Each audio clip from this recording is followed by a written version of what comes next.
Okay, we're here. Okay, we're here. Oh shoot. I gotta make sure. Okay. Sorry. I have to do that real quick. The chapter will be out shortly, probably in like a minute or two. Um, I already know the title of the chapter because someone spoiled it for me.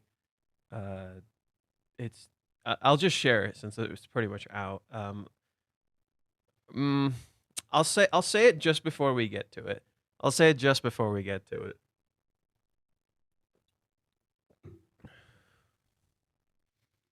I won't share it just yet. I'll say it just before we get to it. Just heard the chapter create controversy in my Facebook group. Yeah, I'm wondering if this is the chapter Reiji was talking about. I'm wondering if this was the chapter Reiji was talking about, or if it's the next chapter. I'm genuinely curious. I don't know if this is the chapter Reiji was talking about, or if it's the chapter after this one. Uh, but yeah, like when I saw the title, I was just like, oh,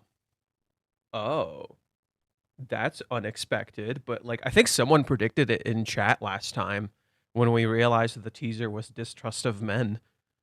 Um, but yeah, I know people are overreacting as usual. What did Reggie talk about? Well, today he had a stream for the anime. He didn't really talk about much. Next week is the last episode of the anime. He said the core 2 should be starting soon. They didn't really specify how soon or when or whatever, you know. Um, Other than that, Reggie didn't really say much.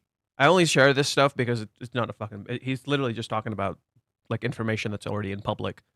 There's nothing. There was nothing really discussed. Um, he didn't really talk about the chapter or anything. Like most of it was pretty normal. His dog was in the background, right? His dog was like, give me fucking attention." That was it. There wasn't really anything major. Um, but yeah. Since we got a minute, I heard the chapter's title is "The Girlfriend and Her Dad." So Chizuru's dad's coming back, and that explains distrust of men because there are some untrustworthy fucking men in Chizuru's life. And Chizuru's dad is one of them, for sure. Uh, that's what I heard the title of the next chapter is. I don't know if it's true. We're going to find out shortly. We're going to find out shortly, and that explains so much. And this also informs my stance on why Kazuya is being kind of a piece of shit right now.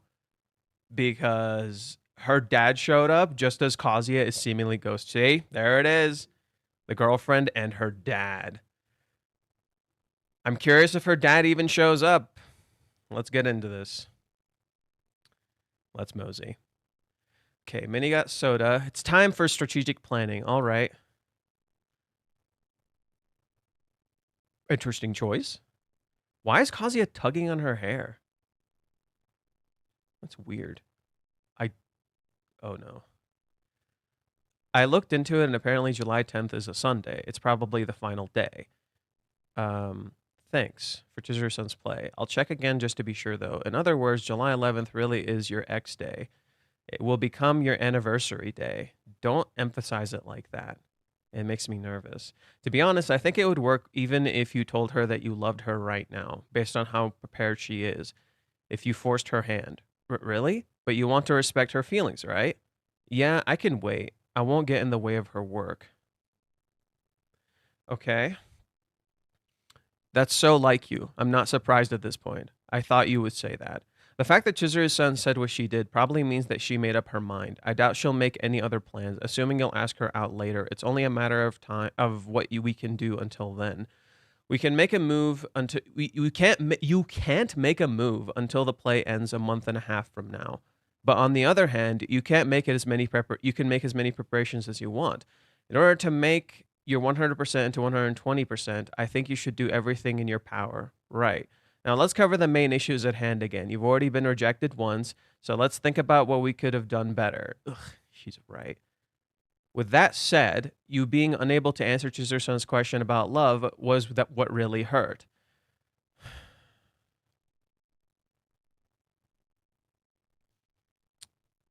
I heard about it. You told me that you conveyed your feelings on the way home, but as long as Chizuru-san keeps focusing on that one issue, then you need to do better than gradually explaining it. The piggyback incident. Like I said, don't call it an incident. Of course, I understand that it sounds unreasonable to have an answer to such a question, but I think you should do your best to bring your clearest answer possible. It's probably easier for her that way, to the date that you confess all your feelings. This sounds kind of reasonable. I'm going to confess again. Okay, no, okay, I'm starting to dislike this. I don't like this. I don't like this. Also, you need to keep moving forward too, Master. Chizuru-san is advancing her career as we speak, surely and steadily. If summer internships are going to start, if something doesn't change in a month and a half, then everything will just fall apart. It's your chance to finally settle this. She's right. Mizuhara said so too. Okay. This seems oddly in control for Minnie. This seems oddly like she's making valid points, but there's something I don't like about this. And it's the fact that Minnie is just saying, oh, just don't interact with her this whole fucking time. That's what I don't like. Like, I don't like the idea of just don't interact with her this whole fucking time. That's the thing that's just not clicking for me. I don't like that. Minnie is forgetting she's a normal fucking person. And I don't like this. You should do everything you can think of until X day, a month and a half from now. I'll do the best I can to support you, but do your best to raise your chances even 1%. It's time to become a better man. That's not what becoming a better man is. That's not what becoming a better man is. This is where I genuinely disagree with Minnie. That's not what becoming a better man is. She's treating it like a fucking video game. You want to be a better man? Go to her. Support her. Tell her you don't need to worry about a relationship right now. I'm here for you like this. No, Minnie is not right. She's right in that Kazuya should get a summer internship. She's right in that Kazuya needs to improve as a man, but she doesn't know what improving as a man is because she's never had a relationship. So she's fucking wrong. Become a better man. Yeah, that's right. Still, I wonder why he was rejected once. It's almost like you don't fucking know, you jackass. Everything turned out okay, but I really thought the date would go well. I can only think that she made up her mind at the very end. Everything seems like it went smoothly until Odaiba as well. There must be something else. Chizuru-san, what else can I do? Maybe it's because of that one thing. Oh, okay, Chizuru's dad does not show up. Okay. What's this picture? Oh, that's my mom. Really? That's your mom? Is your mom? What's her name? Kasumi Ichinose. Wow. I like it when girls have long names like that. She really is beautiful, huh? No filters either. It makes me kind of sad to compare. It must have run in the blood. I didn't even stand a chance. Yeah. She was not interested in show business, just like you. I mean, she certainly got the looks. I wouldn't say she was uninterested. It's just she got married at a young age. Apparently, she was a very popular girl. She gave birth to me at 19 years old, and her partner ran off. Her body wasn't very strong to begin with. She was 23 years old when he passed. Jesus, she died at 23? Jesus. That's dark. That's kind of sad. Not really. I was only 4 years old. Memories and sadness go together, right? No, I mean, I meant referring to him as a partner. I mean, I don't know anything about him. Calling him dad just sounds stupid. I don't know what happened between the two of them, and it's possible my mom was the one at fault. Besides, feelings change all the time, right?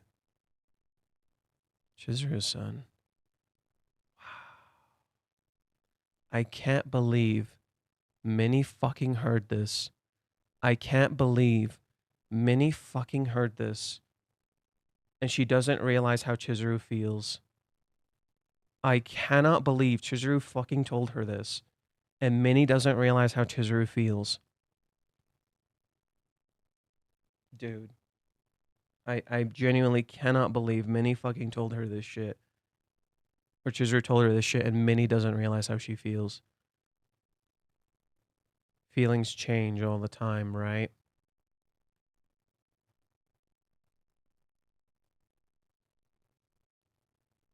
Kazuya needs to fucking go to her, dude. What the hell? What the hell? Let's just go to sleep. You've got another early day tomorrow, right? Yeah. Want to sleep in the same bed? No, thanks. It's faint, but it's there. At the root of everything, Chizuru-san gives off hints of distrust towards men. This must be why she's unable to take that one big step. No matter how much Master tells her that he loves her, there's always the possibility of changing at the very next day. I guess I was right. Yeah, we were right. We were right. We were right. We were right. It was Minnie's stupid fucking idiocy. I cannot believe this. It's not that Chizuru distrusts men. It's not that Chizuru distrusts men. It's that men don't fucking show they're reliable. Kazuya isn't showing himself to be reliable. Minnie can't fucking see this. Minnie thinks, oh, Chizuru just distrusts men. But we've seen in the manga, she had a good male figure in her life, which is the reason she doesn't distrust men. No, she does not have a valid point. Kazuya has shown himself to be completely unreliable. I covered this last stream. I'll show you what I was talking about. I covered this last stream. We'll talk about it. Chizuru does not distrust men. Chizuru distrusts men who show themselves to be unreliable. For instance, Umi confesses to Chizuru, fucking disappears, does nothing to help her, is barely in her fucking life. I don't want that as a partner. If I saw that as a partner, I don't fucking need that. Get the hell out. Chizuru's dad, literally, she has a kid, he fucking runs off. Kazuya, what has Kazuya been doing? Minnie doesn't know why Chizuru rejected him in the first place. Minnie, you see it right here. Minnie does not know why Chizuru rejected him in the first place. She's under the assumption the reason Chizuru rejected him is because she distrusts men. That's not why Chizuru rejected him. Kazuya is literally unfucking reliable. That's the issue. Kazuya is unfucking reliable. He's not stepping up. He's not being an emotional rock for her. Every time Chizuru remembers Kazuya and her feelings for him, she thinks back to specifically chapter 164, the cheer update, when Kazuya was literally there for her emotionally. Has Kazuya been there for Chizuru emotionally consistently? Or has it just been sparse moments here and there? The only time he was really fucking there for her, on the walk home, in a very identical manner to chapter 164. That's it. She must be feeling uneasy because of her dad. No, she doesn't even know her dad.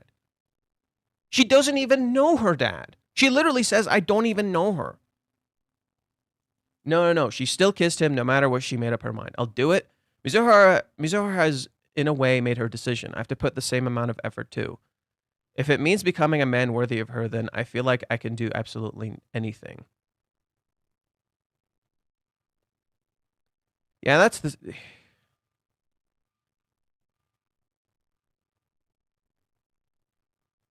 Yeah, that's the spirit. That's a good look on your face. I'm going to work harder than I've ever worked before. Seriously, just watch and see. July of 11th is the goal. Let's do this. I'm going to become a man that she can be proud of, to have standing by her side. Oh, geez, I can't believe I did that.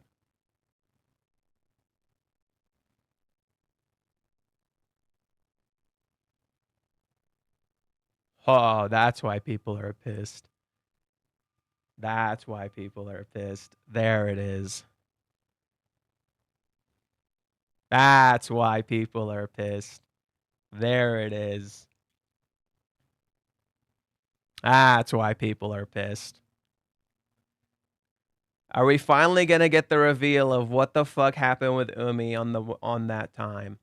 Was I right? Was my theory right? Was my theory that Umi isn't actually a piece of shit right?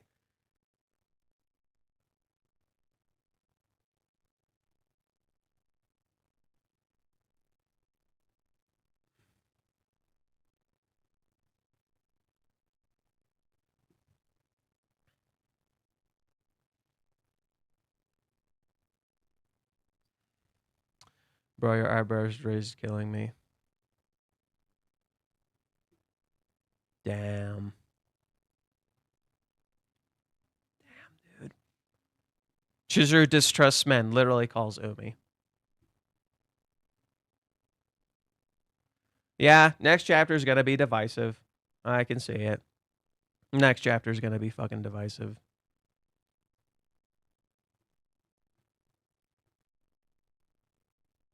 Unbelievable, dude.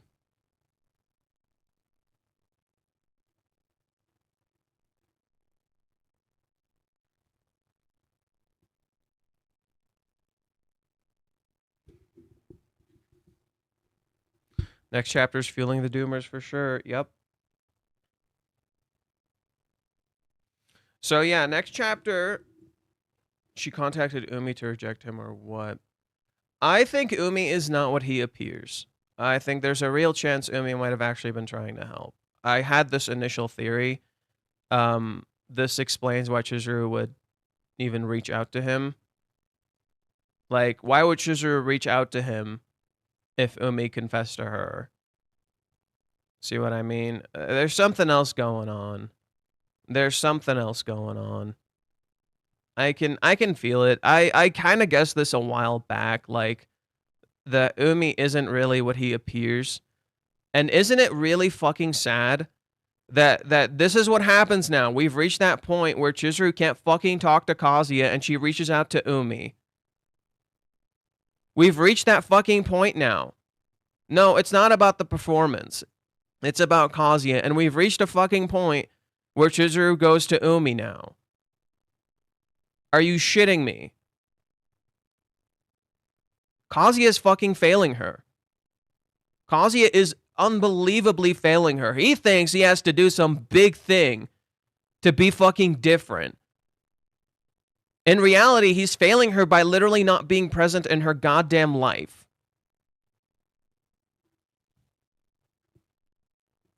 Minnie and Kazuya fucking failed Chizuru. Minnie and Kazuya fucking failed Chizuru.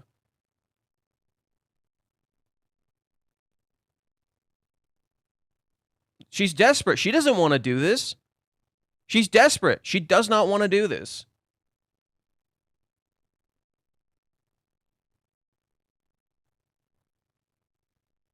I'm so pissed at Kazuya right now. I'm so pissed at Minnie too. I'm so fucking pissed at them. They're fucking failing her.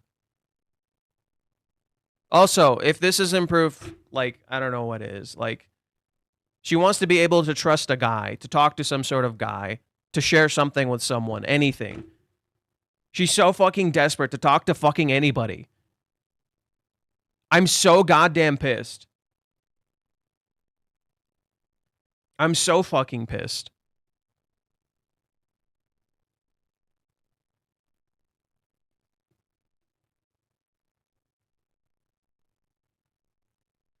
The meeting between Kazi and Chizuru, that's not really going to be a focus for a little bit.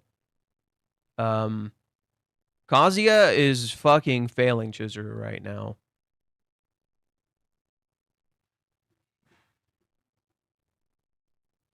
I'm actually fucking, I feel gross inside. Not because, oh, Chizuru's talking to Umi. No, I feel fucking gross inside because Kazuya and Minnie are fucking failing Chizuru.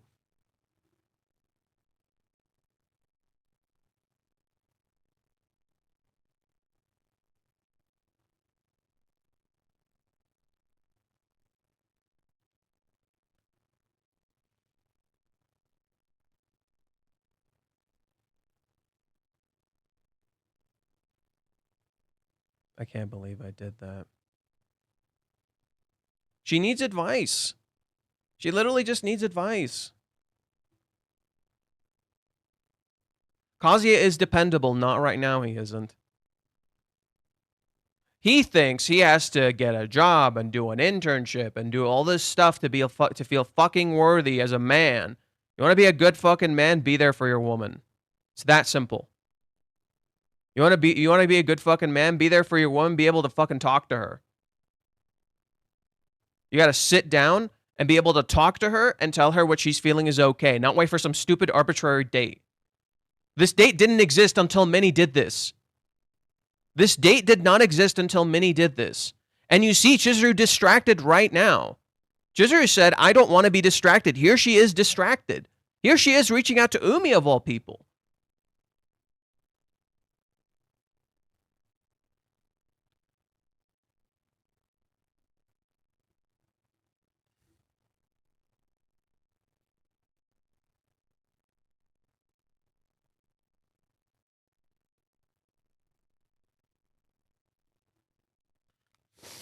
I hate the wait. I need more. We gotta know what the fucking teaser is. My friend can't even translate right now. I'm so pissed. No, they're gonna have to see each other before July 11th. That's gonna have to happen. That date is a misdirection. That date is a misdirection. July 11th is a misdirection. That they're gonna meet before then. They're gonna meet before then, and dude, shit's not looking pretty right now. Okay, I'm just gonna go to my profile so there isn't just a sexy man right there for no fucking reason.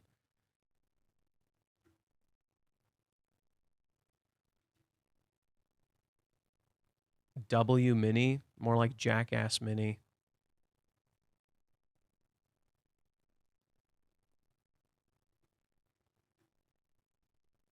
Kazuya is actually fucking failing her. I cannot believe this. I cannot fucking believe this. Less delay on the Twitch side. That's good.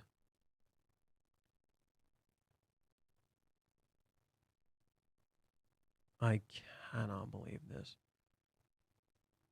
Minnie isn't throwing Kazuya under the bus. Kazuya is doing it himself by choosing to listen to Minnie. Minnie gave him the easy answer. Minnie isn't. Minnie is AI.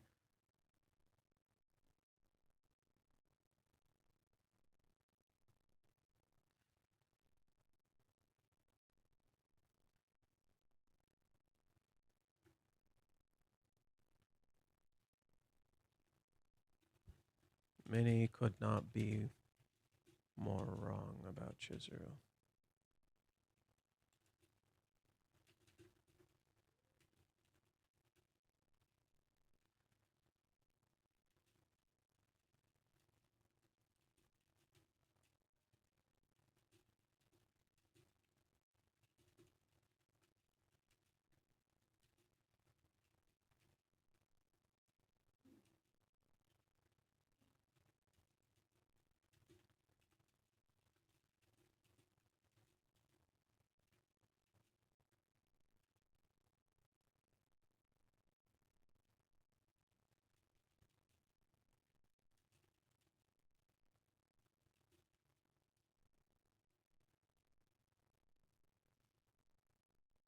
Yeah, I genuinely think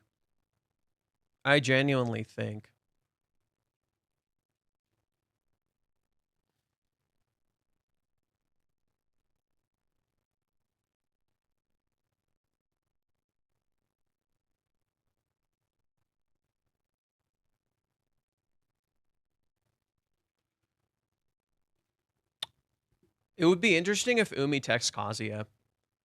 It would be really interesting if Umi texts Kazuya and he's like, "Hey, you're being a fucking jackass." I think that would be so interesting. If Umi texts Kazuya, he has his number. He has his contact. It would be so interesting if Umi texts Kazuya and be like, "Hey, you're a fucking jackass. Go talk to her. You fucking idiot." I really hope that happens. I hope that happens. I hope Umi texts him and he's like, "You're a fucking idiot. Go talk to her." And then someone sees Umi and Chizuru together or something, right? Like I could see the neighbor lady seeing Umi come into Chizuru's house or something and being like, "Oh my god, what's going on?" But like literally Umi wants to help Chizuru, okay? He's not a bad guy. He wants to help Chizuru. He is not like an amazing person either, right? And I genuinely believe this. And Kazuya needs to fucking realize what he's doing. He needs someone else to tell him what's happening. I don't know if Umi will try to take advantage of the situation. Chizuru is clearly very in love with Kazuya, and Umi wants her to be happy. He may try to, but I don't think so. I think something else is going on. This is going to be like a reveal. This is the thing Reiji was talking about. This is the thing Reiji was talking about, I think. It's not a big reveal, but it makes a lot of sense when you think about it. If you go back throughout the series, it makes a lot of sense if you think about it. This is the thing Reiji was talking about. This is the thing people were freaking out about. This is what it is. The next chapter, we're going to finally see it. And we're gonna get a clear understanding of what's going on. But it's really fucking sad that Chizuru goes to Umi of all people. I don't know if Umi will be a good person. I don't know what's going to happen. But the fact that Chizuru turns to a guy who confessed to her and is trying to date her to get advice about dating really shows how Kazuya is fucking failing her. Right now, Kazuya is being Chizuru's dad, and Minnie can't see it. Right? Like, literally, the thing Minnie describes in this chapter, besides feelings change all the time, right? What if Kazuya's feelings changed because she kissed him? Minnie never considers this. Because after he says he loves her and she kisses him, he disappears.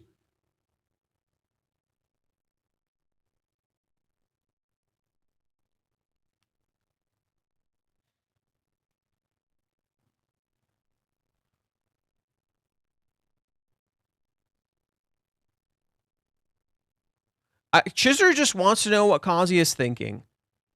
She desperately just wants to know what Kazuya is thinking, and nobody's fucking helping her. And she's so desperate she turned to Umi. Are you kidding me, dude? Kazuya is fucking failing her.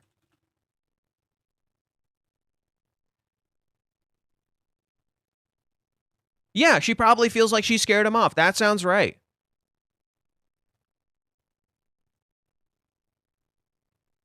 What if his feelings changed just because she kissed him, right? Kazuya keeps thinking, what if her feelings changed overnight? What if it's the same?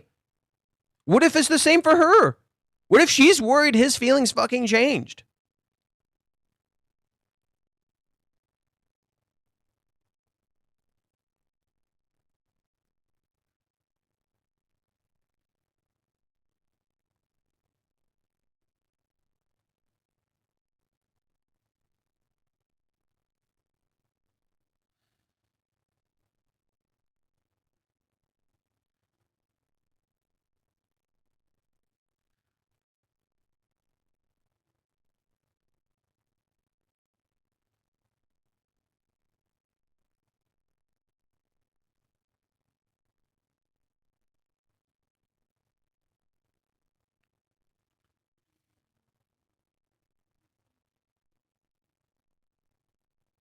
I'm so fucking pissed.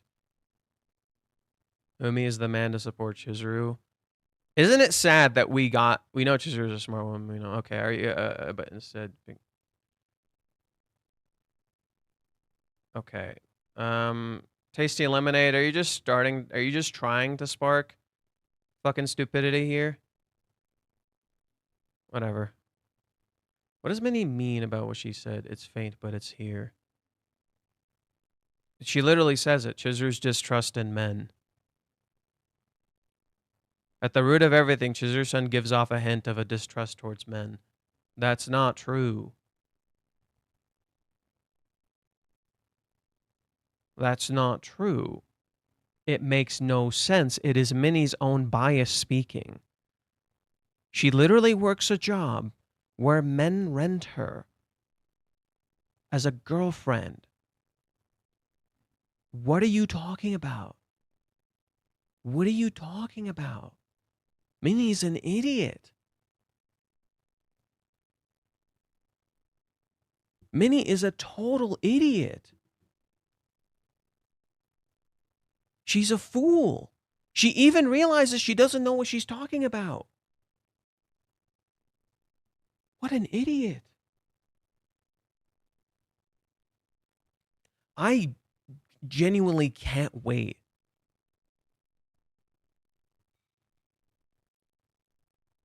No, that's idiotic, Tasty Lemonade. No. It's not about picking who's cool and reliable and whatever. Kazuya isn't unreliable. He's literally trapped in his trauma and he's listening to the wrong people. He needs to step the fuck up.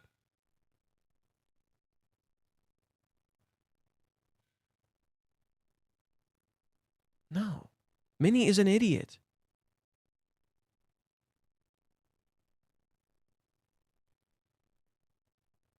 Literally, Minnie, distrust in men. Chizuru just turns to someone who clearly appears has Umi, okay, let's just get this out of the way. Has Umi not appeared completely unreliable up until this point? Is that or not true? Is that or is that not true? Is that or is that not true? Has Umi not appeared completely unreliable up until this point? And yet here's Chizuru turning to him for advice.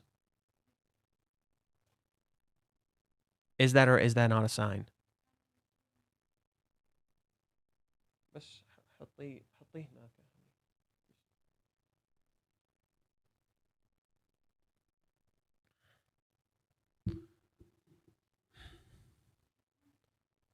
I think Kazuya needs a guy friend to set him straight. Like I genuinely is the worse for reliability than Kazuya. I think Umi genuinely, like, Umi has Kazuya's contact info. I think Umi needs to, like, call Kazuya and be like, dude, she fucking picked you. Dude, she fucking picked you. What the fuck are you doing? He needs a reality check, and Minnie is not that. He needs a reality check, and Minnie is not that.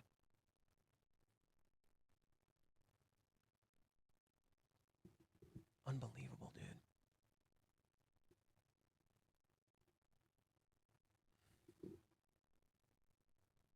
I don't think it's about work, no.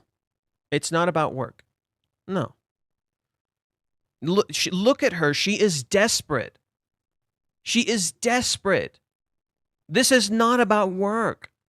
If you genuinely think it's about work, you're fucking wrong. This is not about work. She is desperate. A literal 22-year-old guy who needs a reality check. 1, he's 21. 2, Kazuya is trapped in trauma. The problem is, look, every single human being needs a reality check at some point. It doesn't matter what your age is. You're acting like you become some sort of different fucking person when you reach 18 or 20. That's not true. You're still a complete fuck up. You're still a complete fuck up. That's not true. Kazuya has a lot of privilege for his age. Kazuya has been through a lot through his age. And at the same time, he's also failing a lot in his own life, and he has a lot going on. You can still be a total fuck up at the age of 21. You're not some magical fucking adult just when you hit that age. You didn't just become a different fucking person. There are people who need a reality check at the age of 40 or 50 because they never wake the fuck up. Just look at our political system. The fuck are you talking about? You're talking about like you become some sort of different person.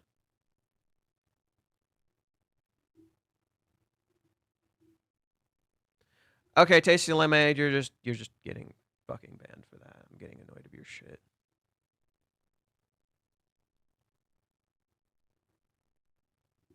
Imagine if Minnie's doing all of this on purpose. She's not.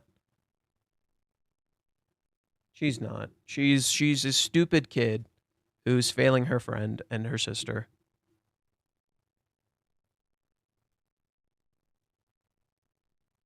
Could it be that she wants to ask him what she could do next? Because Umi pretty much figured out she is in love with Kazuya and he is the only male friend he knows about. She wants his opinion. That's actually very accurate, yes.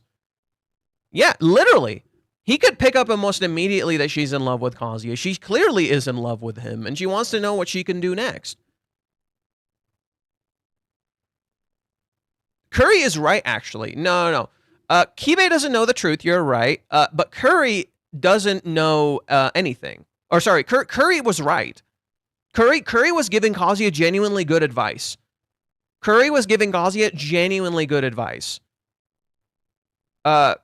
Minnie doesn't. Minnie has never given Kazuya good advice. Minnie is the fucking worst. Kazuya was actually figuring out the kiss must mean this, and he was not sad at that point, and then Minnie shows up, pretty much. And he listens to her.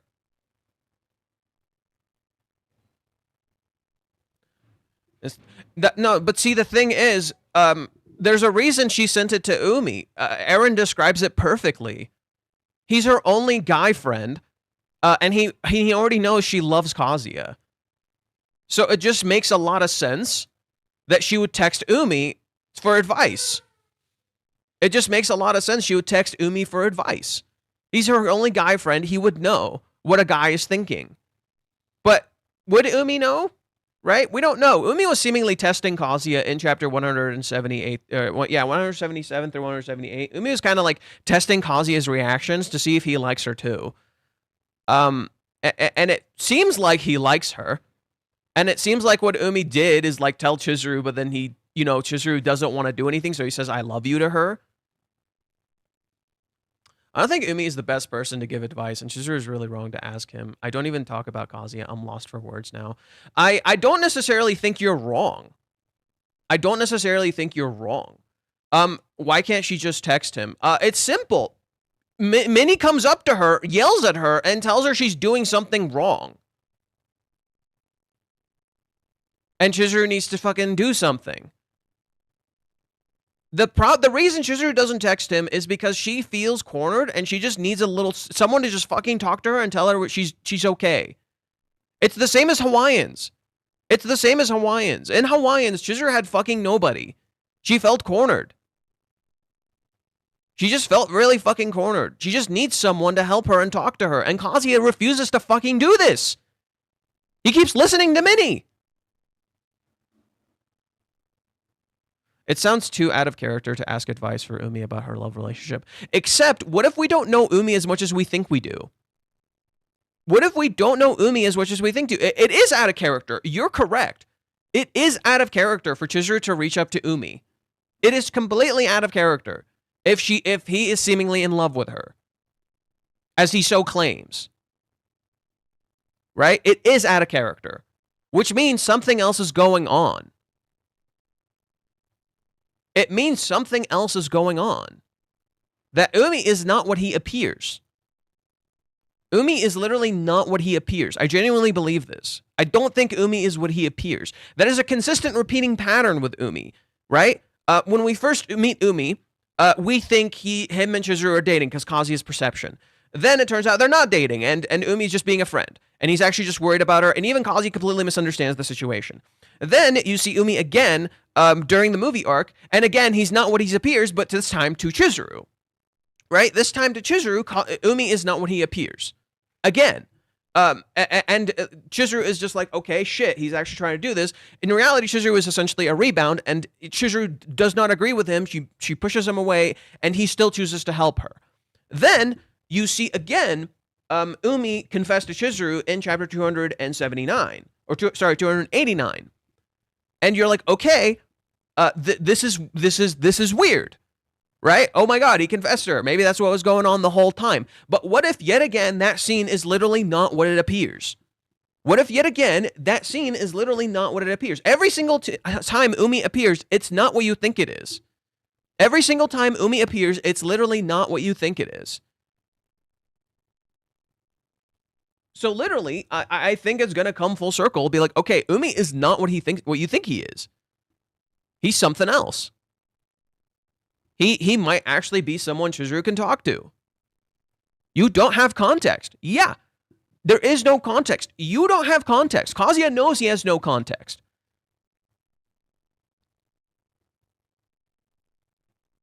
Chizuru said that feelings changed all the time. Do you think she'll realize that Umi may be a better than Oh, for fuck's sake. No. She's worried Kazuya's feelings changed.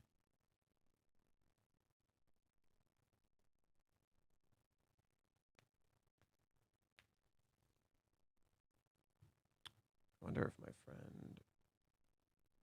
Oh. Midsummer is next. Will she be your rental girlfriend? Your real girlfriend? Nakano Umi, actor. Handsome man. The man who confessed to Mizuhara. What was the next time, though? Some plans have changed, so I can translate, lol. The fateful day has been decided. That's why you can stop now. Okay, so next time is this word. License, permission, permit, certificate. What the hell? License, permission, permit, certificate. License.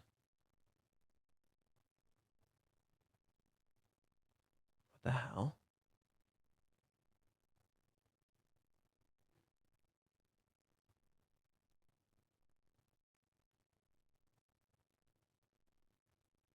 So next time's title is license?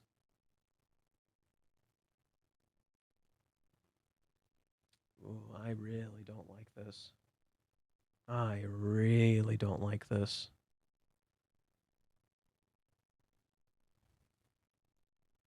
Kazuya's internship certificate? Maybe. Remember how Chizuru relied on Umi's opinion to picking a gift for Kazuya? This could be another one of those times when she asks him for opinion. No. Yeah, I don't disagree. I just think something else is going on. Is Diamond coming back? I don't know. Chizuru. So for this one, it reads, Midsummer is next, right? So we're about to enter Midsummer. Will she be your rental girlfriend or your real girlfriend? Nakano Umi, actor, handsome man who confessed to Mizuhara. Next time, license. I really think this is when we don't fucking assume. I really think this is where we don't fucking assume. I need you, like, literally, I'm telling you, do not assume. There's a reason I'm not predicting as much. Usually license in Japan without driver's refers to driver's license. That's what I was thinking about too. It does feel like it might refer to driver's license.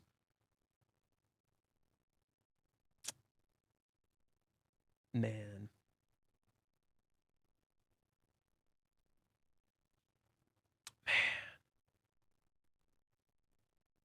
Read the time, chapter 218, chapter 201. Oh, wait, what?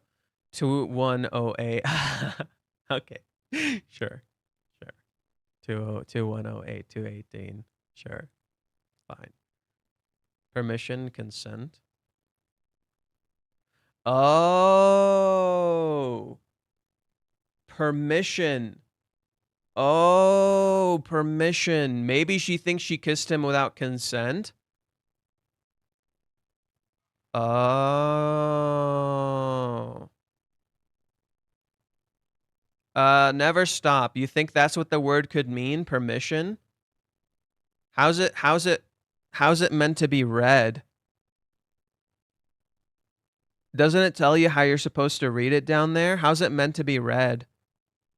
Never stop. How's the word meant to be read here? Permission sounds odd here, but it tells you how it's supposed to be read up here, right? So what's the word supposed to mean?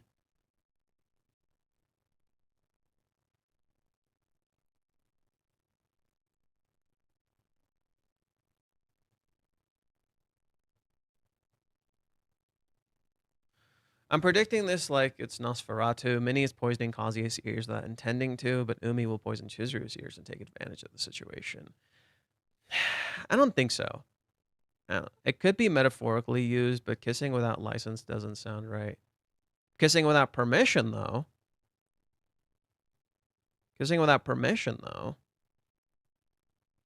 I think that makes some sense.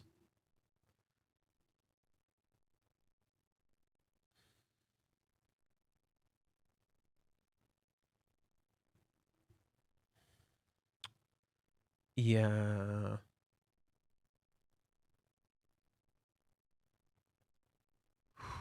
This shit's gonna be divisive. Isn't it weird to ask permission before kissing? How is that weird? It's called consent, motherfuckers. It's called consent, motherfuckers. If then the exact word for permission should have been used. I mean, used, I meant. I don't know. I don't know. We'll have to see it before it happens. I don't think Chizuru is naive to be manipulated by Umi. Yeah. Chizuru literally does not, like, go for this shit, you know? She feels like she kissed him without considering his feelings. Yeah, that's totally possible. That's totally possible.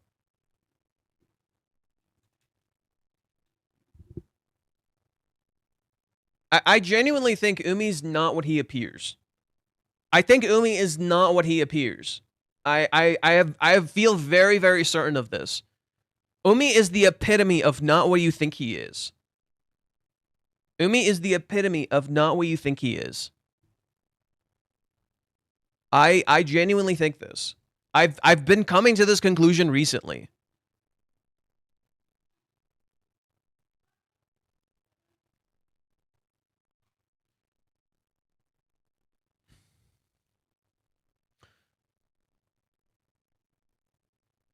Do you think that Umi may raise his hopes up because no, I don't think Umi is. Look, if there's one takeaway I want you to have from this video, do not take this at face value. Do not take this at face value. Permission and license are different. For license, you should earn it, putting in effort, whereas permission can be received without putting effort into completely depending on.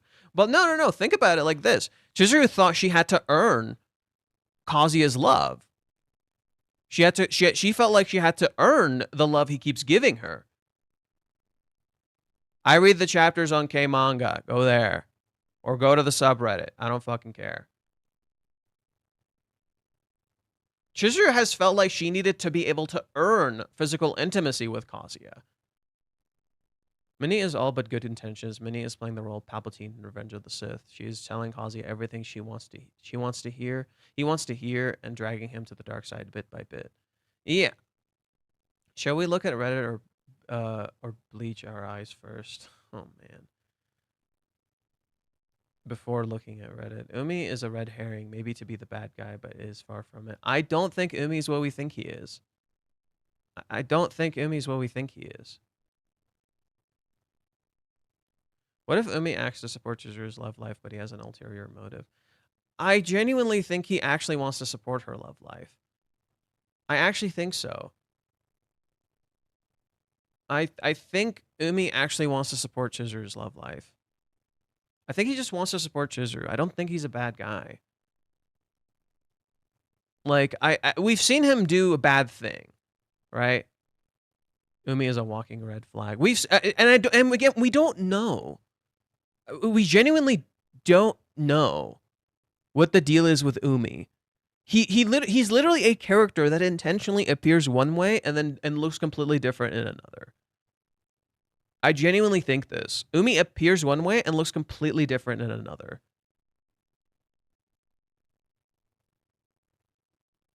And I think he's supposed to... Here, I think the best way I can show it to you...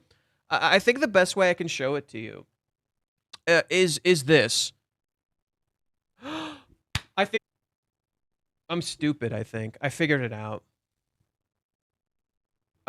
So, okay, I told you guys that in the movie arc... Umi is meant to parallel Kazuya. He's supposed to be a parallel to Kazuya. Because in the movie arc, he's trying to date Chizuru, but she's just a rebound. Because his girlfriend broke up with him. And if you pay attention to the lines that he says, it's literally because he made plans with her and she broke up with him. Okay? He literally made plans with her and she broke up with him. And let me pull it up. Let's start from there. Let's start from there. Right? I think that's a good spot to start. Umi is seemingly with Chizuru, and he's trying to show off. And it's to validate his pain. He's literally doing what Kazuya was doing at the start of the series. Right?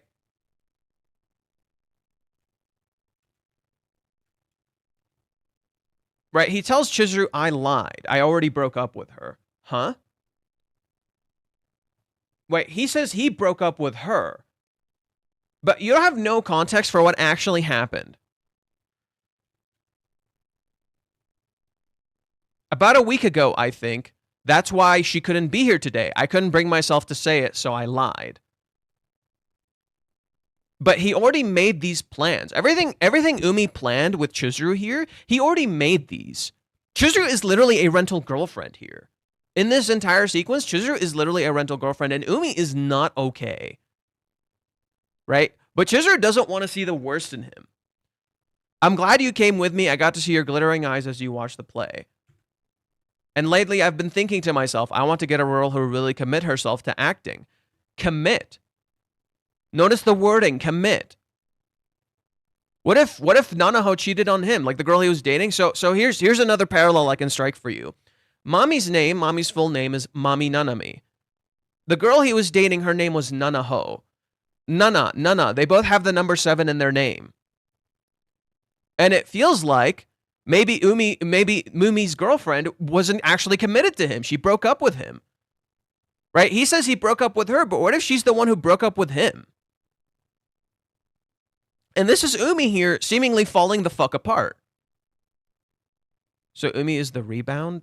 No. Chizuru is the rebound to Umi at this time. That's what was happening. Nanaho broke up with him. He's not okay. So he keeps trying to force a situation with Chizuru, right? Because he wants someone who'll commit, and he sees how committed Chizuru is. But he knows he's not the fucking one. He knows. How about some dinner, Umi-kun? That's right. He keeps trying to sell himself. And Chizuru sees this, and she's like, I know what you're doing. I'm sorry, I'm not going to do this. And it bothers Umi. And she tries to leave. That friend of yours, do you like him? Right? He can tell. And I think the reason this scene is important for Umi's character is very simple. This is what he probably noticed with his girlfriend. This is what he probably noticed with his girlfriend. That, like, she likes someone else, right? She didn't actually like him. She likes someone else. This is totally possible, right? And again, this is pure theory crafting. But the pieces of information you were presented actually kind of highlight this. That, like, that the girl he was dating seemingly liked someone else. And she didn't like him, and she wasn't committed to him, and he wanted someone who was committed to him. So, is that breakup talk? It's funny. It's written all over your face. You like him. For a while there, it seemed like you were always down no matter what you were doing. But then something happened. Thinking back on it, it was around when you got the movie idea. It was like you were back to your old lively self again. I figured your grandma must have been feeling better, but no, it was when you started looking to the future, right? You started looking forward. So yeah, do you like him, that friend of yours? Look at how honest he feels here. Look at how genuinely honest Umi appears here. Like like, this is him, like, letting go. This is Umi letting go in this scene. He's like, yeah, the girl I loved broke up with me. This sucks. And this is literally Umi trying to get closure. This is literally what's happening here. Umi is trying to get closure. So, he confronts her. And Chizuru says, I don't not like him, but I don't like him, but I don't not like him either. Right? Umi sees this. Okay. And then as he leaves, he still supports Chizuru. He retweets her things. Right? He's not being shitty. Umi's not being shitty here. Right? He was literally going through grief, and he tried to treat Chizuru like a rebound. It shows how even Umi can do this shit. He can do shitty things. Then, right, when you go to the party, right, it's very easy to view it like Umi is trying to show off, right? Because we saw Umi try to show off before, right? But most of what he's doing, most of it is literally Umi observing. He's just observing them, right? He's literally just looking at them from afar. He's just observing. He's just curious. What's the deal there? What's going on, right?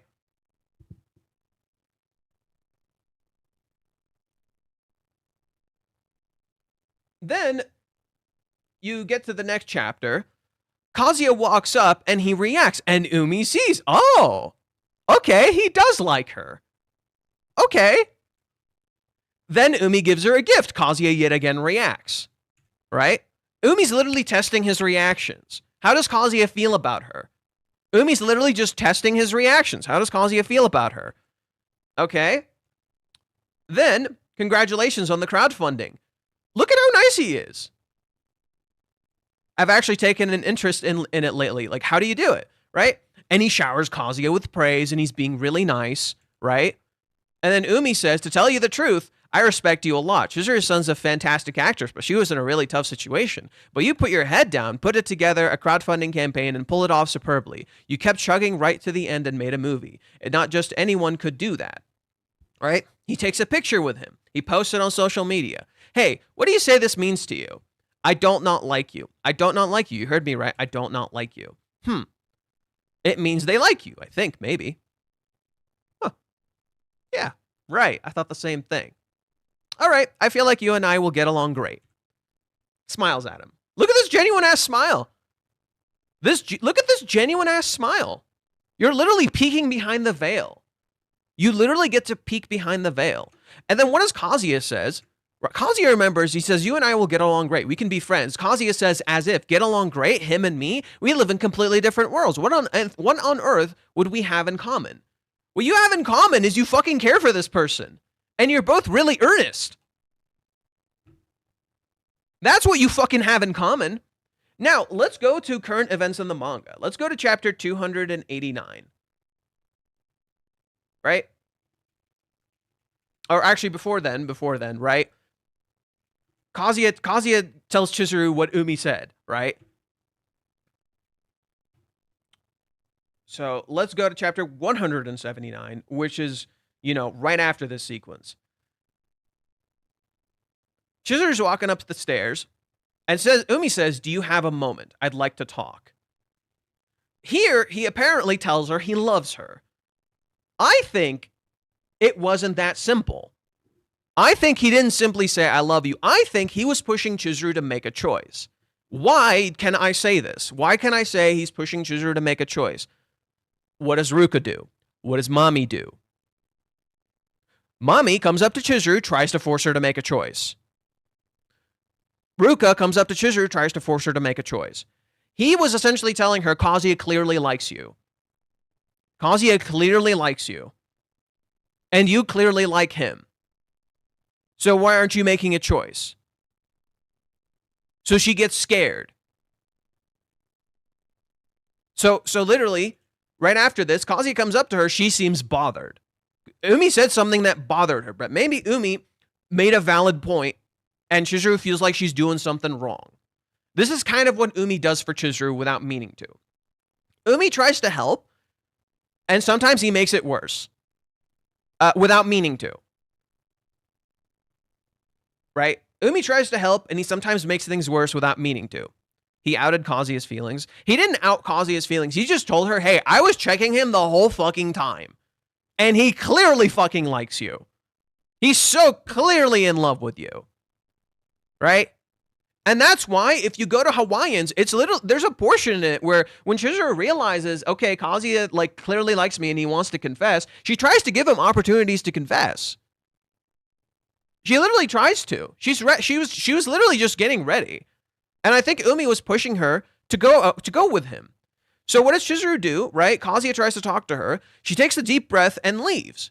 What if here Umi said, fucking leave with him and fucking tell him how you feel and shit? It's totally possible.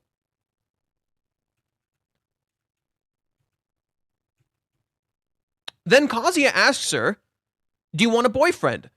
And what does she think of? She thinks of him in that particular moment. The tiger's den is literally not what it appears. The tiger's den is literally not what it appears. Everything is literally not as it appears. You're seeing illusions. This perfectly matches when the driver was driving Kazuya. Let's pull it up. So look. Oh, this is fucking brilliant. Reiji's cooking like crazy. This is fucking brilliant. Listen to what the driver says to Kazuya. Doesn't it literally feel like this? The current events, if you look at them completely face value, doesn't it seem like this? Listen to what the driver says. And yet, the images literally contrast what you're being told. The images literally contrast what this driver is saying. Okay, so listen to what the driver says very carefully. My girlfriend at the time got together with some guy she was working with at the bar, on the weekend and stuff. Didn't Chizuru just go to meet Umi? I ran into them near the apartment she was living at around here, and he started throwing fits, seriously. I was learning Brazilian Jiu-Jitsu back then, so he was no match for me. I already had another girl too, so I didn't really care. Doesn't this sound literally like what's happening? Except you have the images literally contrasting. Kazuya already has Ruka. Chizuru just went to meet Umi. Oh, no. Right? Oh, no. Oh, no. It looks so bad. But what has been the consistent theme in this arc? What has been the consistent reoccurring theme in this arc? Illusions. You're seeing illusions. You're seeing what you want to see, right? I told you guys, when we went here, let's go, before we continue with Umi, let's look at the theme of illusions, right? Before we continue with Umi, let's continue with the theme of illusions.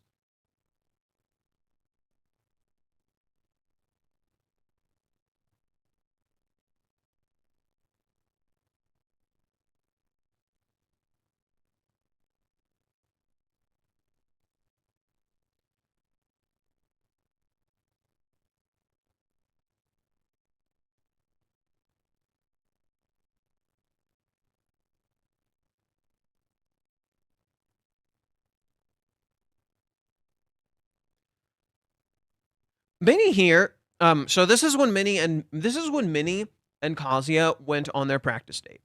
In the practice date, Minnie sings a song, Joy, Joy, Joy, Polis. This is a direct reference to a store called Donkey. Donkey is a direct reference to Don Quixote. And in Don Quixote, the main character literally fantasizes a fake world for himself and does not see reality. Now,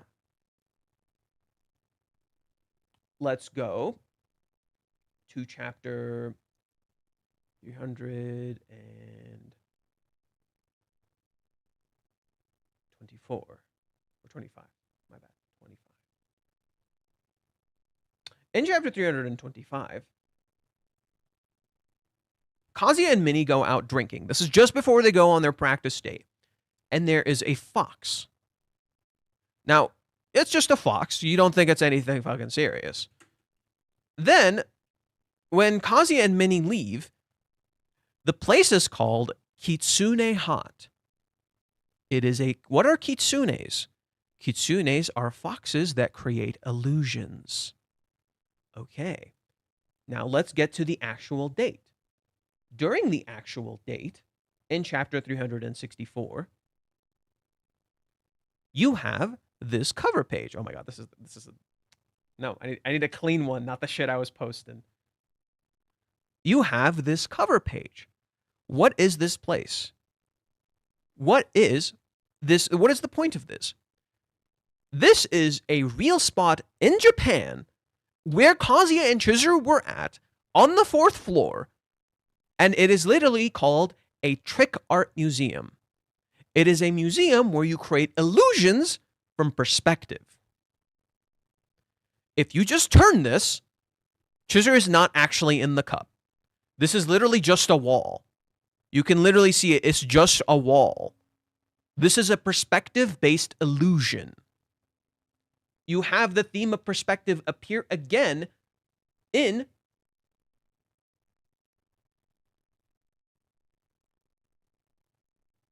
chapter 379.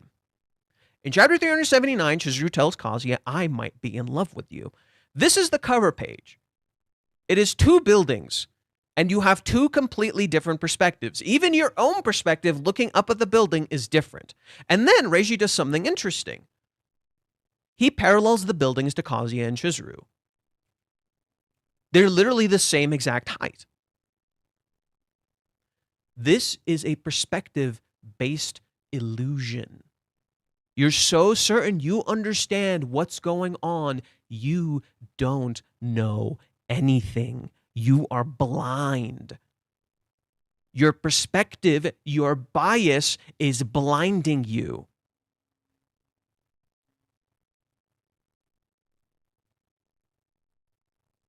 So, let's get back to Umi real quick. How is it cruel that she contacted Umi before she contacted Kazuya? How is it cruel? She doesn't know Kazuya knows Umi confessed to her. She's confessed, right? I'm saying confessed because I don't think it's an actual confession. How does she know? She doesn't know what Kazuya feels about Umi. To him, she already cleared it up. Kazuya has never once communicated anything about Umi. What's wrong with Chizuru talking to a guy friend? She didn't know Kazuya fucking followed her and listened to Umi say that stuff to her. She doesn't know that. He never said that. It's not Chizuru's fault. She didn't do anything wrong. It is not cruel. It is not cruel. It is not her fault Kazuya listened into her conversation with him. She literally just wants a guy's perspective. And Umi is not what he appears. You're being misled. He's not what he appears. I genuinely think this. He's not what he appears. Anyways. Okay. So, we had Umi seemingly talk to Chizuru at that point, right? Now, this is where I want to bring up something kind of interesting.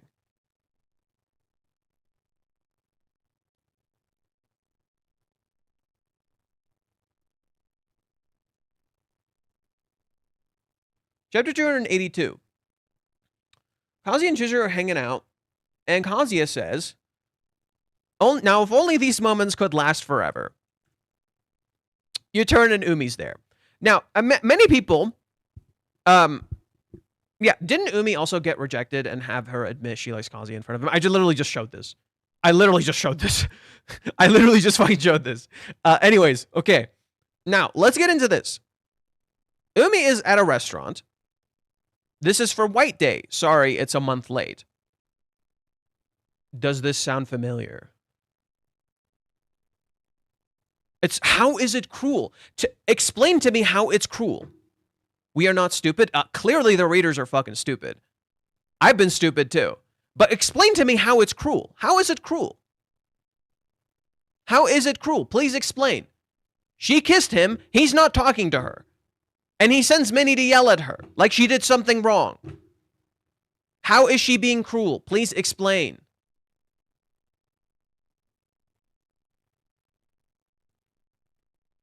Kazuya is not talking to her. How is she supposed to know? I'm confused why she would think Kazuya is unreliable. Oh, no. Chizuru doesn't think that. Oh, no.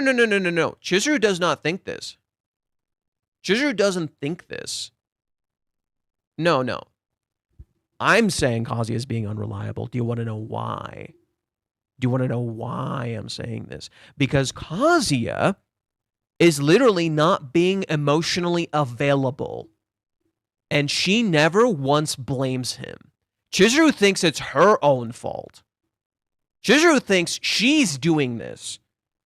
What you don't realize is that Kazuya is literally not emotionally available. He is constantly putting up a fucking wall. In that sense, what Minnie says in this chapter is correct.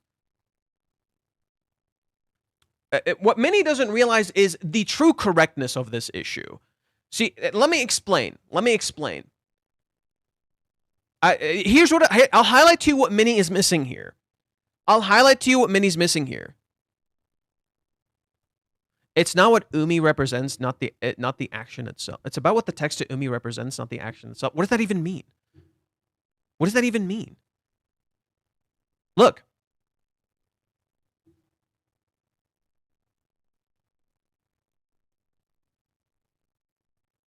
How is it like cheating? I don't get it.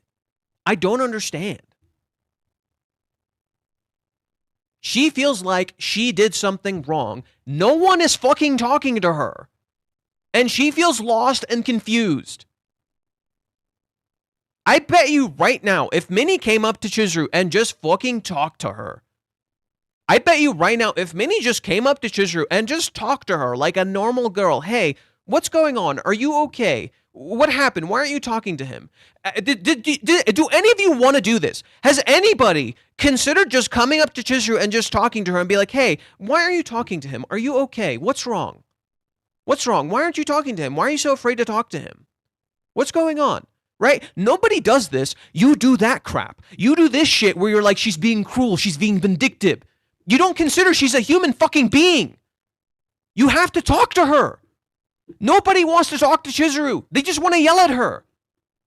Is that not true? Have people not been yelling at Chizuru since chapter 380? Have people not been hating Chizuru since chapter 380? No one wants to just fucking talk to her. Literally, just talk to her. And Minnie does not do this. Minnie doesn't talk to her. Minnie accosts her at school and yells at her and demands she does something. Kazuya doesn't talk to her. Dude, you want someone to do something, just communicate. Okay, Evan, you're just babying Kazuya. You're just babying Kazuya. Get out, dude. Unbelievable. Minnie yelling at Chizuru makes Chizuru think what Minnie is saying is the same as Kazuya's. Yeah! He's not talking to her! Anyways, let's get back to this. So this scene's interesting. This girl says, this is for White Day. Sorry, it's a month late. What happened in the 3-month time skip? Umi parallels Chizuru. What happened in the 3-month time skip? Chizuru didn't talk to Kazuya for 3 months, and she gives him a present for Valentine's Day a month late. He literally parallels Chizuru. He literally parallels her. Not at all. I never expected to get anything back from you, Umi. I'm just so happy. I see. That's good. He doesn't seem particularly happy here.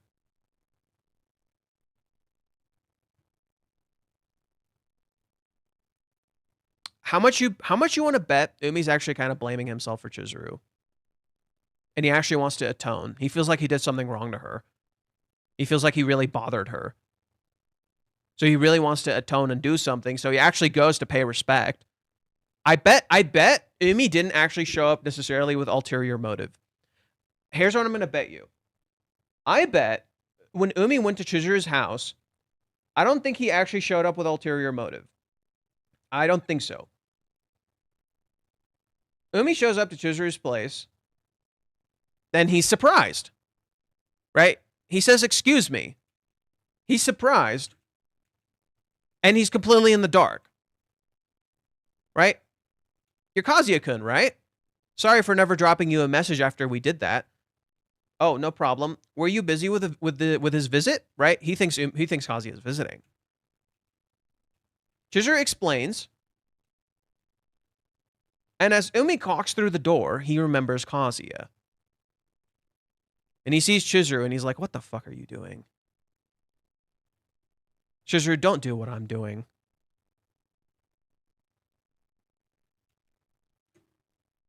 And Kazuya, in contrast, is freaking out. We hear Umi's confession here. But notice how it's weird.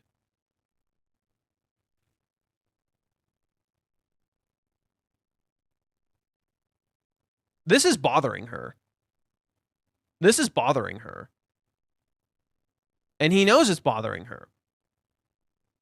But he feels like he needs to do it. Now, I want you to look at Umi here when he says this. He looks serious. Right? He looks serious. It's not just confessing. Something else is going on. He looks serious. This is a look of, hey, do you have an answer yet? What are you doing? And it feels like Chizuru's kind of like being scolded in a sense. What the fuck are you doing?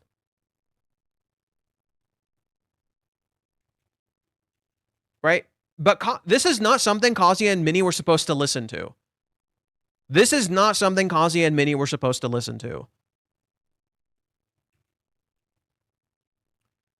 Of course, like I said at the barbecue, I don't need your answer right now. I was genuinely trying to be mindful of your feelings. I know you were going through a lot at the time, and it didn't seem right to cause you unnecessary worry. You may only be sharing a room with him, as you say. Still, I can't help but feel a little jealous. Umi-kun, about that. No. I don't think I'm ready to hear your answer. I don't think I'm ready for your answer yet. I'd also like a little more time to keep loving you while I still can. Pretty lame of me, huh? To put it off like that, when I feel the odds are against me. But that's just how much you mean to me, Chizuru-san. He walks away.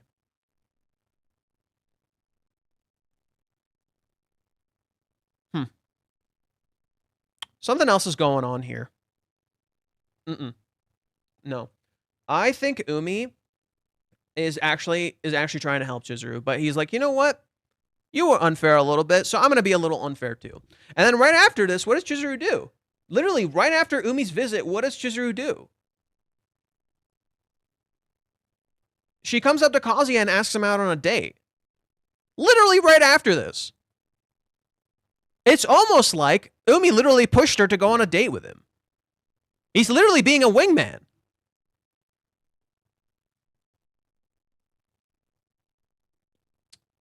Yeah, no, I think we're all wrong.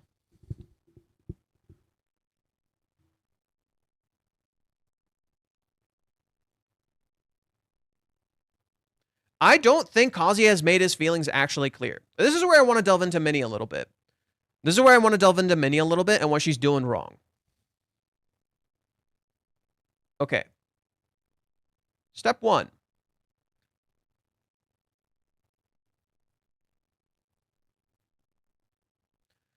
You being unable to answer Chizuru's question about love was what really hurt. No, that wasn't the issue. That wasn't the issue. It wasn't that Kazuya couldn't answer her feelings.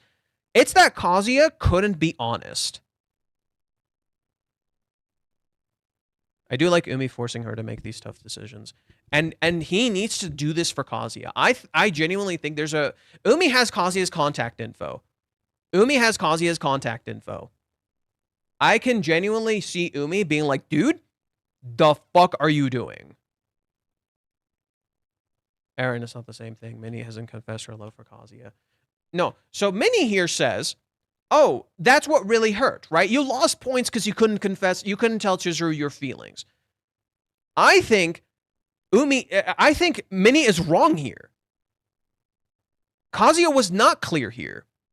You told me that you conveyed your feelings on the way home, but as long as Chizuru-san keeps focusing on that one issue, they need to be better than gradually explaining. That's not the issue. See, she thinks that's what Chizuru is focusing on because that's what Kazuya thinks Chizuru is focusing on. Remember that. Remember, how did Kazuya perceive these events? Kazuya thought to himself, that must be what lost me points. That must be why Chizuru doesn't feel like she can love me because I can't answer why. No, because what does Chizuru do? Remember this scene carefully. Actually remember this sequence. Remember this scene. You're forgetting. You're choosing to forget. Remember this scene. This is all about remembering. I don't have any doubts about your feelings either. That was not the point of this scene.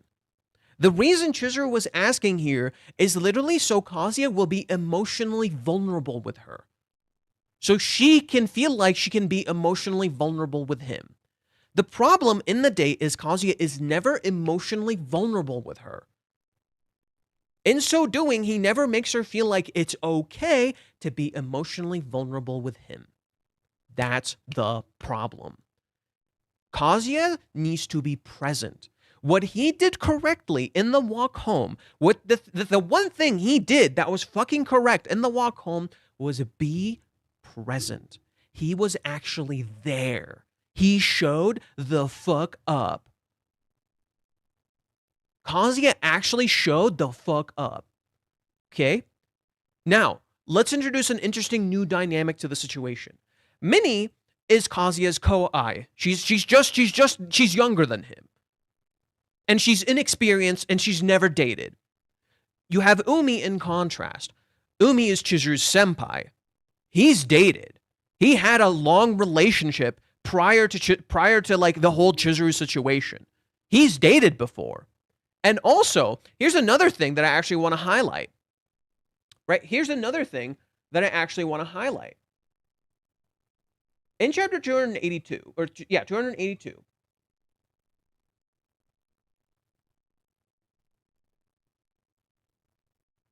Right?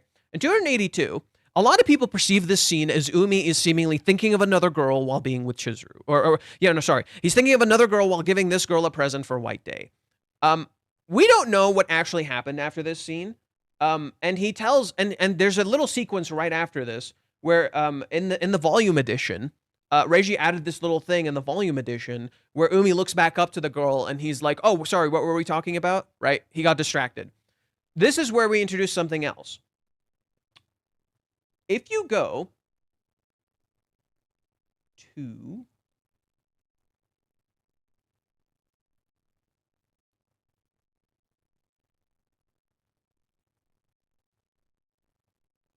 Chapter 334. The girls are talking about dates. I told you we're just going out for dinner. I'm jealous.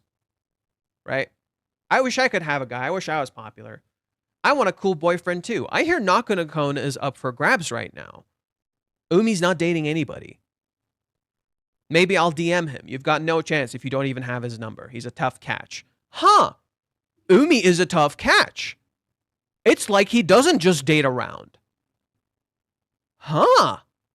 It's like Umi doesn't actually just date around. And yet, when we saw that earlier chapter, it looked like Umi was just dating around. It's almost like your perception of Umi is completely wrong.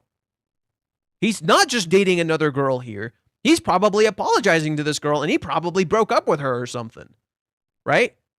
And he was probably also not okay, and he felt like he should give her a gift and clear shit up. Isn't that interesting? Umi's the opposite sex friend, just like Minnie, but Umi has confessed to Chizuru while Minnie is a friend. The last person you want to turn to in a situation like this is someone you perceive as a vulture. Except, Chizuru did turn to him, so why? Chizuru is not stupid. No, Chizuru is not stupid. Why did Chizuru actually turn to Umi? It's almost like he didn't actually confess. It's almost like that confession is a lie. That confession is a lie. It's not real. I genuinely think so. That confession is a lie.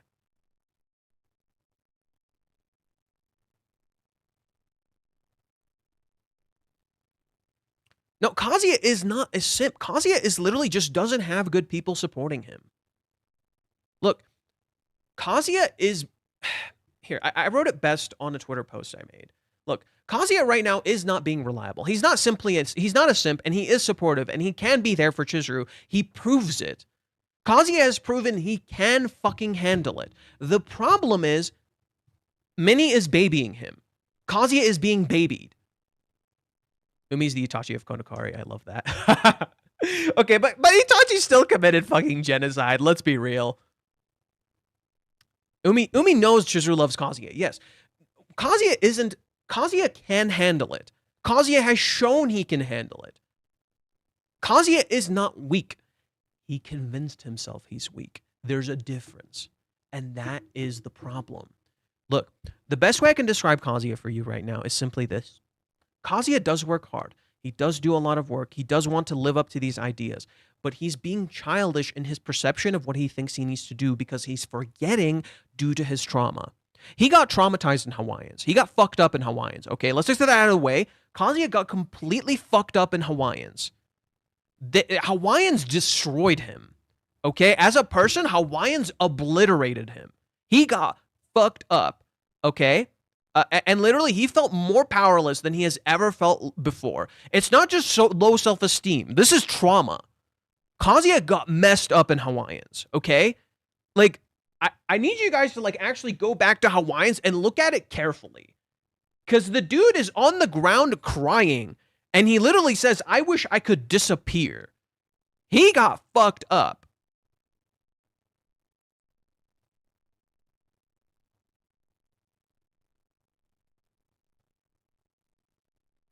These are Kazuya's literal words. I wish I could disappear. I'm sorry. It was all my fault. If only I hadn't started the charade back then. If I hadn't said she was my girlfriend. If I hadn't hired her then. If I hadn't let Ruka-chan bully me into a relationship. If I hadn't gotten carried away and gone on a double date with Ruri. If I had told Dad the truth. If I hadn't lied to Mom. I'm sorry. I'm really sorry for everything. He literally wants to just... He's gone. He regrets ever existing. He literally regrets the entire series. That's sad. You shouldn't feel this way. No one should ever make you feel this way. No one should ever make you feel like you should regret everything you've ever experienced. That's wrong. What they're doing to him here is fucking wrong. What his friend is doing to him here is fucking wrong. What his family's doing to him here is wrong. This is fucked up. This is not right. Period. Okay? And this messes Kazuya up, okay? That's why I don't completely blame Kazuya for the 3-month time skip. What Minnie becomes for him in this instance is a comfort zone, an escape. And the problem is, Kazuya has reached a point where he needs to not look for escape anymore. That's the problem. In a relationship, you're not going to get an escape. You're not going to get a comfort zone. It's time to get uncomfortable. That's where we are right now. That's where Kazuya is right now. He's realizing how lucky he has been. Okay, you're getting blocked. Get out of here. Fucking idiot. Kazuya at this point has had a lot of comfort. Kazuya at this point has had a lot of comfort, okay?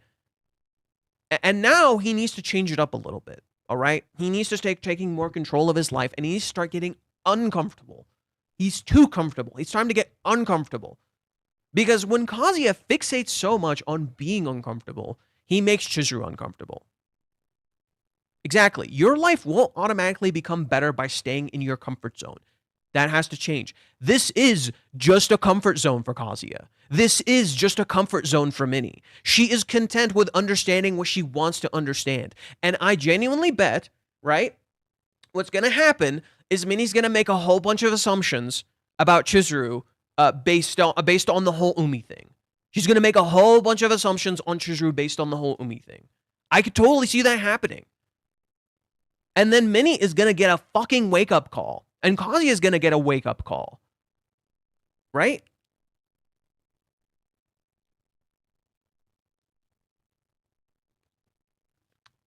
That's currently, in my opinion, what's going on. Kazuya hates being uncomfortable due to his past drama. Yeah, he literally can't fight anymore. And basically, what the cohabitation was comfort. The cohabitation was comfort. He got okay. He's starting to finally feel like he can do things again. He's starting to get comfortable doing things again. Now, Kazuya has reached a point where he has to face the coping mechanism. So up until this point, Kazuya has lied to himself a lot. And it's okay for a certain point of time when you're going through trauma to have a coping mechanism, to kind of lie to yourself a little bit, you know? Now he's reached a point where it's like, okay, you can't keep lying to yourself, right? It's getting bad and it's starting to hurt the people that you love. You have to stop lying to yourself, right? You have to realize why this is happening. You have to stop fucking lying to yourself. Minnie likes Kazuya, in my opinion.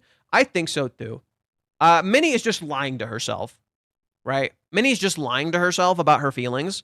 She literally, that's what Minnie does. Minnie literally lied about why she likes cosplay. She's lying to herself. Minnie is the epitome of when you start believing your own lies. Minnie is the epitome of when you start believing your own lies. No, it's not a little. She actually likes Kazuya. She does. But she started believing her own lies. She started lying to herself. That's what's going on. This is all just the characters lying to themselves.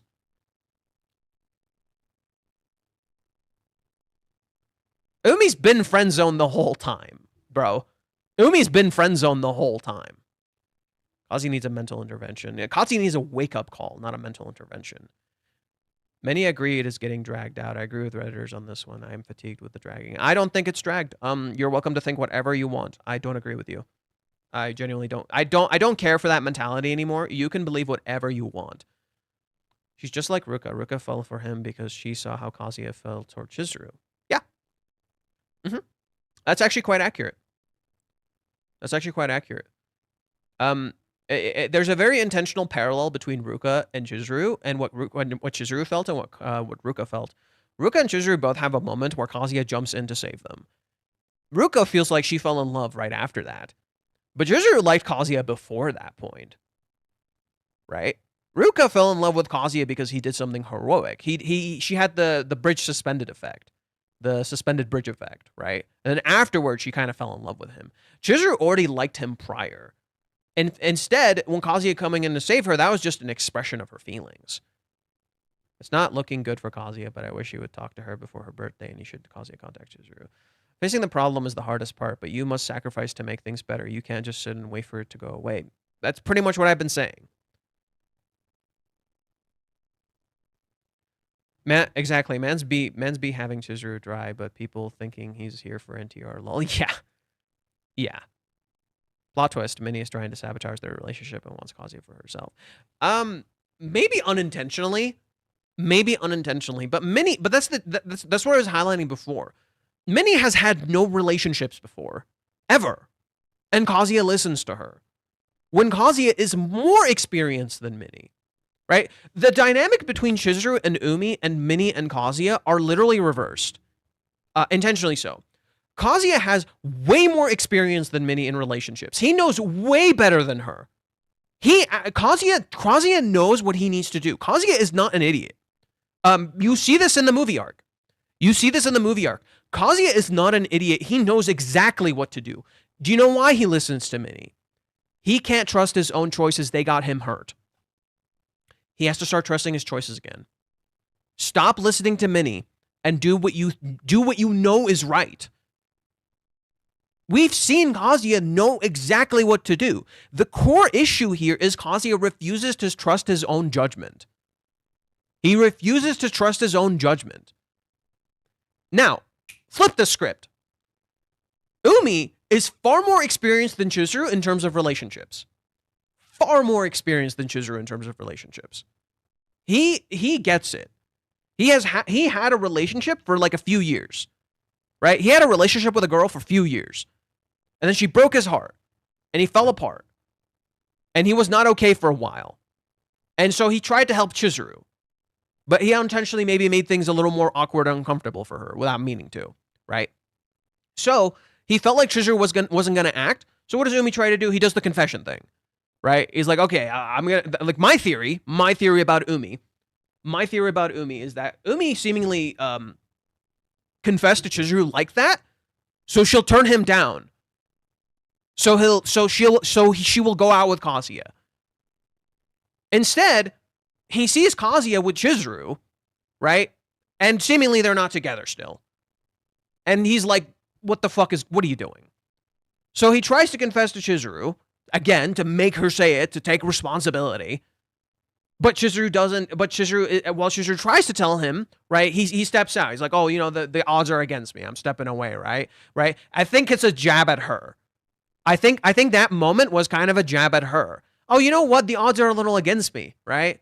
That's how much you mean to me, right? So I'm gonna keep holding on to this feeling. It feels like a jab at Chizuru. And the reason I can kind of think this is because he literally kind of parallels Sumi. The visit with Sumi is Sumi literally being really selfless and kind and very caring for Chizuru. But Sumi is secretly very selfish. That's what you don't realize. Sumi's character song in the anime. So, okay, what am I talking about? I just got to clarify so people don't misunderstand.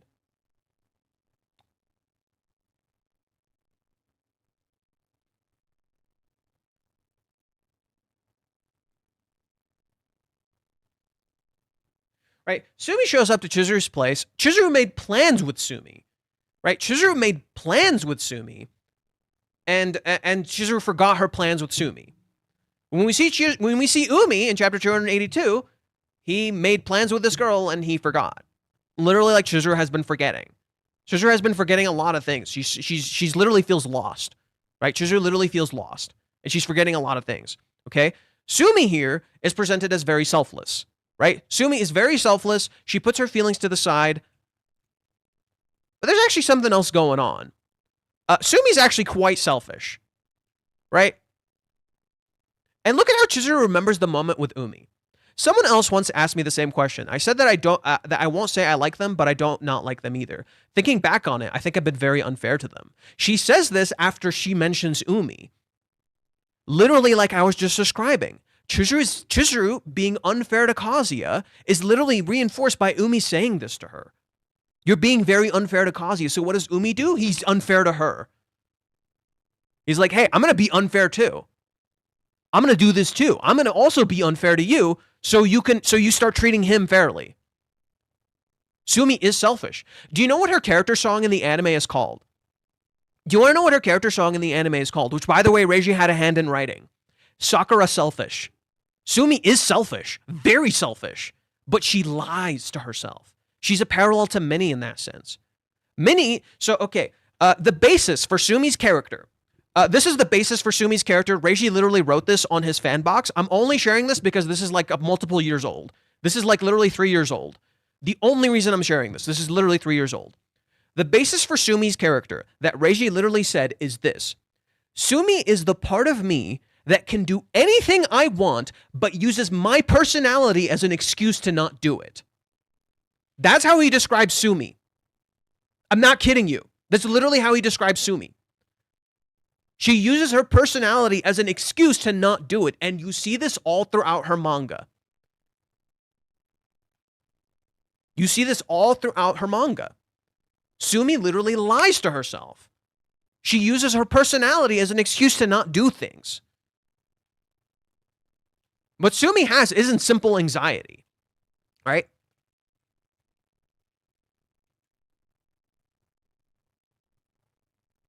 And I'm not saying Sumi's a bad person, right? I'm not saying Sumi's a bad person. I'm just saying Sumi is selfish. And you see this in a few other instances, right?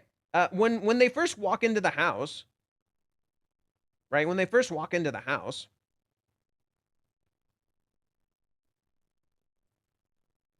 you see Sumi. She turns to Kazuya. Kazuya says, let's talk inside. And she clearly still has feelings for him. But she never confronts them. Right? Sumi never confronts her feelings. She lies to herself. She clearly still has feelings for him. And she never confronts them. She never talks to him. Right? Sumi never actually confessed to Kazuya. Right? Sometimes your issues become a comfort zone. Correct. So, Sumi is literally presented as selfless when she's actually selfish. Umi is presented as selfish when he's actually selfless. Every single action, so literally the way Sumi visits directly parallels Umi's visit. Directly. Right? The way Sumi visits the house literally directly parallels Umi's visit. The difference is, Umi's approach is very, very selfish. Umi's approach is very selfish. But maybe it's literally to highlight Chizuru's own selfishness, right? What Chizuru needed to realize in the scene with Sumi is that she's not selfish. She's actually a good person. She's not a fucking bad person. And Sumi could put herself aside and realize, okay, Chizuru is not a bad person. I need to recognize that. In contrast, Umi is challenging Chizuru. Umi is like, hey, you're being quite selfish. You gotta get out of your comfort zone. Get the fuck out of your comfort zone, girl. And she does, and she gets rewarded for it.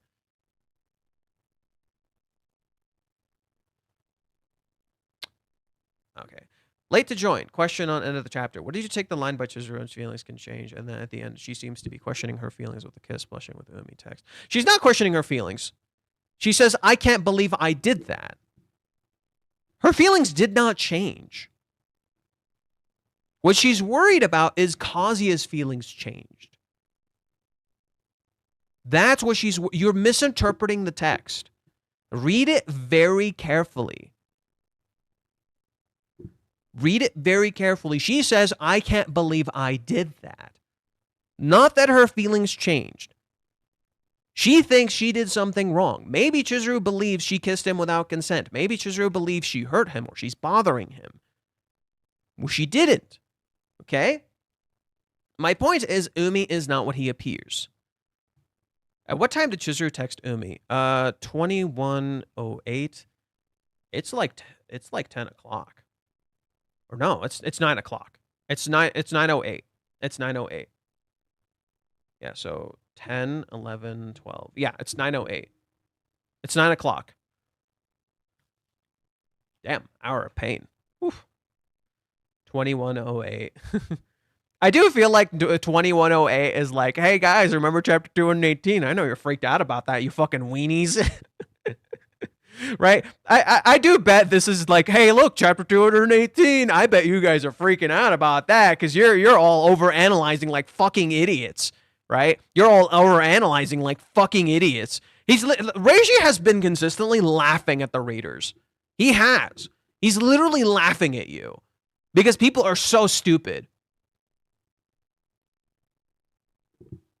I know. That's literally what I just did. It's 9:08. Yeah. Literally, Reiji is laughing at the readers. Reiji's such an asshole, and I love it. I know! I love it too! He's literally laughing at the readers. They're so stupid. The kiss is out of her character, not something she would do usually. That's what you think. That's what you think. But in reality, she's always wanted to do this.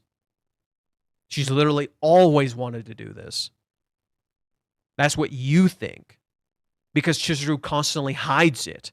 It just looks at a character. You're missing context.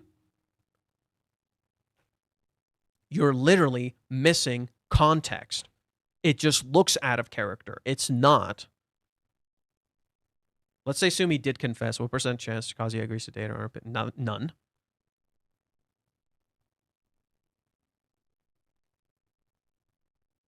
None. I don't know. I don't know what you're looking for. Keep laughing at us, Reiji. Give me more, please. Thanks for clarification. Anything you can glean from the facial expression on the final page? I have to read it, at least for me. Right. She's desperate, dude. She's so unbelievably desperate. Chizuru is so freaking desperate. She's so scared and lost and confused, and she just literally wants a guy to help her out. She turned to Umi for this exact reason in the past. She turned to him for this exact reason in the past. She didn't know what Kazuya was going through. She didn't know what he was feeling. She needed some help figuring it out. Reiji's laughing at us too much. Bitch, I'm saying this nicely, bitch, life isn't gonna, like, people are gonna keep laughing at you. How many people laugh at Reiji all the time? Every day. Constantly. How many people constantly give Reiji shit? Every single fucking day. Literally never leave him alone. But, oh, he's laughing at us a little too much right now. Oh, please. Oh, please. Love is not comfortable. Get good. You're not gonna fucking buy love like you buy AI. Get fucking good. Take the hit. Get better. Take the hit. Literally get hit and get back up. You don't see me whining. You don't see me fucking whining. I'm over here getting criticized every single fucking day while making this channel. Literally, Reddit, Twitter, and Discord constantly laugh at me for analyzing this series and even saying it's good. Imagine how much Reiji gets. He has like 10 million, he has like quadrillion times the amount of followers that I do. Fuck out of here. Love is not easy. It's not for cowards. It fucking hurts. Deal with it. I have one question. What if she didn't kiss him in the taxi? Maybe they'd be able to talk to each other right now. I don't know. What is that what if even about? I don't know what you're fucking asking. Kazuya is contradicting himself last night with Minnie. What more Chizuru wants from Kazuya today, and now Minnie tells him become even better man. Like how? Reishi is very smart and a little daring writer. Yeah. What do you mean, Minnie? What do you mean become a better man? Minnie doesn't realize she's literally setting these idiotic expectations for Kazuya. When Chizuru constantly clarifies, that's not what I'm talking about. Kazuya is literally forgetting Chizuru. And now we're starting to realize Kazuya's been forgetting Chizuru. Also, just think people are overthinking about Chizuru asking the taxi to go. She's a very practical person, and Kazuya already paid the house moving company. Yeah. Yeah. I also think Chizuru just wants him to make the choice of his own accord. Right? Kazuya already paid for the move. Kazuya already did that stuff. She's just being practical. And Kazuya never even thinks about that. Does Kazuya even bring that up? Why does she tell the taxi to just go? Does Kazuya ever mention that? No. It's almost like he was already going to move. And she was just expecting him to come back.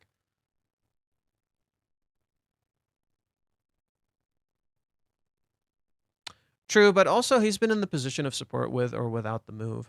We've seen panels of him looking concerned towards Chizuru in the past. Who, Umi? Yeah.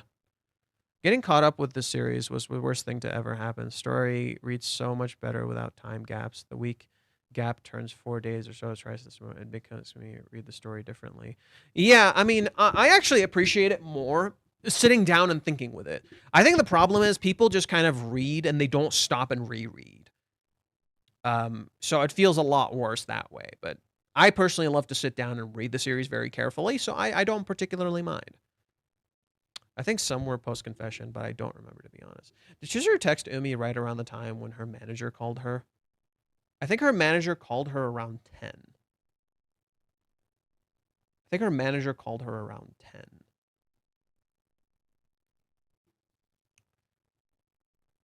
Fate, the more I think about the chapter where Kazuya later stated he later found out about Umi's trick date with Chizuru, I think Umi will reach out to him and tell him everything.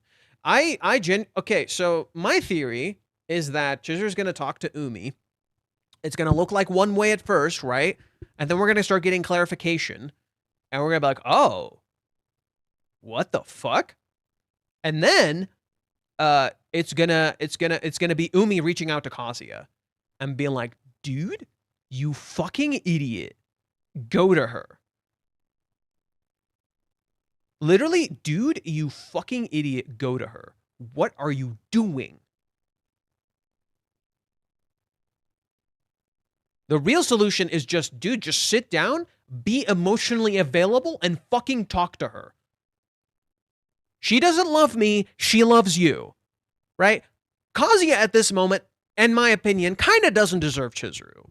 In my opinion. At this moment, Kazuya is failing her. He doesn't fucking deserve her, but she loves him. She fucking loves him, okay?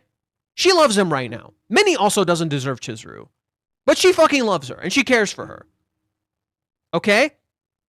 So what needs to happen is they need to get over themselves and sit the fuck down with her and just fucking talk to her.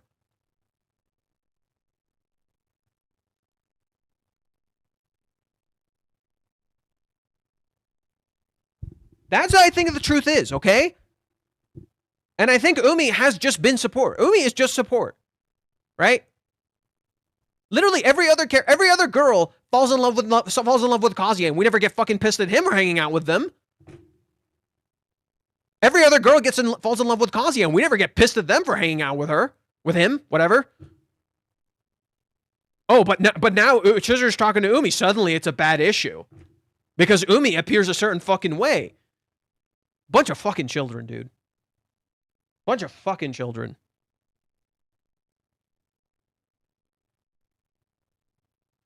Yeah, this is all timing up with chapter 400. We'll get the dooming, and then Reiji hits us with the big reversal at chapter 400.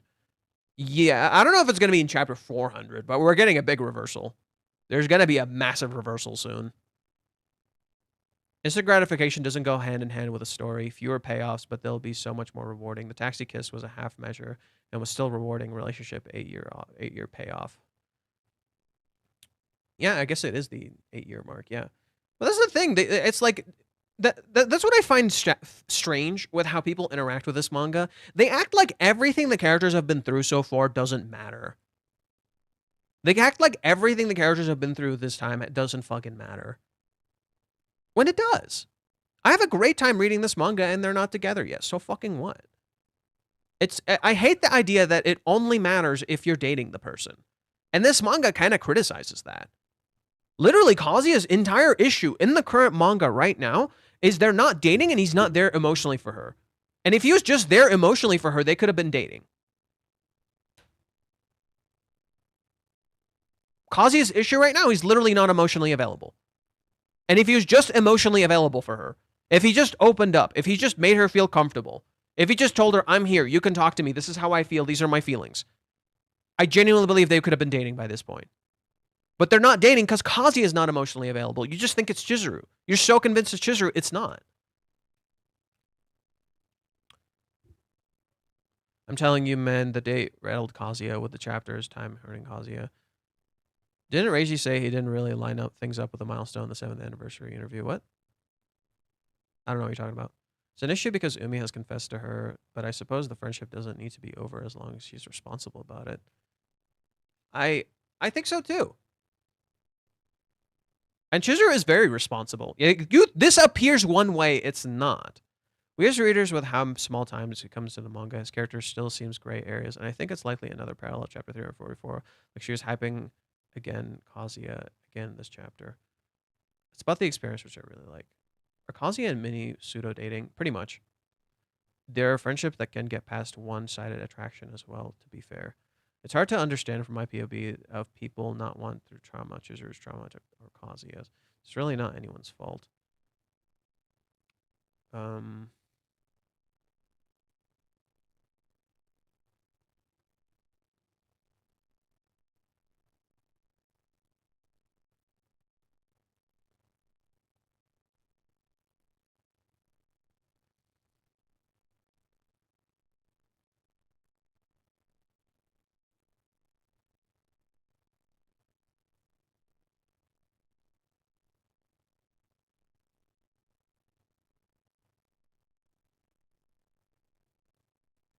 Of course, all the comments are dooming. Fucking weirdos. Get blocked.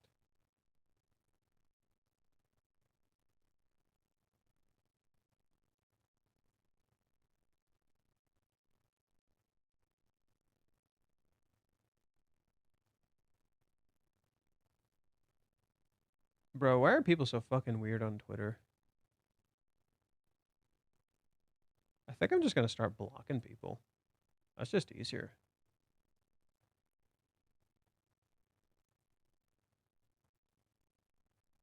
Okay.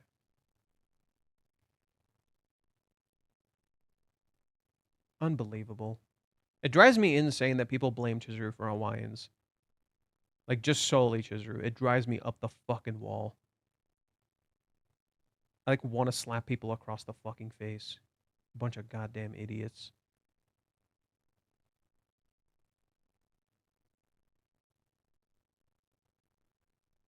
Alright, let's see.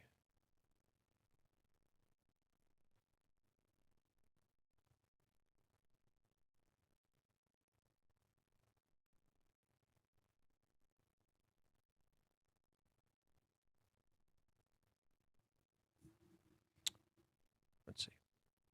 Another manga of Chizuru kissing Umi to see if it feels different or acting role that requires a kiss. I'm hoping Reiji's better. That is so stupid and childish. Chizuru would literally never do that. Chizuru is literally the type of character that values intimacy so goddamn much. She would literally never do this. That is just childish.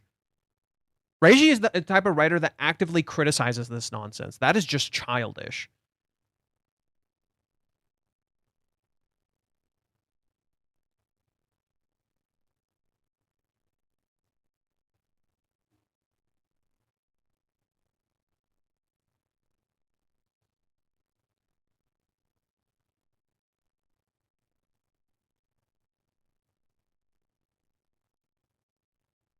Oh, crap. I haven't been recording, have I? Damn. I wasn't. Oh my god, my head's cut off. Ah, stupid. I should have been recording.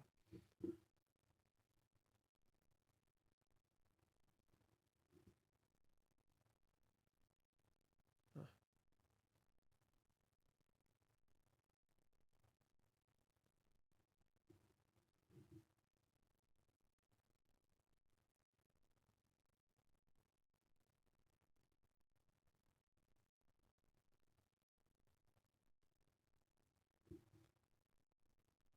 Reading Reddit is this is depressing. Yeah, I'm probably gonna like limit how much I interact with Reddit. It definitely feels like you're right. Minnie is the audience surrogate for all those people, only alpha bros saying Kazuya just needs to man up and hit the gym, and telling him he just needs to wait for X and Y. Chizuru needs him now. I'm not keen on bringing Umi back for how the worst part of the fandom will react, but I can believe her wanting to help will force the fight. Yeah, I think this may actually result in a fight. Yeah, I could totally see this, and Kazuya will realize how much of an asshole he has been.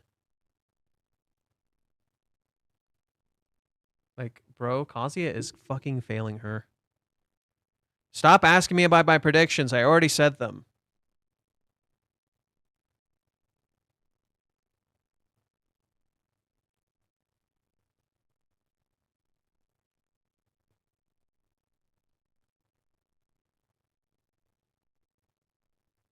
Distrust of men, my ass. What a stupid idiot. Minnie's such a stupid idiot.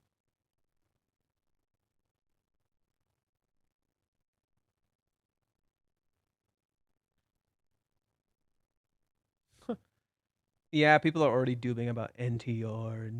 Ugh. So dumb, dude. So dumb. Okay, nothing on Twitter. I'm gonna use the restroom and then we can.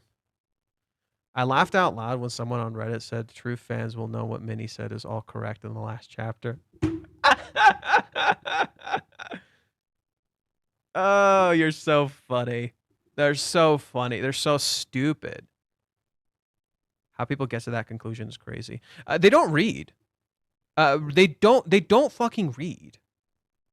These people don't actually meaningfully read and interact with the manga. I gotta lift this up. Sorry. Okay. Okay. These people don't actually like genuinely engage with this manga. They just react. A lot of people these days have been very conditioned to just react. They just want to react to something. They don't actually want to engage with it. You know, that's two completely different things. People don't know how to engage with media anymore, right? People talk about. Look, I think so. Here, I'm gonna share like a point of view of mine. People oftentimes love to use media literacy as oh, that's the stance that I feel like yeah, so people love to say media literacy is dead. I think that's inaccurate. More accurately, I think people don't want to engage with media. Saying media literacy is like kind of describing the symptom of the problem. It's not necessarily the actual issue. The issue is people don't want to engage with media. They don't want to actually try to interact with it. That's the issue. It's not media literacy. They just don't want to think about it.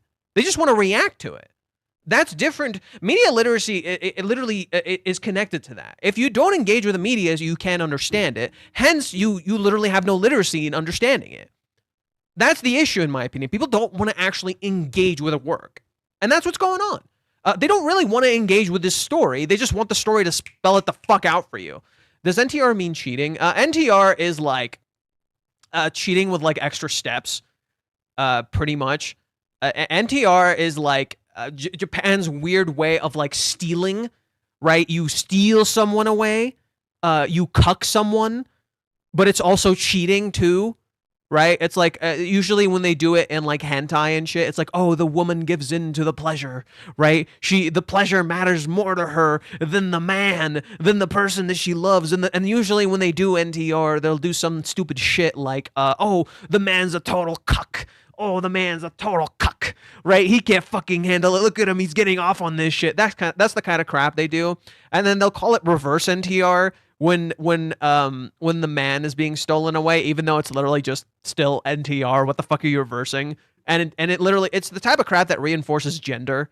It's the type of crap that reinforces like stupid gender roles where it's like, oh, the woman is the one being stolen away. Yeah. So literally, it's very stupid crap. That's very, very superficial. Extremely so. What about Revenge NTR? Revenge NTR is like... I don't even know what the fuck Revenge NTR is. That's just weird. How do you Revenge NTR? Like, you emotionally manipulate someone into having sex with you just out of revenge, and you're like, haha, you cheated, you piece of shit? I guess. Reishi better show some action, by the way. Kazuya and Chizuru put down the NTR supporter. This will be such a shush meltdown. There's literally not going to be any NTR. I genuinely don't think so. I think it's going to look like NTR. I think we're going to see something that looks like NTR. But it's not. I genuinely think so. We're going to see something that looks a certain way. And people are going to be mad. And then you're going to realize it literally means nothing. That's... Okay, you're getting, for someone who reads Hunter x Hunter, you're somehow fucking illiterate when it comes to actually interacting with real people. Have a nice day. Never seen you again.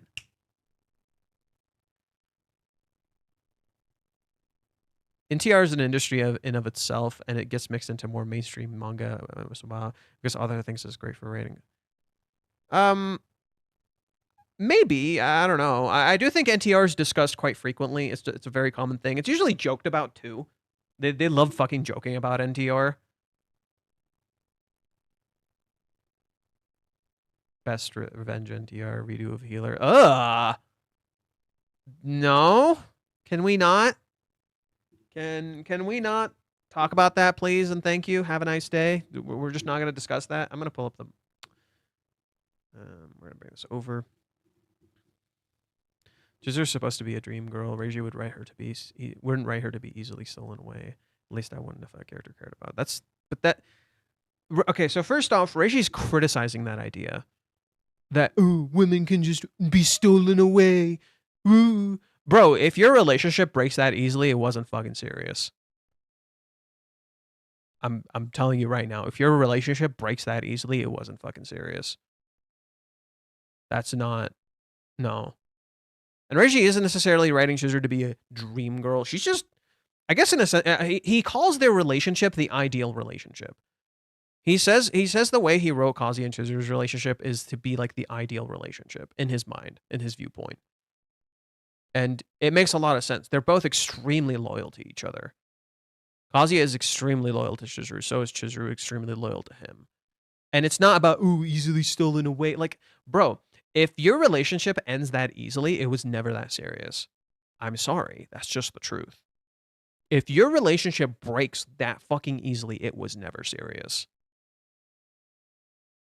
Closest thing we'll get to NTR is probably Kazuya seeing Chizuru meeting with Umi in public and freaking out because he lacks confidence. A crisis of confidence, though, maybe. No. I think if Kazuya actually sees this, he'll get mad. I think if Kazuya sees this, he'll get upset. And I could totally see that. I could totally see Kazuya being fucking upset about this. And like losing his shit and getting mad. And be like, what the fuck? You kissed me and all that. And then you're meeting up with Umi when he confessed to you. And she's like, why the fuck do you know that? And then they get into like a fight, you know? Because he's building a solid foundation, even if it started out a bit weird. Do you feel lonely when manga goes to end? And now I feel lonely, and you know how much chapter comes gets to a rough way, and I love this manga so much. I watched it for a time. Okay. I do feel like I miss something when it ends, but I'm okay. Right. I feel like I have a lot to talk about. Wait, Han, do you have a multi-chat where you see both? Oh shit. Yeah, when did you send this? I actually don't. I had to pull up Twitter on the side here, but I don't actually have a multi-chat. I don't know how to set that up yet. Or not Twitter, Twitch, sorry. Yeah, I don't actually have a multi-chat for Twitch. I don't know how I can see both comments. That's something I'll have to like work on. I'm not sure how to do that. Like I have YouTube here. Actually, wait. Why don't I can do this and then just move this here.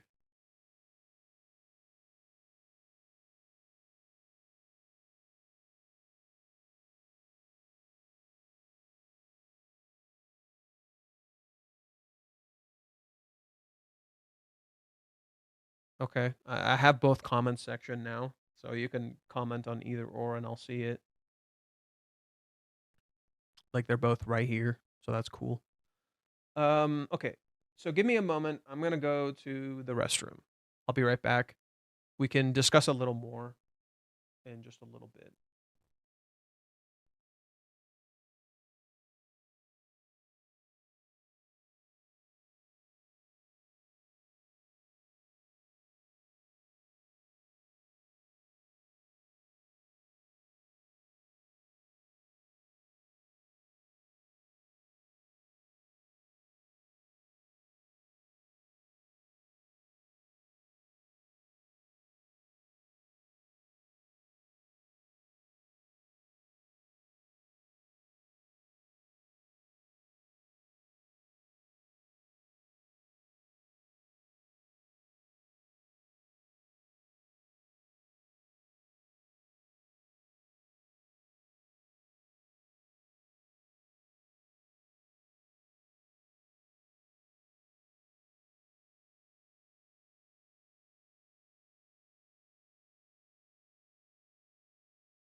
Damn, I just get pissed off by looking at the Minnie be back shortly screen.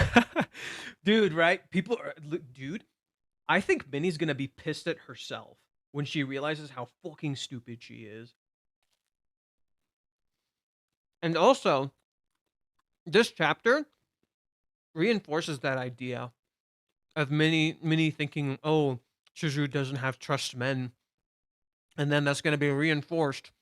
Oh, Chizuru picked a bad man. When in reality, Chizuru probably surrounds herself with good men. Because she knows what a good man is. Right? I doubt Umi's untrustworthy. I actually think Umi's pretty trustworthy. He just appears untrustworthy.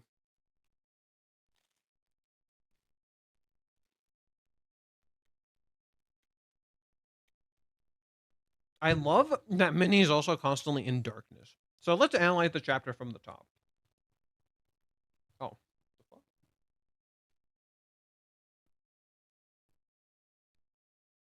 Come on. There we go.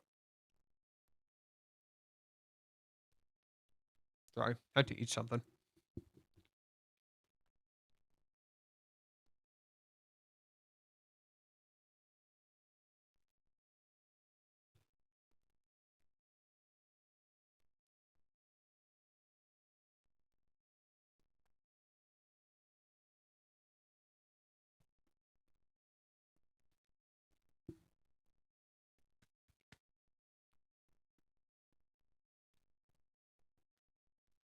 Okay, so first off,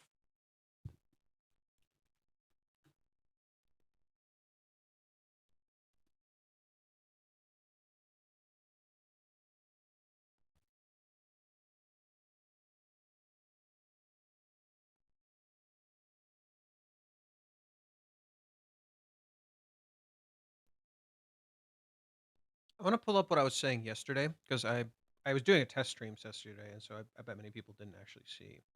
So I'm gonna pull up what I said yesterday. And I'll let that. I'll comment and let that play for like a second. You know, I think it was around here.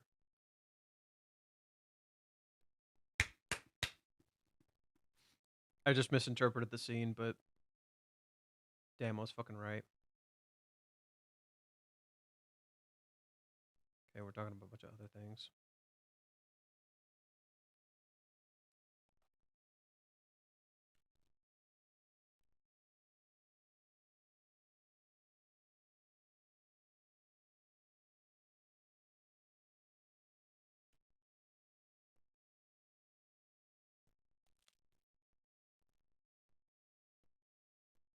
Aren't.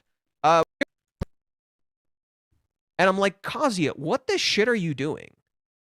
Like when I started processing some of these scenes, I'm like, Kazuya, what the shit are you doing? And I think that's the thing you're not supposed to think about when it's happening, right? This is something you're supposed to read in retrospect. When you're reading this the first time, you're not necessarily thinking about that. A lot of people aren't. Reiji really starts making you like Kazuya, and you're not really supposed, like, especially for people who didn't like Kazuya. A lot of them liked him in the movie arc.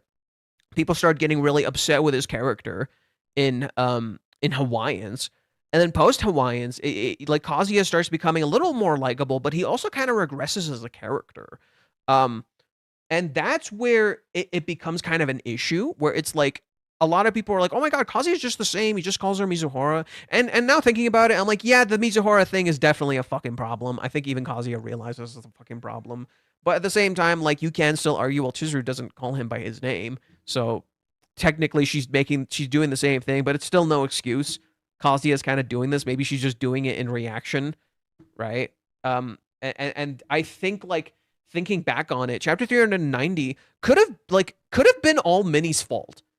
Because there was no date prior to Minnie doing her bullshit. Listen to me. Let's think about that for a second. Chapter 390 could have all been Minnie's fault. Because there wasn't a date prior to Minnie showing up and accosting Chizuru at school. Chizuru would have told Kazuya this. This wasn't a thing before. Suddenly, Minnie shows up, yells at Chizuru, frames her like the villain, and then acts like she's the fucking hero of the situation. And it's like, maybe Chizuru did this on reaction. Maybe Chizuru got fucking pissed that, like, Minnie showed up, blamed her for everything, and this in turn fueled her distrust and uncomfortability with Kazuya, because it's just like, bro, what the fuck? Okay. Minus the fuel and distrust with Kazuya, but rather, Chizuru's starting to doubt Kazuya's feelings. And it's like, okay, what if his feelings change? Right? What if Chizuru bothered him with the kiss? Right? Verkes thought this for a long time too. So this actually makes a lot of sense, right? Like Chizuru probably set this date, like in retrospect, thinking about it, I bet Chizuru set this date to find some more time to feel like she did something wrong, or she's trying to like improve still. She still thinks she needs to improve still or something, right? That's probably why she set this date. She feels like she did something wrong, but like she literally needs advice, and she just needs to realize she didn't do anything wrong. That's it, right? You're led to be under the impression that Chizuru set this date on purpose, and I think I even did that myself. In reality, what if Chizuru only set this date just because it was on reaction to Minnie? Minnie freaked her the fuck out. Minnie cornered her. Minnie scared her. And Chizuru felt like she did something wrong, so she makes this date. And she's like, okay, I'm not going to have a boyfriend until then. I'm going to figure out how I can be like a good girlfriend or something in this time. Right? She was literally just creating time and avoiding the kiss. She didn't talk about the kiss at all. Right? And it's because Chizuru wants physical intimacy with Kazuya. And she feels like that bothers him. And Minnie just reinforced that to Chizuru. Minnie literally just reinforced that to Chizuru, that Chizuru is just bothering him because she kissed him. Right? Minnie just freaked Chizuru the fuck out. That's what happened. Minnie freaked Chizuru the fuck out. And Chizuru did this in turn. Right? Not realizing like this didn't need to happen. I shared this really intimate and important thing with you, and you go and fucking tell Minnie about it. No wonder, like, Chizuru, like, I totally see Chizuru being upset here. This was supposed to be like an intimate thing between them, and he goes and tells Minnie everything. Right? What are you fucking talking about? Do you have any idea what you're putting Master through? What are you fucking talking about? What did I put him through? Why isn't he telling me this? How does Chizuru, what is Chizuru, see what I mean? How the fuck could Chizuru know? Minnie doesn't explain. What is he going through? Right? It's acting, Kazuya is playing victim. Kazuya is playing victim. And now Chizuru feels like the villain all of a sudden. It's like, no shit. I could totally see Chizuru being pissed about this. This date wasn't there. Minnie did this. Minnie made this date exist. Minnie is Okuba from Steins Gate. She's literally walking D-mail. She made this exist. She created an alternate timeline to suit her needs because she needed to do this. She's literally Okuba. In fact, something I realized recently is every single anime that Minnie references is literally characters doing something for so long they lose the purpose of why they're doing it. And Okuba, as a character from Steins Gate, is literally lying to himself the whole fucking time. He's literally lying to himself the whole fucking time. And then he lies so much, he gets stuck in like 3 weeks of hell, only to stop lying to himself and try to fucking break out of it. Right? And only when he starts accepting himself and stops lying to himself does he actually break out of the time loop that he created for himself. Literally like Minnie's doing here. Chizuru isn't the one who used D-mail, Minnie is. She's literally walking D-mail. She made this happen. She created her own illusions. This wasn't there before. There was no issues prior. Right? When Minnie was at Chizuru's place, there was no issues prior. We think this happened because of the call. In reality, this happened because of Minnie. Minnie fucking did this. This wasn't happening before. Minnie fucking did this. I've always said this. The biggest mistake you could make when dating is seeing the woman as a hurdle, as the enemy who's preventing you from getting your way, because you'll fail to connect with her. Well said. Right? And Minnie frames her like this. Minnie literally frames Chizuru like this. She frames her like a boss, like a hurdle to overcome. No, Chizuru's just confused. My initial assessment was what you said. How Chizuru's saying, how do you know every detail, Minnie? No, I think Chizuru at this point is just confused. She's so confused. She's so lost, desperate, and confused, and she just needs someone's perspective, and that's why she turns to Umi. She turns to the only guy she knows, right? To get some fucking perspective. And literally Kazuya is just being a fucking idiot. Kazuya is being a complete fucking idiot. He's not talking to her. And Minnie made this worse. Minnie being so stuck in her own lies made this worse. Okay? And that's what I mean. It's like these characters, literally Minnie, has done this for so long.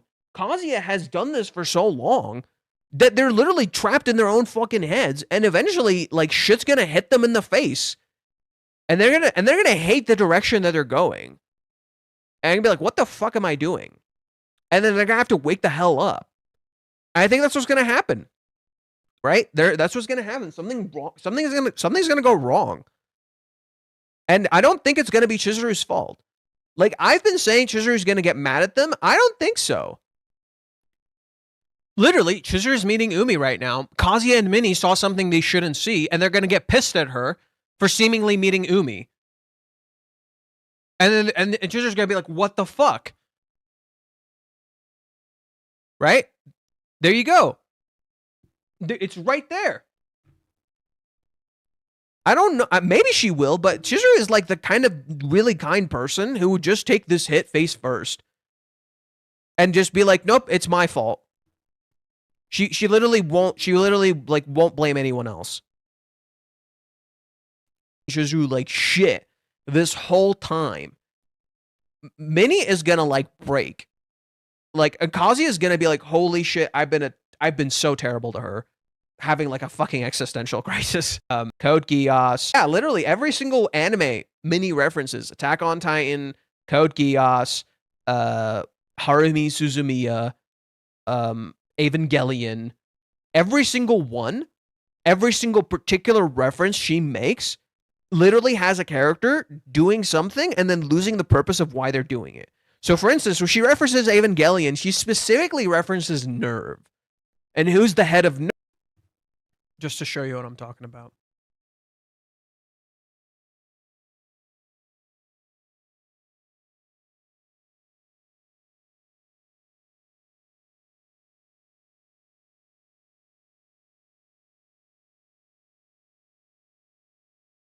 Her Nerve sweatshirt that she always wears when she's around Kazuya to represent control. Nerve, Shinji's dad, who literally out of loss of love, the head of Nerve, Shinji's dad, who literally out of loss of love loses the purpose of love in the first place and becomes this terrible human being, even though he supposedly cares for his son. You have Code Geass, literally Lelouch, does his revolution shit for so long, he forgot that he started this for his sister in the first place. Attack on Titan. Eren literally lost the purpose of why he was doing this in the first place and just ends up killing way too many people. I'm gonna avoid the word. Right? Literally just commits fucking genocide. Avoids the word, proceeds to say it. Haruhi Suzumiya, literally, when she references, what is it? When she references Haruhi Suzumiya doesn't know what she's doing half the time. She's just doing it to do it. She's just pissed half the time. Literally every single thing Minnie references is literally a character losing the purpose of why they're doing what they're doing. Endless 8 is literally Haruhi like looping constantly, and they have to figure out why this is happening in the first place. And in reality, what Haruhi wanted was just so they could do their summer homework. And they literally did not know the purpose. Not calling Reiji predictable, but is there anybody here that doesn't think the last 6 chapters aren't leading to a big blow up within the next 2 to 3 chapters? Go to Reddit. Dude, go to Reddit. If it wasn't for me, people would not think this is going to some sort of big blow up. I'm telling you right now. People don't know what's actually happening. Most readers don't. Most readers think it's NTR. Most readers think it's this and that. It's because people aren't actually engaging with the medium. There's very few people who are actually fucking engaging with this. And very few people who are actually picking up what's going on. You're only getting perspective because of me. You're only getting perspective because of like other people who are highlighting this stuff. But other people aren't actually thinking about it. Here, I'll show you what I'm talking about. I was talking to a Japanese fan the other day. And like literally he was just saying like people aren't actually thinking about this. Like, let me show you.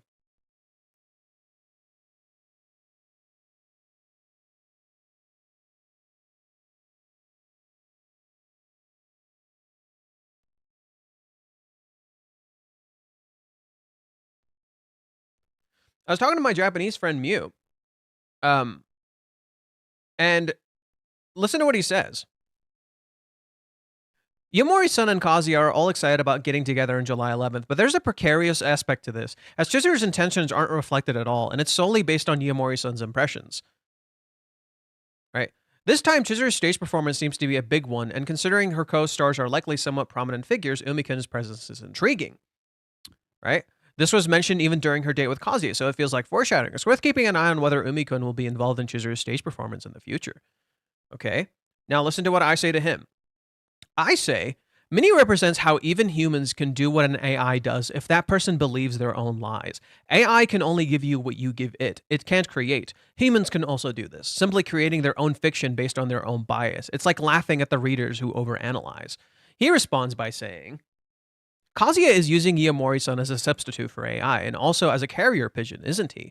Though the carrier pigeon is something Yamori-san is doing of her own will. It seems Kazuya has also forgotten that the date didn't go well because he blindly believed what Yamori-san said. Kazuya has given up his autonomy in favor of an easy out. This all comes back to the 3 months. In that time, Chizuru ghosted Kazuya, but it only lasted 3 months because of Kazuya himself. Minnie ended it in 1 day. Kazuya is being passive again, and it's hurting Chizuru. He says, there were many comments blaming Chizuru by saying, why don't you just contact Kazuya? But while Kazuya also couldn't ask Chizuru via line about the reason he kissed her, this hasn't been criticized much. He reads the comments on Manga Poke. He we can go and read those if you guys want, but literally none of them are actually keeping track of this. They're so distracted by what they think is actually happening, they don't realize what's actually happening. Literally, you're creating your own illusions. You're trapped in your own perspective. You're trapped by what your mind is presenting you. Kazuya has neglected Chizuru and taken her for granted. She worked nonstop for his happiness during the competition and even Hawaiians. He needs to see how much she has shouldered alone, how he's failing her as a partner and a man, how he's not showing up when she needs him. It's unfortunate that there are a certain number of readers who don't pay attention to Chizuru's devotion like that, relentlessly criticizing Chizuru as if she were a wicked woman and thinking of Kazuya as if he were a victim. Huh.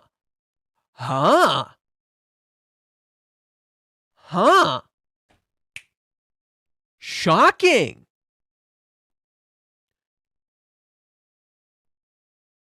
I already turned the chapter positive. I actually already discussed this way earlier. I talked about how Umi is not what he appears, and I actually think he's a friend. Anyways. Minnie blushes again at the sight of confident Kazuya, unrequited feelings. Oh, no. Minnie lies to herself. Minnie is literally lying about her own feelings. And in contrast, Umi has actually had a relationship, and he's not actually dating right now, and he's actually just trying to help Chizuru. He's not being a piece of shit. I actually don't think Umi is what he appears. I genuinely don't think Umi is what he appears. He just looks like a certain way. He's not what he appears. And Umi does have Kazuya's contact info. I can see Umi being like, yo, Kazuya, what the fuck are you doing? Go talk to her, you stupid idiot.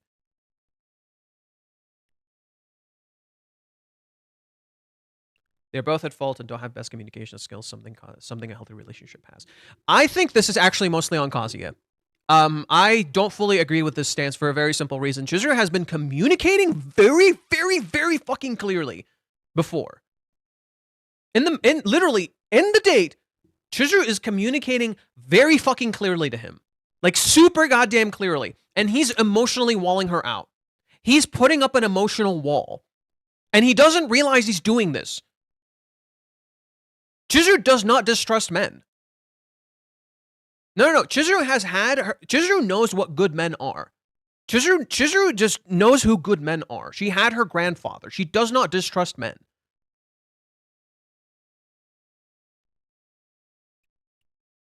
Okay, but counterpoint. Kyle, counterpoint.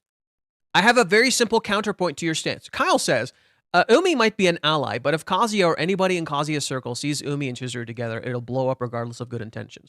No, actually. If Kibe sees Chizuru with Umi, he has no context. Why should he assume? If Grandma Nagomi sees it, she has no context. Why should she assume? Ruka doesn't know anything either. Mami doesn't know anything either. Why should they assume? Right? But if Minnie saw this, or if Kazuya saw this, then it would be bad. Why? Because they were stupid, followed Chizuru, and saw Umi confess and have no context for the situation. And in so doing, they would assume the worst. because Umi seemingly confessed to Chizuru prior. But if Kazuya operated on what Chizuru told him before, that Umi's just a friend and that there's nothing going on, then Kazuya shouldn't feel like this. See the problem?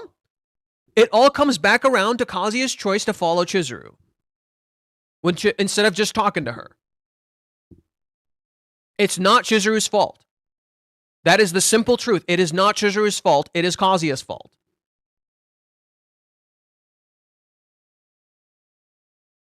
I mean, they are apart. They act like they don't have each other's contacts. Okay, Chizuru is scared and concerned, and Kazuya is not emotionally opening up to her and making her feel comfortable. Chizuru did that the entire cohabitation. Chizuru did that the entire date. She constantly opened up and made him feel comfortable. So why the fuck can Kazuya never do that? That is the truth. Stop saying it's both of them. It's not. Stop saying it's both of them. It's not. It's Kazuya. It is the simple fact. It is him. He has emotionally shut her out. Okay? Kazuya is being a terrible partner right now. He has emotionally shut her out. Okay?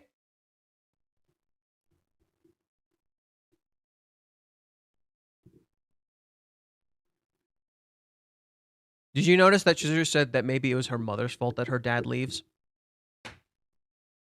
My point exactly. Let's go read that.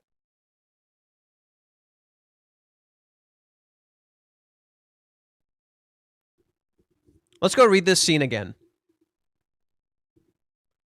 That's my mom. Really? This your mom? What's her name? Kasumi. Wow, I like it. I like it when girls have long names like that. She really is beautiful, huh? No filters either. It makes me kind of sad to compare. It must run in the blood. I don't even stand a chance. Yeah. Was she not interested in show business, just like you? I mean, she certainly got the looks. I wouldn't say she was uninterested. It's just she got married at a young age. Apparently, she was a very popular girl. She gave birth to me at 19 years old, and her partner ran off. Right? So literally, Chizuru's mom got pregnant before she was like, she only just turned 18, right? And she was already pregnant. Do you see how Chizuru can perceive her mom like she did something fucking stupid? Like, why are you already pregnant and having a child at the age of 19? What are you doing? Right? Do you see how Chizuru could perceive her mom as like kind of stupid? That's very irresponsible. Chizuru is 20 years old. Chizuru is older than her mom when her mom had her. Do you see the problem? Her body wasn't very strong to begin with. She was 23 years old when she passed. That's kind of sad. Not really. I was only 4 years old. Memories and sadness go together, right? No, I meant referring to him as a partner. Right? Huh. I don't know anything about him. Calling him dad just sounds stupid. I don't know what happened between the two of them, and it's possible my mom was the one at fault. Huh. And what do we see with Chizuru today? What do we see with Chizuru at the very end of the chapter? Minnie perceives it like Chizuru doesn't trust men. But here's Chizuru literally saying, maybe it was my mom's fault. And Chizuru literally refers to her dad as a partner. Like she doesn't actually distrust men. You're given an objective view of this situation, and then you're given Minnie's interpretation of events. Chizuru is literally saying, maybe it was my mom's fault. And Chizuru refers to him as a partner. Or like someone she got married to. What is it? And her partner ran off. Chizuru literally says her partner ran off. Like it was her own fault. If anything, it shows that Chizuru doesn't trust herself. Huh. Minnie is right in that he's not a partner for running the fuck off, right? Referring to him as a partner, right? He ran off on her. This is literally what's going on right now. Kazuya ran off on Chizuru, and Chizuru's blaming herself just like she thinks it was her mom's fault that her dad ran out. Huh. Are you starting to see a problem? Are you starting to see a problem? This is Minnie's own interpretation of events that Chizuru doesn't trust men, when in reality, Chizuru doesn't trust women. She thinks, in reality, Chizuru doesn't even trust herself. That she's doing something wrong. It's not the man's fault. I did something wrong. Bro, Minnie's an idiot.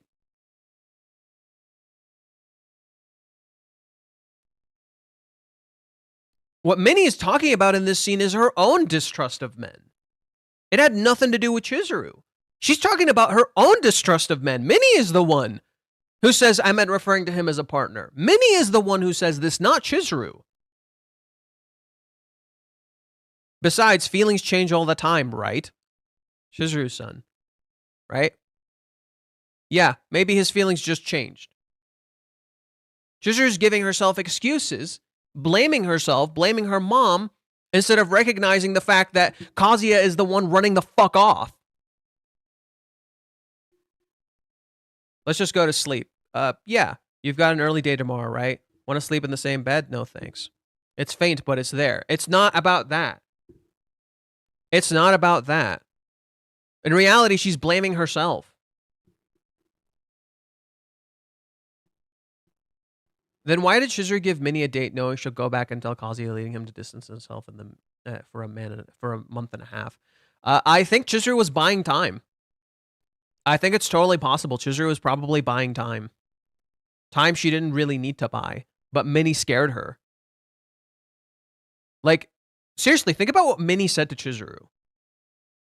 Minnie came up to her at school, yelled at her, and acted like she did something wrong.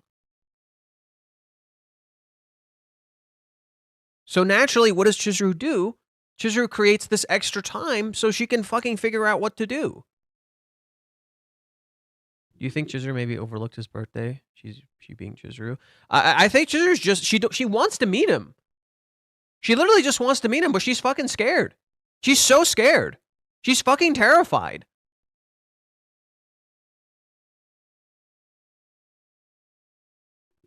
I think what Reiji did this chapter was Chizuru not contacting Kazuya. She instead was thinking the bigger issue than Umi. She thinks it's easier to handle Umi, but also tell what? You might have to rewrite that sentence. I don't know what the fuck you're saying. You rewrite your sentence. I don't know what you're saying.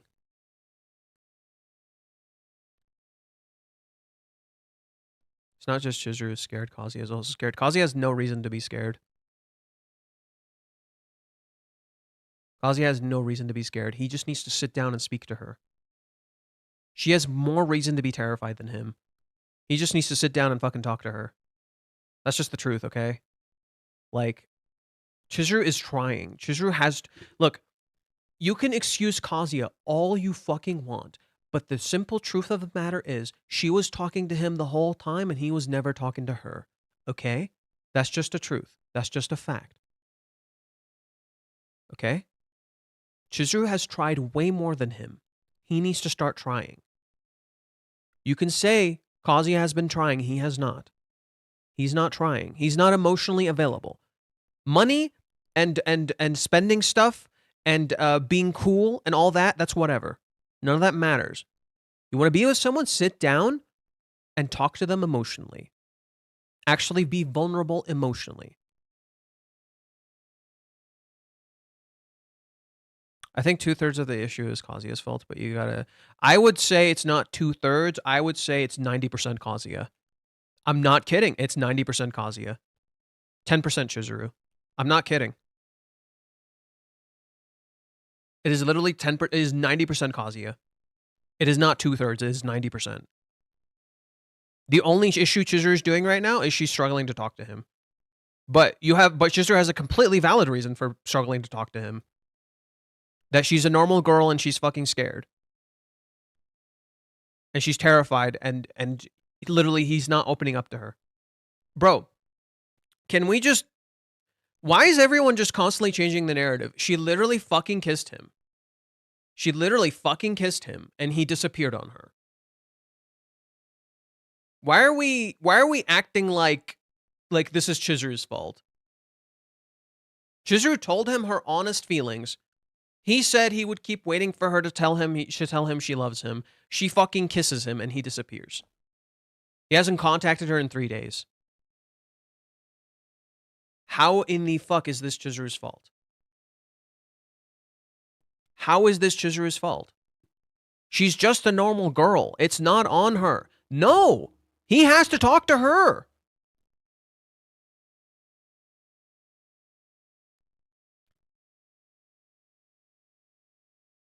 It is so his fault. It is so his fault. He's not being a partner. She said to stop loving her, and okay, fair, valid argument. She said to stop loving her, fair, valid argument. And then he kept loving her anyway. So what is she supposed to do? She gave him a goodbye kiss as far as he can tell? No. No, he knows it isn't. He literally knows it isn't. He knows it is not.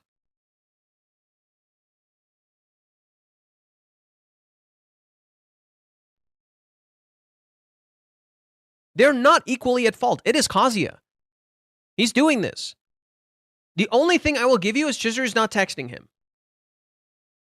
But to say it is all on Chizuru is bullshit for a very simple reason. She's alone. Kazuya never considers she's alone. He never talks to her emotionally. He never fucking opens up to her. Okay? I'm sorry. It is so on Kazuya here. Chizuru told him, stop loving me. He refused to. He literally refused to stop loving her. Okay? He literally said, I'm going to keep loving you no matter what. He literally said, I will wait for you 10 to 20 years. He literally says this to her. I'll wait for you 10 to 20 years. Okay, no more waiting. Fine, I'll date you. And then he runs away. Process this, please. Take this in for a moment and process it, please. He literally said he will waste his life and keep loving her. And then she kisses him. Then he disappears. What does that look like to you?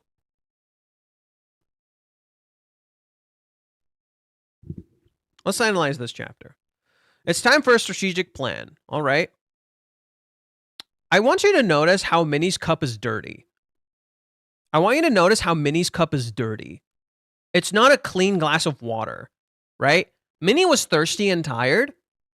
I don't think it's fair to say he ran away. He did. He so did. He ran away. No, he did. He's a coward. He ran the fuck away. He totally did.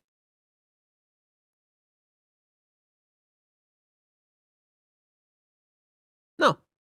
Look, if Chizuru was not super emotionally vulnerable and terrified out of her fucking mind, I would say, okay, sure, it's kind of her fault too. But she is so fucking scared. Okay? She is terrified. She is throwing herself to the goddamn wolves for him. And he ran away. He never considers how much the kiss meant to her. He never considers that for a fucking second. He never considers she's also scared to text him. He never considers she was terrified of losing him too. Even though she told him living in that house alone, it was rough for her. Kissing at the last second can be seen as a coward. How?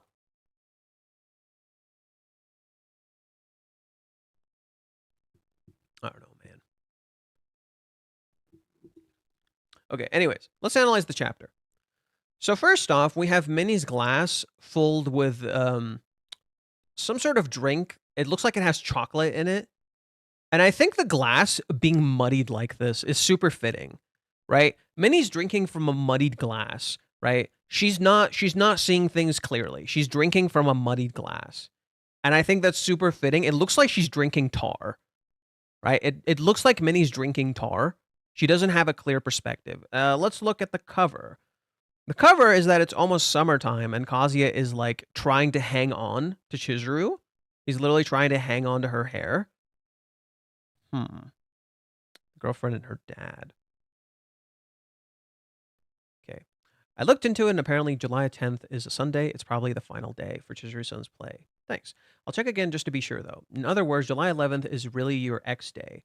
Okay. So this is the information we're operating based on. It'll become your anniversary day, right? Notice how she sets the expectation. Oh, it's going to be your anniversary day, right? It's going to be your anniversary day. That's the day. That's the day, right? You're getting excited because you think that's when they're going to start dating. This story is going to tell you, no, that's fucking stupid.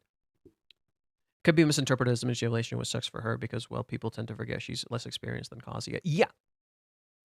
That's the issue. It's intentionally presented like it could be interpreted as manipulation. But if you remember Chizuru for 2 fucking seconds, you know it's not. You know how responsible Chizuru is. Chizuru has been actively presented to you as a very, very responsible person. But Kazuya is literally not considering that at all. And he literally gets it.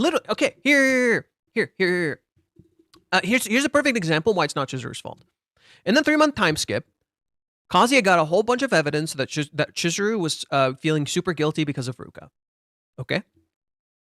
There was a whole bunch of evidence to show she didn't fucking hate him. But he was stuck in his own head, so he could never process it. Okay?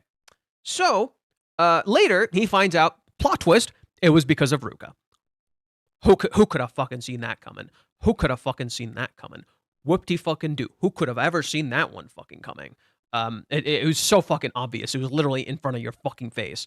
But Kazuya never considers this, right?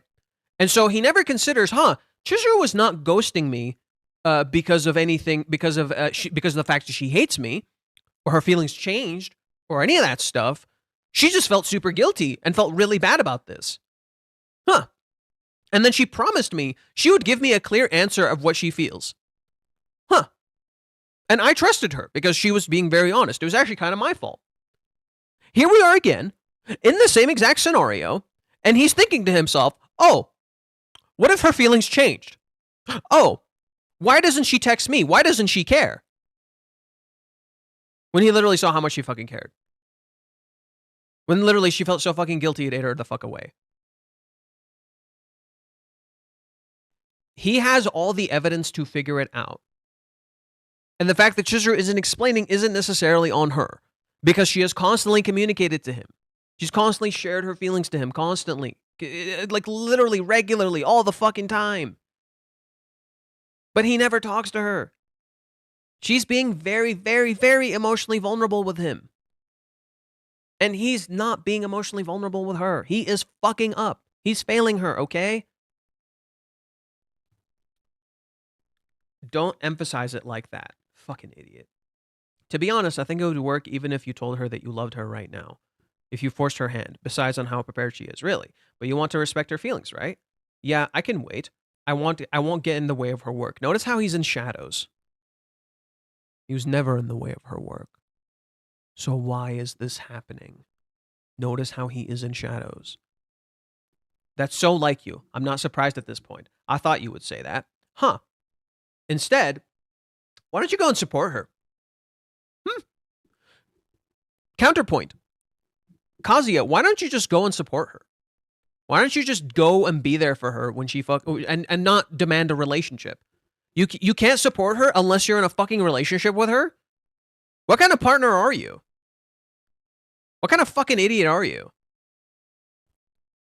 The fact that Chizuru-san said what she did probably means that she made up her mind. I doubt she'll make any other plans. Assuming you'd ask her out later, it's only a matter of what we can do until then. Chizuru made up her... This is an assumption. Notice how these words are far away from the characters. This is an assumption. We don't know if this is true. These words are very far away from the characters. We don't know if this is true. I think Chizuru was trying to find some sort of solution. Notice how Kazuya is in shadow, and notice how Minnie is also in shadow. These two scenes parallel each other. Look at this. Look at them. They're literally both in shadows. You can't make a move until the play ends a month and a half from now. Chizuru never said that. Why not? Why not? Chizuru never said that. Why not? Why can't you talk to her? What is this arbitrary rule set? What the fuck are you talking about? Why can't you help her out? Why can't you just fucking be there for her? What is Minnie talking about? Minnie never considers she fucking did this, dude. She's so certain this is the truth. She never realized she fucking did this. But on the other hand, you can make as many preparations as you want. In order to make your 100% into 102%, 120%, I think you should do everything in your power. What the fuck are you talking about? Right. Now let's cover the main issue at hand again. You've already been rejected once. Stab in the heart. But let's think about what you could have done better. She's right. With that said, you being unable to answer Chizuru's question about love was what really hurt. I heard about it. Drinking my tar juice. Drinking my fucking tar juice. I close my eyes and I assume I know what's actually fucking going on. Ooh. Fucking idiot. You told me that you conveyed your feelings on the way home, but as long as Chizuru-san keeps focusing on that one issue, then you need to do better than gradually explaining it. Is she focusing on that, or is she focusing on something completely different? In particular, what he feels about the kiss, and that maybe she forced a kiss on him, and that maybe she did something fucking wrong. The piggyback incident, like I said, don't call it an incident. She told Minnie that she won't have a boyfriend before the event. So you can't talk to her, right? She won't have a boyfriend, which means you can't fucking talk to her? I'm sorry, so Kazuya can't interact with her at all if she's not gonna have a boyfriend until the event. He can't be a partner for her because she can't have a boyfriend. Fucking excuse me? So they will interact as friends. They're in the talking stages, so why are they not talking? My point exactly. A training arc in a rom-com is crazy work. The motherfucker got to defeat Frieza before confessing again. That's what he thinks he needs to do, and it's stupid. It is idiotic. Reiji's literally saying this stupid shit that they show in rom-com is fucking stupid. The stupid shit that they show in rom-com is fucking stupid. Okay. Of course, I understand that it sounds unreasonable to have an answer to such a question, but I think you should do your best to bring the clearest answer possible to the date that you can confess all your feelings. It's probably easier for her that way. I'm going to confess again. Chizuru doesn't want a fucking confession. Chizuru does not want a fucking confession. She just wants you to talk to her. The shit. Instead of assigning blame, I look at them as two confused and scared people in love in a frustrating situation and no other reason to doom them. They will talk and it will solve stuff. No, it's Kazuya's fault, period. I can look, if we're going to talk about the 3 months, I agree with you. If we're going to talk about the 3 months, I agree with you. If you're saying the 3-month time skip and the stuff that happened a little bit after that and when they were initially living together, yeah, okay, fine. That's perfectly reasonable. I completely agree with you up until about a little bit past Hawaiians. Now I don't agree with you. No. The date is Chizuru being emotionally vulnerable constantly. She's literally constantly opening up to him in a very, very vulnerable, scared way. She shows she's scared. She's fucking terrified. She's constantly leading in his own date.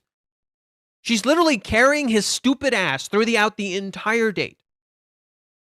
And then she fails, messes up, loses everything, and then when he keeps loving her, even though she told him to stop loving her, she's like, fine, I'll fucking date you. And then he runs away. And he doesn't talk to her. And then he talks to Minnie. And then Minnie accosts her at school. And then now Kazuya is listening to Minnie some more. After not considering how Minnie accosted her at school. Because Minnie conveniently doesn't fucking mention that. Huh. So I'm sorry. Whose fucking fault is this? If not Minnie and Kazuya's? It's totally their fault. I think what Reiji did in this chapter was to show Chizuru is easier to contact Umi instead of Kazuya. It's easier for her to face Umi instead of Kazuya because of how hard it has been to make Kazuya, by the way, between them. I mean, yeah, that's kind of the idea. Kazuya has made it so fucking difficult for Chizuru to talk to him that Chizuru feels the need to turn to Umi. And that's fucked up. That's fucked up, dude. That you made Chizuru feel so fucking scared she turns to Umi. And no, Chizuru did not do this to Kazuya. No, Chizuru did not do this to Kazuya. You cannot say Chizuru did this to Kazuya. Kazuya willfully turned to Minnie.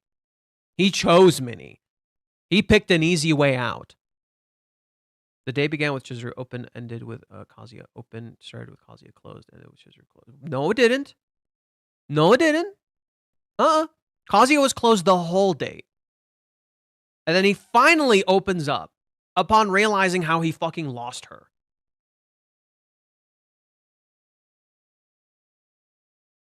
We're mad at Chizuru for texting Umi, but Kazuya is spending all this time with Minnie. Should go both ways. Yeah, but you know what they'll say? No. You know what they'll say to that argument? Oh, Minnie doesn't love Kazuya. Kazuya doesn't have romantic feelings with Minnie. They're just friends, right? So it's perfectly fine. But Umi confessed to Chizuru, so her talking to him is terrible. Umi confessed to Chizuru, so her talking to him is terrible.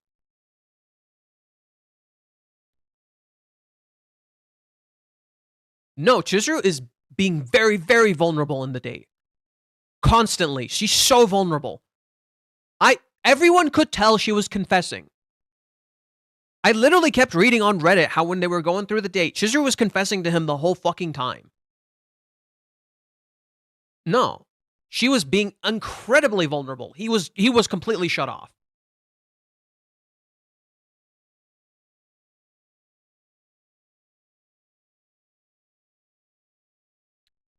Kazuya thinks she needs to focus on her dreams as she already made up her mind and doesn't want to bother her with his feelings after all the recent incident. Dude, Kazuya has supported her with her dreams in the past without a relationship. He literally told Sayuri, even if our relationship ends, I would keep supporting her. Why is he not supporting her? The argument falls apart when you just consider all these expectations we're setting don't matter. Every single argument falls the fuck apart when you realize none of the expectations matter. Just fucking be there. Bro, if I was in Kazuya's position and the girl told me this, I would show up and be like, I just want to support you. I don't need to have a relationship with you right now. That's perfectly fine. I just want to support you.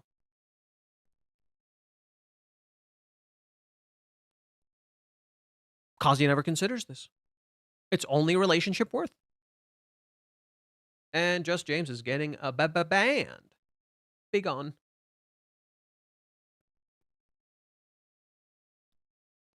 I'm going to confess again. Also, we need to keep moving forward too, Master. Chizuru-san is advancing her career as we speak, surely and steadily. Summer internships are going to start. If something doesn't change in a month and a half, then everything will just fall apart. It's your chance to final settle things. What do you mean? Wait. What the fuck is she talking about? Summer internships are going to start. If something doesn't change in a month and a half, then everything will just fall apart. No. This line is so funny. She doesn't realize what she's saying is correct for the wrong reason. If something doesn't change within a month and a half, then everything will just fall apart. This is correct. This is totally true. If in this month and a half, they don't figure this out, that's it. I'm not kidding. But Minnie thinks it's summer internships. Minnie thinks, oh, it's gotta be because I gotta work. You gotta get good enough. You know, you gotta have a good job. That's what it's about. She's right. Mizuhara said so too. But what did Chizuru say right after this scene? Chizuru said, I just want you to communicate to me. That's it. You should do everything you can think of until X day, a month and a half from now. I'll do the best I can to support you. Do your best to raise your chances even 1%. It's time to become a better man. What is actually becoming a better man, mind you? I fucking hate Minnie. Become a better man. No! I'm just mad at this point. I'm just upset at Minnie. I'm just upset at Kazuya. I'm losing it. I'm getting very upset. My patience has run very thin. And like, understand, like, this is me loving the shit out of this manga. I'm getting pissed at them. They're failing Chizuru. They're being so terrible as friends. They're being such terrible friends, dude. They're being such terrible partners. They're fucking failing her.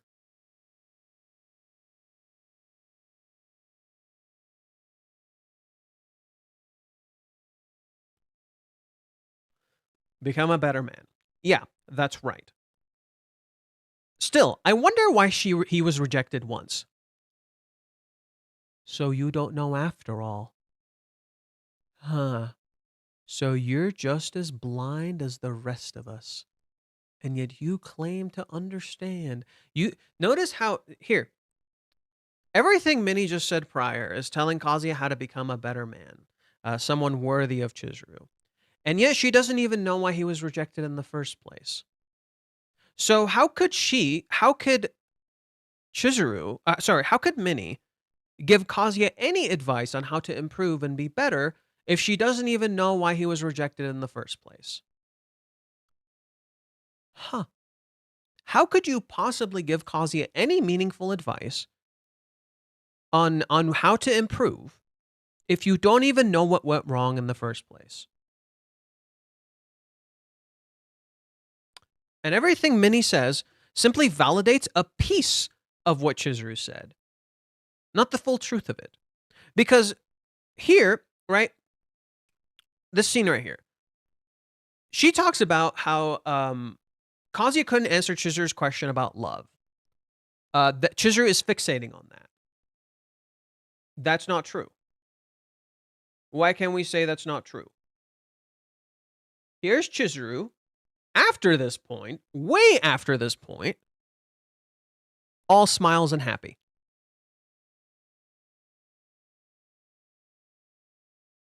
All smiles and happy.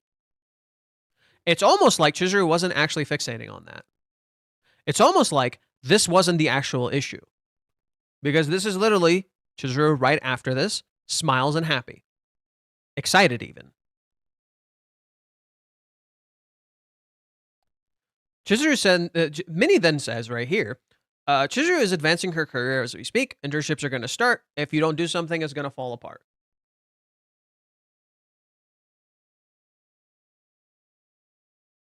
Let's go. And then Kazuya thinks of this moment to validate his perspective, right? Let's go to this moment. Kazuya freaks out. I screwed up. It's just I had nothing else on my mind except for this date. Being busy isn't a good excuse. Hardship makes the man. You need to put your best effort into both romance and your work. Don't get the wrong idea. It's not like I'm against it or anything. Not everything goes according to plan in life. That doesn't mean it's not okay to have one, right? That's why if we're together, I'd like to know that what you'll be doing in 3 or 5 years. Will you be moving for work? How much time will you have off? What kind of company will you work in? What makes you stressed? How can I support you? How often can we see each other? What kind of life will we have? I mean, I would be your girlfriend, right? Tell me what you are feeling.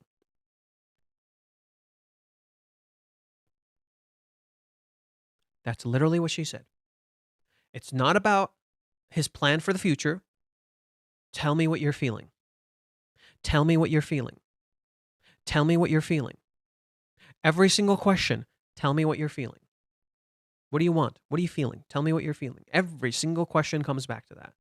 That is the core of every single question Chizuru asks. And yet Kazuya takes them at face value. I couldn't answer that question. That means that's what she's lingering on. That's what's bothering her. Chizuru literally didn't care about that. Minnie, you gotta get your career in order, or this is all gonna fall apart. Chizuru doesn't even care about that. That's not the issue. That's something they can work on together.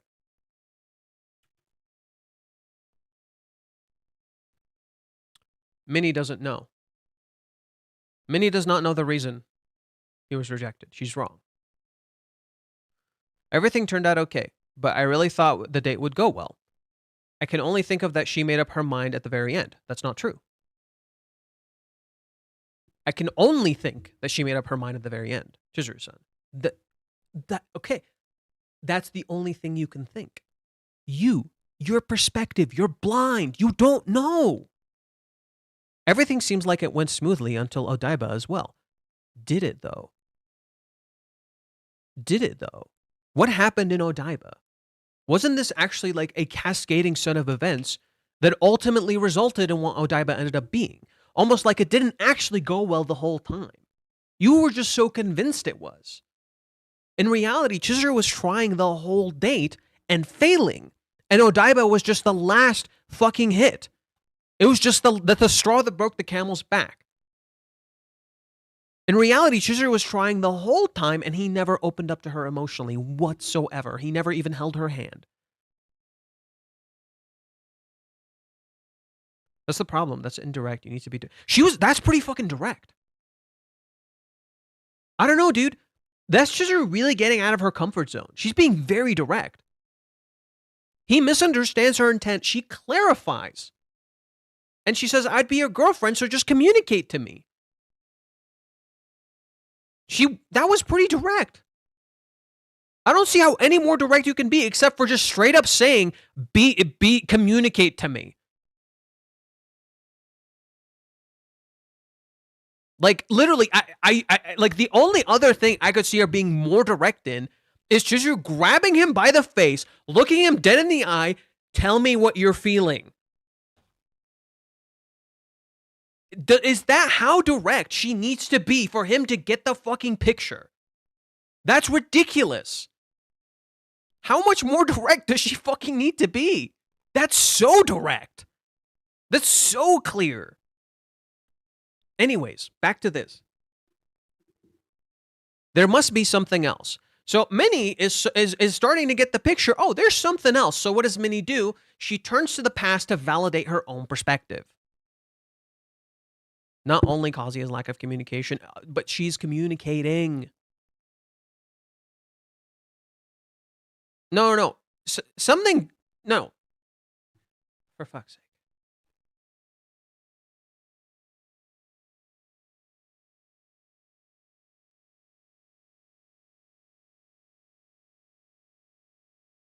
Chizuru desperately reaches out for Kazuya's hand. She wants him to talk to her. She wants him to stay. He's still cutting her off. He's still emotionally shut off. He's emotionally shut off the entire fucking date. He's not talking to her. He's off in this fucking this stupid Lulu bullshit land. And she's trying to confess to him. And he's not making it easier. And he's scaring her constantly. So literally, she feels like, okay, I'm pressuring him. I'm scaring him. He's not opening up to me. I have to reject him. It is my responsibility to. I'm asking too much of him. He doesn't want the same thing I do. I'm asking too much of him. It scares him. He's not happy with me. I can't keep him waiting.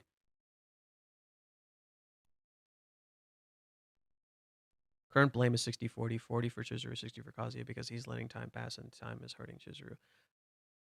No, it's 90-10. It is all on Kazuya. He's hurting Chizuru. The more he waits, the further he is. He's literally not present in her life. Like, no. And Chizuru is literally fucking alone. No. It is on Kazuya. 200%. It is completely on him.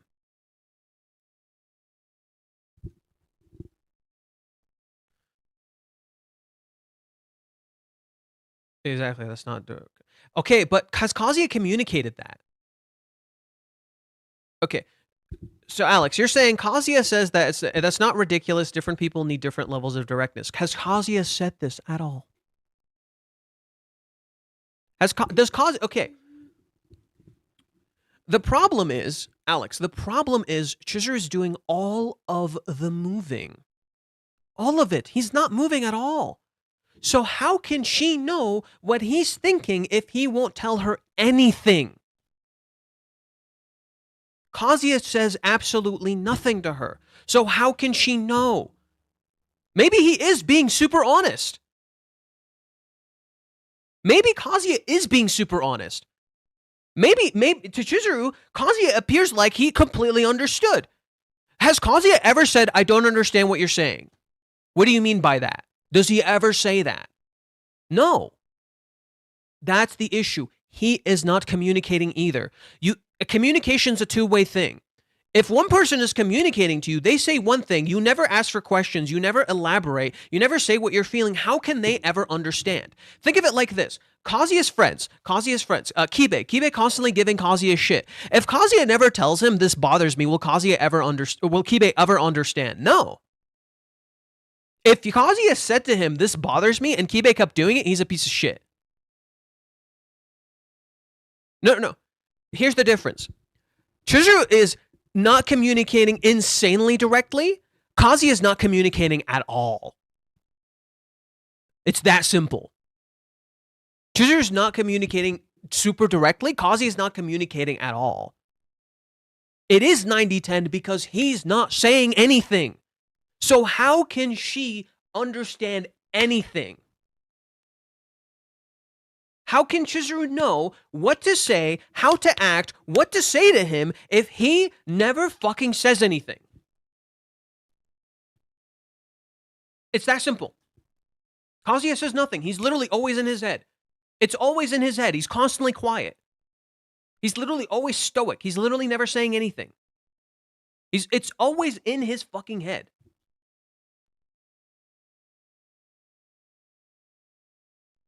And Queen Enjoyer is getting hit from the wall. God, I've been banning a lot of people today.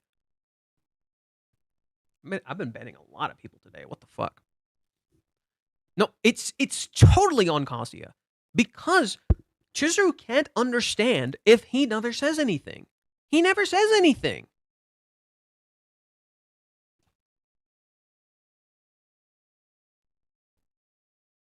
It's that simple. Like, that's why I don't want to blame her for anything. He's not talking. He refuses to say anything to her. How can she understand? Like, look, if Kazuya said, hey, what do you mean by that? Can you just please elaborate? If Kazuya said that, she would elaborate. Case in point, chapter 382. He runs into her. He asked her about the blister. He asked her how long it was there. And he asked her why she hit it. She elaborates on everything.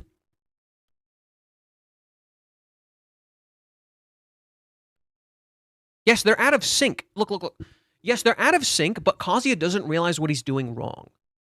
He's not ready to date her right now because he is literally not communicating to her. He's not talking to her. That is the truth. Look, this is why I blame him. He doesn't see he's doing this.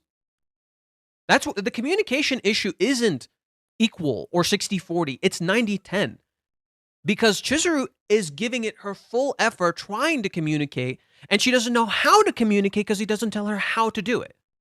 It's literally like sex. Think of it like sex.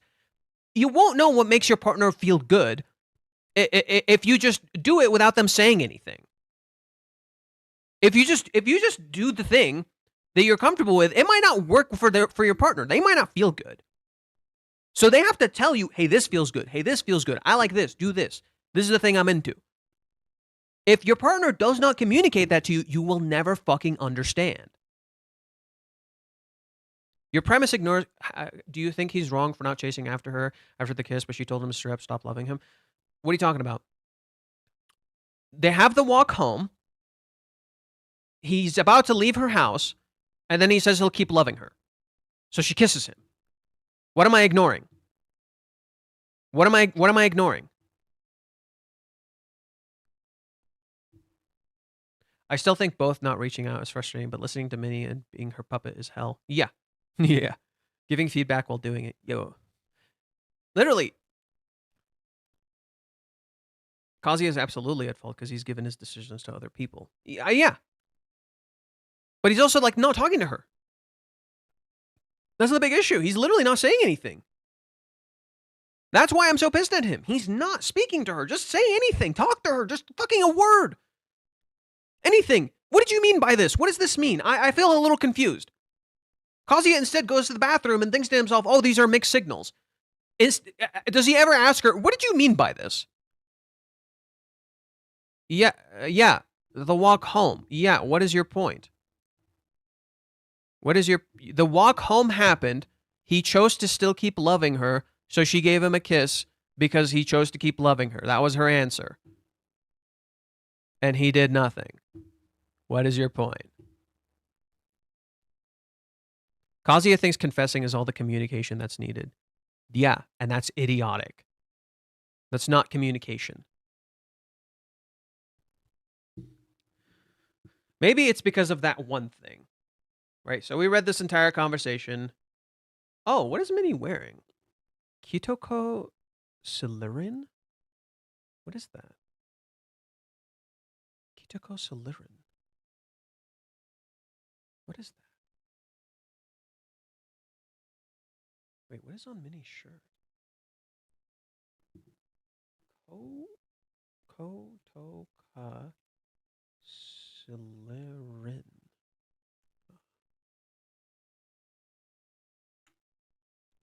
What is that?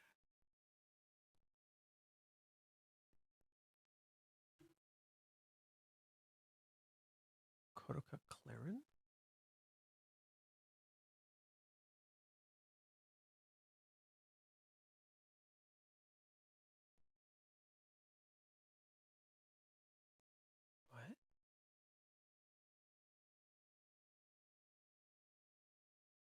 Wait, what is on Minnie's shirt? Let's talk about that real quick. What's on Minnie's shirt? Kodaka Claren.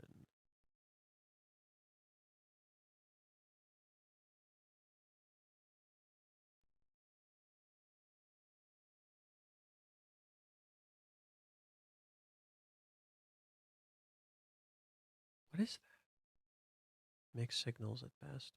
She should stop loving me. Okay, if you're getting mixed signals, why don't you clarify it? If you're getting mixed signals, why don't you clarify it? It's that simple. Someone giving you mixed signals, sit down with them, clarify it. What does this mean? Talk. That's why I can blame Kazuya. He refuses to ask. He refuses to get any elaboration. He refuses to try and understand. He does not remember. He chooses to not remember. That's why it's Kazuya's fucking fault. We can say it's mixed signals all we fucking want. The truth is, every time Kazuya gets a mixed signal, he could just ask. What does that mean? What was your intention here?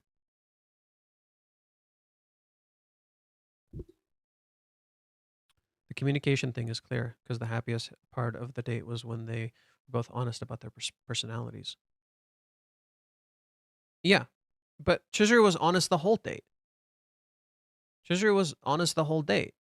She went out of her way to try and be honest. Chizuru does not need to answer anything. He needs to start asking questions. Because if he never asks questions, nothing will ever happen. It's that simple. Right now, it's a one-sided relationship. She likes him, he doesn't like her. That's how it looks. It's a one-sided relationship. You think, right now, Kazuya likes her, she doesn't like him. It's the other way around. It's a one-sided relationship. She likes him, he does not like her. They will do anything to avoid talking to you, talking to group, Minnie, Umi, whatever you. No. Kazuya is the one who is avoiding talking to her. Kazuya is the one who turned to Grok. Kazuya is the one who turns to Minnie. Chizuru turns to an actual friend who has experience in dating. Umi has actual experience in dating. He knows what he's fucking doing. He's actually dated someone. He's actually had a real fucking relationship. Grok doesn't have experience in relationship. Minnie doesn't have experience in relationships. Why the fuck is Kazuya talking to either of them? Umi actually has a real relationship. He is actually a valid person to turn to. Right? He is a valid person to turn to and talk to. He's also a guy. Now, you could argue, oh, well, why doesn't Chizuru turn to her friend at school? Right? Why doesn't Chizuru turn to her friend at school? Well, her friend at school, who's dating a guy, well, the guy she's dating happens to be one in Kazuya's friend's circle, which would then result in causing trouble for Kazuya. That's why she doesn't turn to him. That's why she doesn't turn to her friend at school. She doesn't want to cause trouble for him, so she turns to her own circle. The communication thing is clear. Okay, we already did that. Kazuya, instead of talking, I need to go on a 2-month training arc. Yeah, fucking idiot. Oh, instead of talking to her, I'll just go on a fucking 2-month training arc. What the shit? Do you think the conversation with Umi is also so Chizuru can clarify to Umi that the play has a kissing scene and they have to do it and she's concerned about it? I'm not going to even assume that yet until we see it. Everyone's assuming there's a fucking kissing scene that's based on an assumption. We don't even know if that's real. I'm not going to go into that direction until we get concrete proof that's real. Okay? Everybody's going to be a kissing scene, just because Chizuru brought up kissing and cheating once. Now suddenly everyone's like, oh my god, there's a kissing scene in the fucking play with Umi.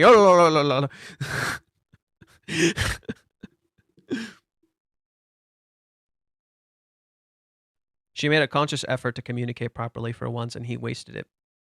Thank you. A reasonable fucking voice. She actually made a conscious effort to communicate with him, and he fucking wasted it.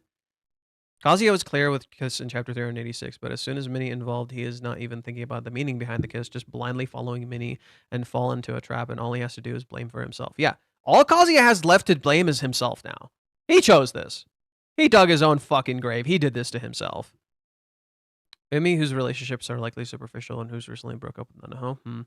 I actually don't think Umi's relationships are as superficial as they appear. He's intentionally presented like he's superficial. I don't think it is. I actually don't think it is. If it's obvious, Reiji will never do it, guys. I also think kissing scenes will happen, but not in the near future. I don't think it's about that. Yeah, I don't think it's about that. We're being misdirected. If anyone can tell me what the fuck is on Minnie's shirt here, I would love to know. Kodaka Clarin. What is with Minnie's shirt here? Is that like someone who's like relevant to this somehow? I want to know what's on Minnie's shirt. It's got me really curious.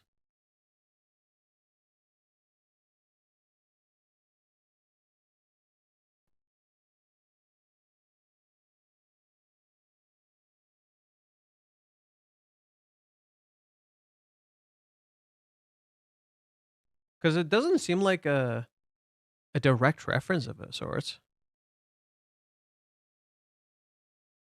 Taking the easy way out gets you nothing. It sets you back more than you realize.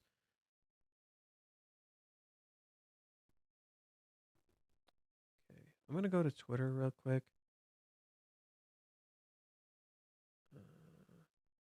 Woo.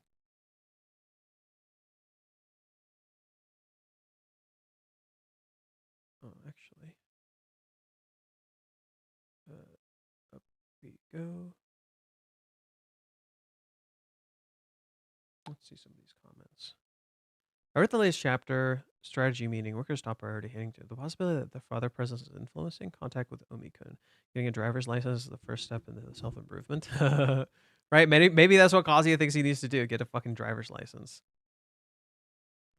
Normally, art styles collapse when the author is mentally struggling, and it lingers for a long. It's exactly something to laugh about, you know? But his art style isn't collapsing. What's this?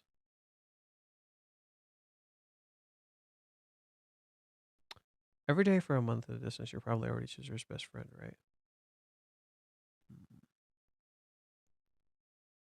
Son of a gun, can you just work, please? Wow. Twitter is such a fucking joke.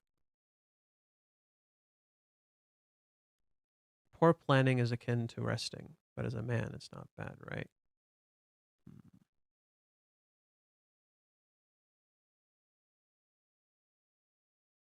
Okay. I'm gonna post this real quick. Can anyone tell me what there's Shirin, who is essentially a sheep version of Thorfinn. K is a joke. I don't know. Can you tell me what Minnie's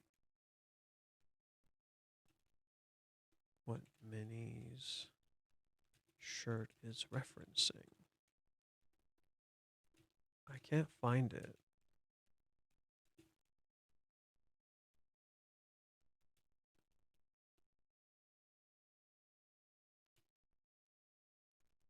Seems really odd.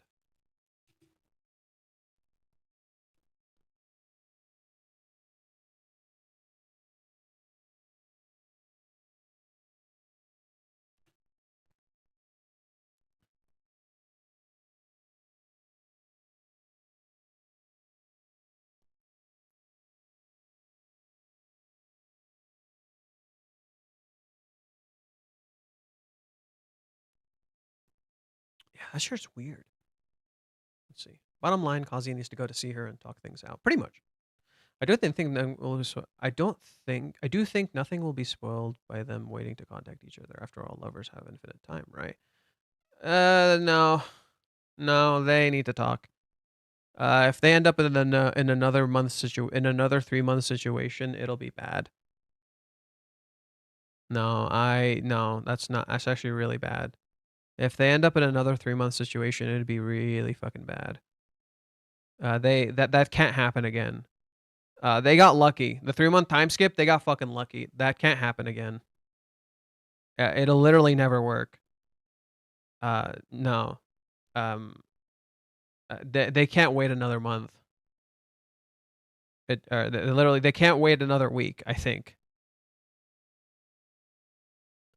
Apologies will not be going to cut it for Kazuya this time. He has to do something about his behavior to do. He always tries to contradict what Chizuru says and always listen to others. Yeah. I really think it's not gonna work. I know you're quoting Chizuru, but you're changing the quote. You're changing the meaning of the quote and the intended purpose of it. You're changing it to fuel your own bias, unfortunately. The simple truth of the matter is that they do need to talk or this is not going to work. And Kazuya has to talk to her. That's why Chizuru is turning to Umi. Because Kazuya won't talk to her and she's scared and she needs Umi's perspective because I think Umi actually understands Kazuya surprisingly well.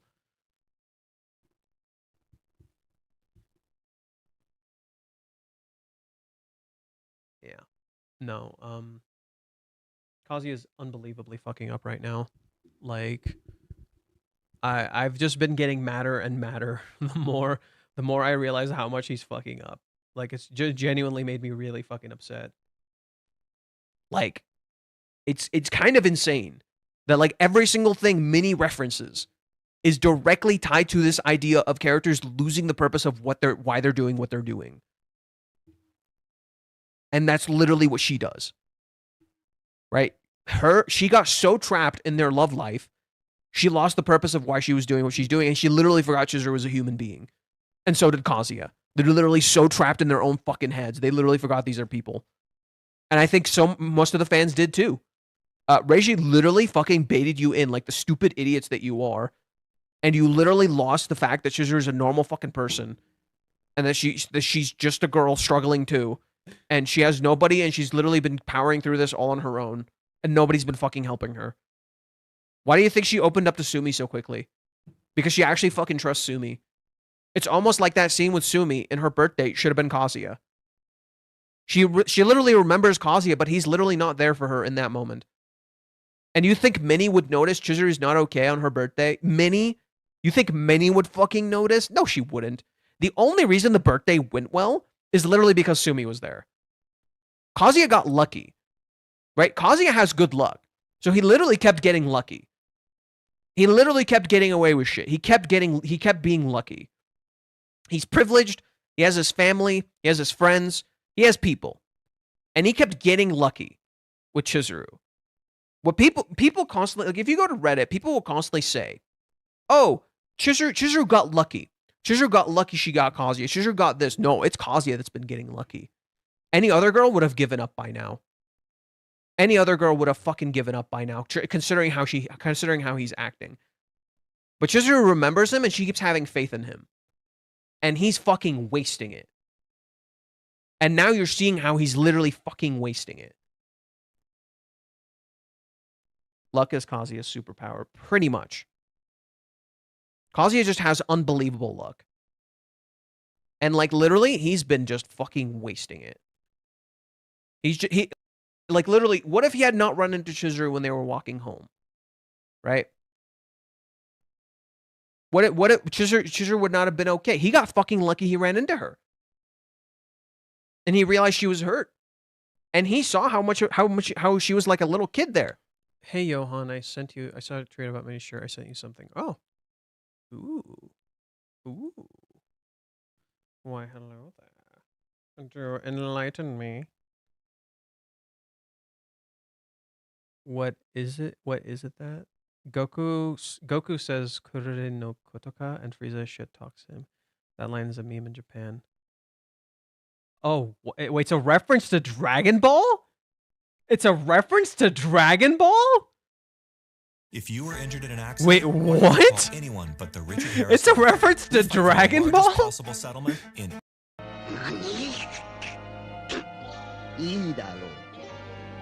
Oh,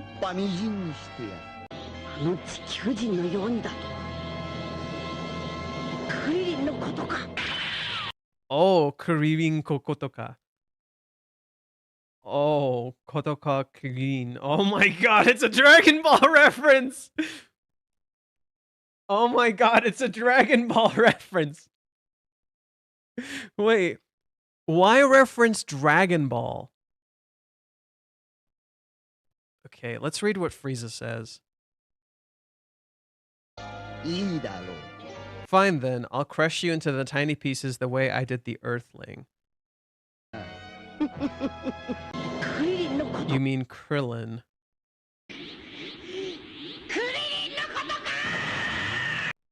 Whoa.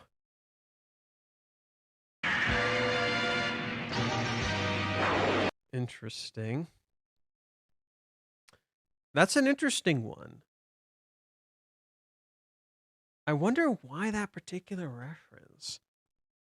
Well, no shit, because she likes Dragon Ball. Well, no, I'm not sure it's that, but that's the first thing I thought of. Lol. Kotoko Kuklin. I mean, it seems like it. It seems like it. Or maybe she's Krillin and she's getting mad on his behalf. Might be the gasping. Well, that would mean she's Goku. That would mean she's seemingly Goku. If you think about it, Minnie's going super all the time. It's literally her personality.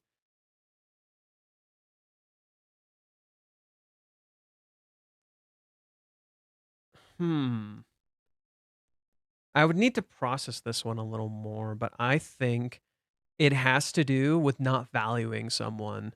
Just as Frieza literally doesn't value someone, but Minnie is presented as a meme with Minnie. I think that's what it is. It's about not valuing someone. But it's reversed, right? It's reversed because Minnie is saying in this scene he's not a partner. Calling him a partner would be an insult. Right? I mean, referring to him as a partner. So it's the opposite. Minnie is not valuing her dad because to Chizuru that dad to Minnie that dad is a piece of shit. He's not really a partner, right? So when she says that, she's doing the opposite of the whole Krillin scene. She's doing literally the opposite of the whole Krillin scene, where she's literally saying he has no value. You can't really call him a partner, right? So that's literally what Minnie is saying.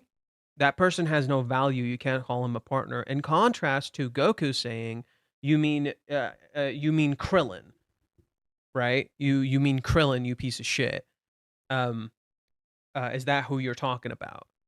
So in that way, this scene is about that idea. Goku is literally the stupidest character in anime. Minnie keeps giving God off. No, Goku is not stupid. No. Goku is not a stupid character. If you're super ruin Goku's character.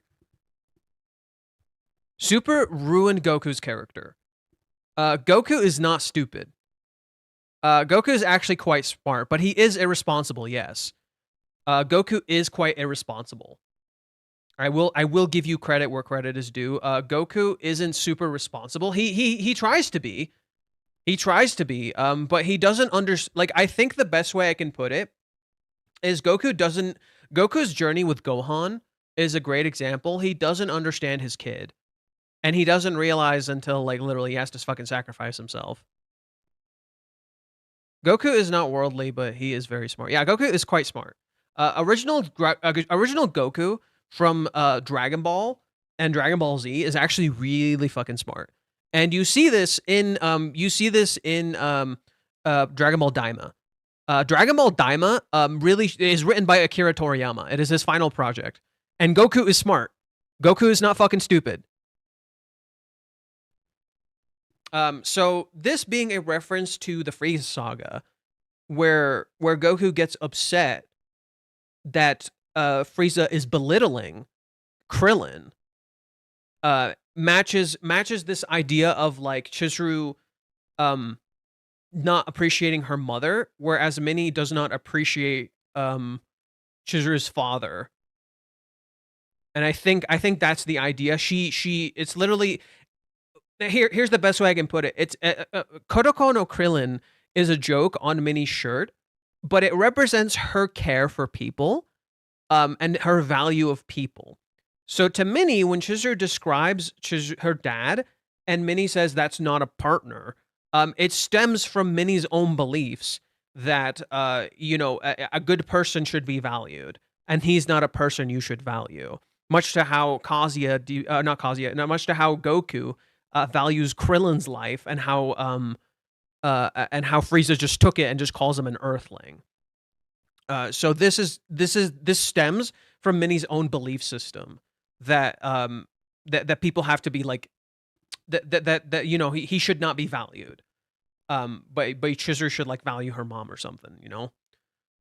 It's faint, but it's there. At the root of everything, Chizuru's son gives off a hint of distrust towards men. I don't think that's true. I really don't think that's true. That must be why she's unable to take that one big step. No matter how much Master tells her that he loves her, there's always the possibility of changing that very next day. Okay, isn't this interesting? Right? Isn't this interesting? She must be feeling uneasy because of her dad. Okay, if you think that, why can't you tell Kazuya this and tell him, hey, maybe you should try to ease her worries?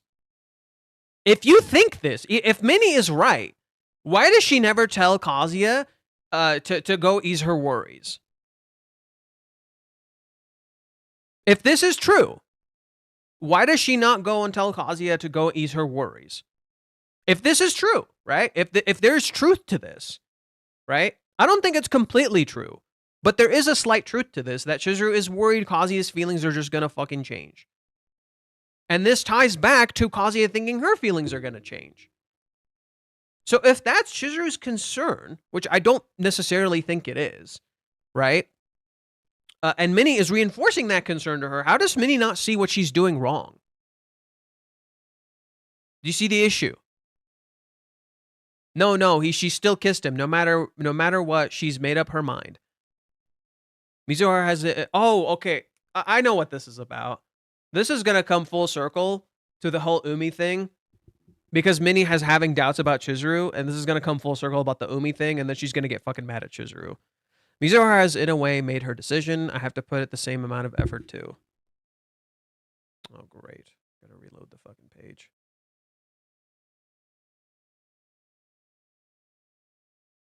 Yeah, this is all about Minnie valuing Kazuya to such a degree that it's like she's blinded by her faith in him. If it becomes a man, if it means becoming a man worthy of her, then I feel like I can do absolutely anything. Notice how he does this. It's literally like Goku. It's literally like Goku. If it means I can do this, I can do anything. He feels like a shonen protagonist. He literally feels like a shonen protagonist. And Minnie has her doubts, but she cheers him on, even though she's misinterpreting the scene and not remembering things clearly. Yes, that's the spirit. Seriously, just watch and see. I'm going to work harder than I've ever worked before. Take a good look on your face. July 11th is the goal. I'm going to become a man that she can be proud of, to have stand by her side. Oh, man. They're such idiots. Oh, geez. I can't believe I did that.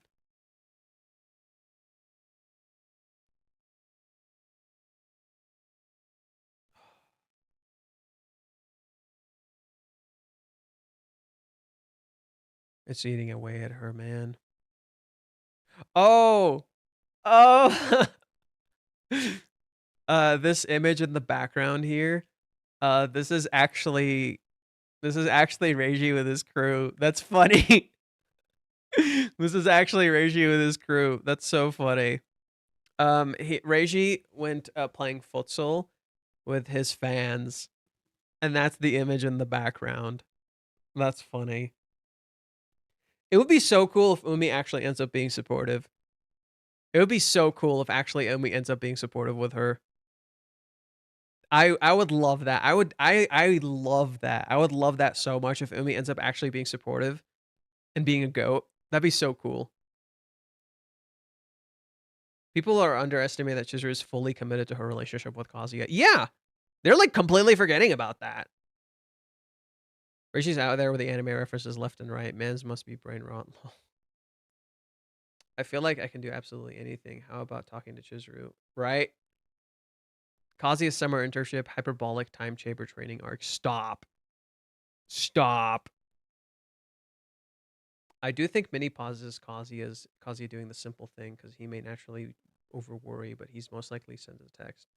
Interesting that the same pose that she had when she received the call and was about to text Kazuya. Yeah, isn't it ironic that it's literally the same exact pose? She literally has the same exact pose as back then. This time there's no Peter. Oh, that kills me. She's totally alone. Oh, that kills me. She's alone. Oh. Oh, that guts me. She's alone. Dude. It's the same scene, but she's alone. It's literally the same shot, but Peter isn't there anymore. Oh. Oh, this kills me, dude. He's leaving her alone. Kazuya is such an asshole.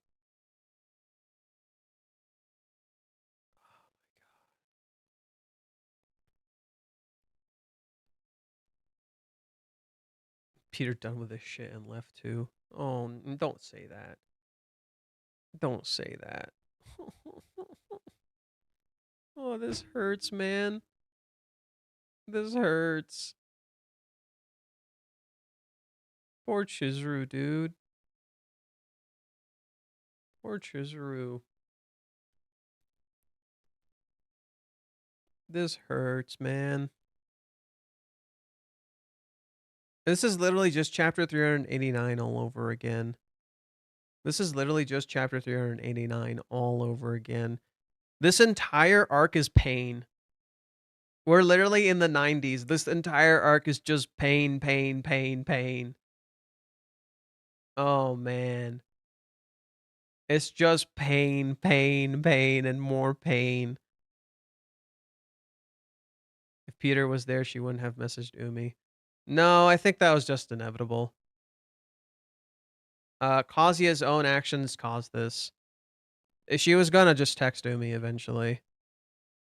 Shinra Tensei. Almighty push. Why? Now that I think about it, her life sucks. Yeah, Chizuru is very underprivileged, dude. Chizuru is extremely underprivileged. Like, her life, she literally, she looks like she has everything. She fucking doesn't. Her life fucking sucks, dude. And Kazuya is failing as a partner. She's literally falling apart in his arm. That's called plot armor. It's not literally just plot armor. Kazuya literally is lucky. It ties directly into his privilege as a character. Kazuya is literally the opposite of Chizuru. It's literally in his room number. He has the number 3. Chizuru has the number 4. Chizuru is literally underprivileged and not lucky at all. Kazuya is privileged. Kazuya has money. He has friends. He has family. He gets to go to school. He gets to not worry about the same shit Chizuru gets to worry about. He gets to have people when he breaks down.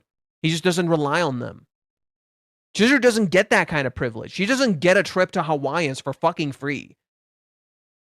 That's literally using plot armor as a literal narrative device, as a narrative through line. Right? You think Chizuru is the one who has plot armor. Chizuru is the one who's been getting lucky. It's literally Kazuya. He's so fucking lucky, dude. He doesn't realize how fucking privileged he is. He doesn't realize how he's just literally privileged as fuck and he's getting away with shit. And he has to wake up and realize his privilege. And I think that's such a good narrative tool to showcase how men don't appreciate what women do. I think that's such a good narrative tool because Reiji has focused a lot on women abusing privilege, right? Minnie is also privileged. Minnie is also very privileged. And literally he's contrasting that element of privilege between Kazuya and Chizuru, whereas Kazuya doesn't realize his own privilege. And he doesn't see how much Chizuru is working. And he's literally... God, the more I think about this scene where Minnie starts to think maybe Chizuru has a distrust of men, why doesn't she just... Like, like, let's just operate on the basis that this is true.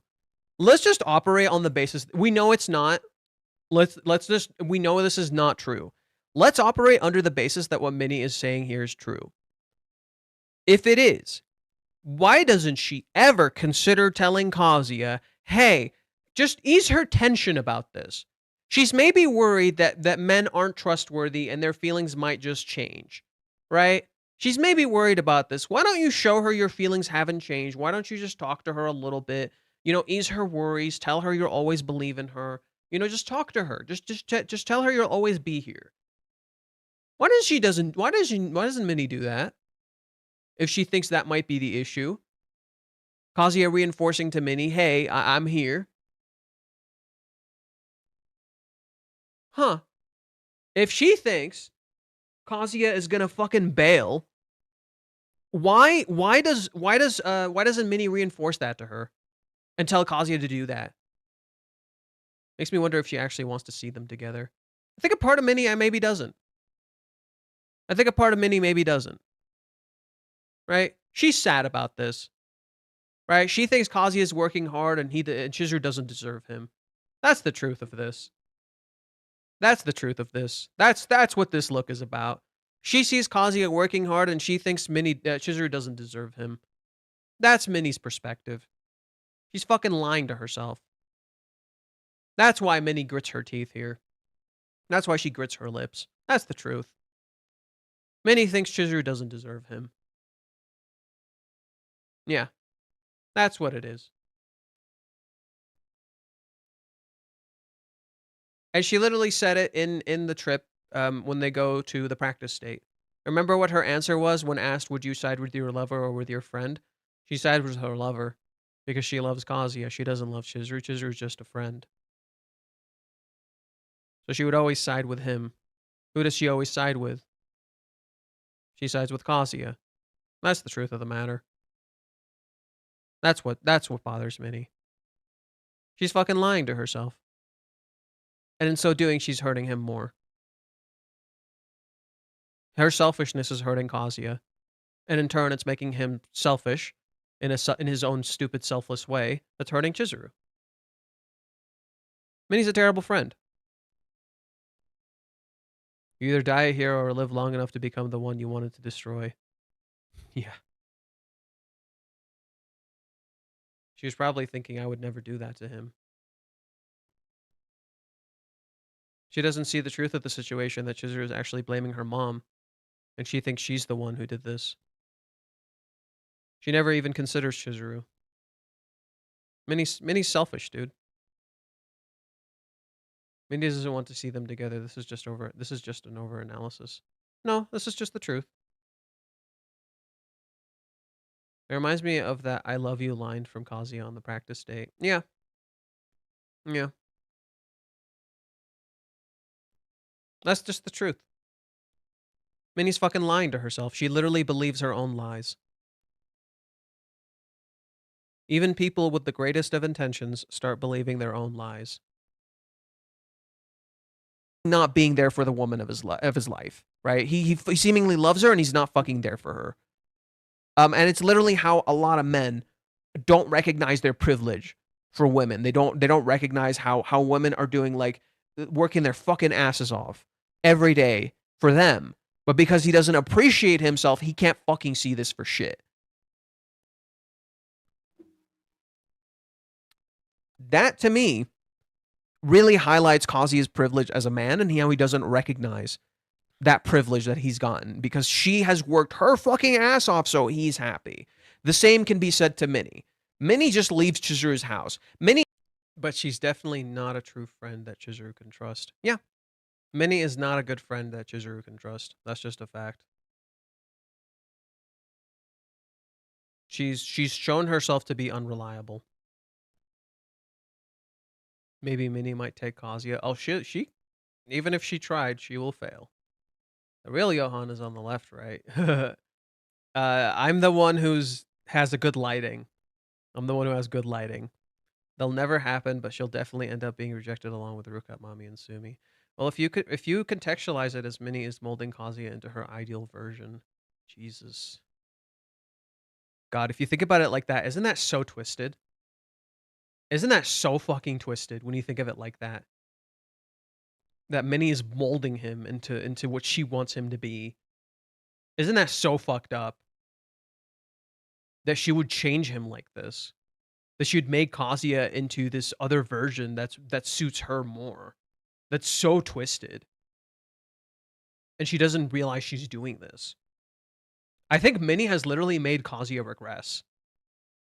I think a part of what Minnie has done is literally made Kazuya regress as a character. Like, a huge part of the reason he regressed as a character is in part because of her. Right? Kazuya started moving forward. Kazuya actually started moving forward after the 3 months. You saw him moving forward. He was literally piecing himself back together. And then afterwards, Minnie starts dragging him back down. Right? And I think that's actually what's been happening, is Minnie has seemingly been molding Kazuya into her own image. Even if Sumi gathered the nerve, Mommy just went for it, and Minnie tried to take him all the same time. Chizuru would win effortlessly. He is so chill with moving out and not really caring. Minnie just leaves Chizuru's house. Minnie is so chill with moving out and not really caring about what other people think that she never stops to think, oh, maybe I left Chizuru fucking alone. And she's not okay being alone. But she doesn't care. She just wants to know if Kazuya and Chizuru are getting together. Right? She doesn't fucking give a shit. All Minnie cares about is if they get together. So if all Minnie cares about is Kazuya, to be more accurate. All Minnie cares about is Kazuya. Kazuya. She literally sides with her lover. She sides with the one that she loves, right? She doesn't fucking care what Chizuru thinks. She just thinks Chizuru should just be with him. Chizuru's emotions don't fucking matter to Minnie. Like, she can feel like, right? Like, literally, she said it right here. She seemingly recognizes Chizuru may be bothered by something, and then assumes this, but then just feels bad for Kazuya, not for Chizuru. Right? Chizuru tells her about this, but Minnie never like consoles her. Minnie never cares for her. Right? That means she yells at Chizuru and she gives her a push and all that. Now, she doesn't care if she's a fucking person. Right? Minnie doesn't recognize her own privilege.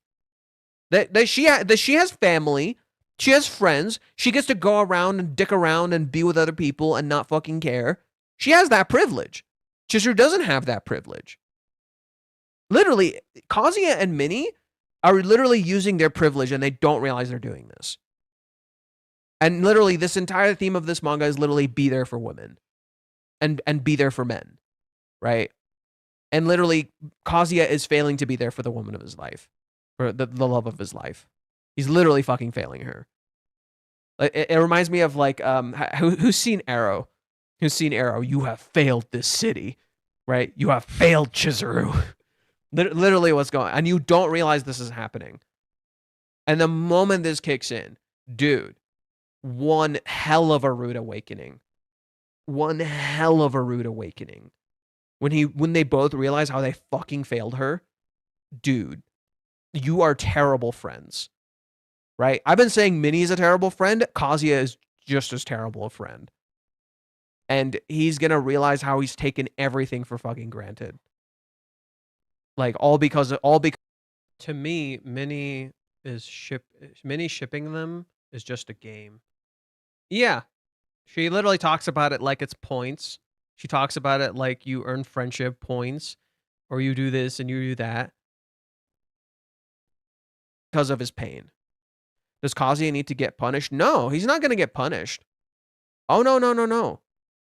This is how it's going to hurt more. You know the best punishment you can give Kazuya in this case? Show how his actions hurt Chizuru. He hurt her. It'll destroy him. Imagine, that's the worst punishment you can give Kazuya. He fucking hurt her. In fact, he did since Hawaiians. He's been hurting her the whole fucking time. And Chizuru just, she believes in him, so she kept putting up with it. She's like, maybe he's just hurt. Maybe he's not okay. But then you have to reach a point where, hey, it's not just your trauma anymore. You're actively doing this. You've actively chosen this. At some point, you could say this is just Kazuya's trauma.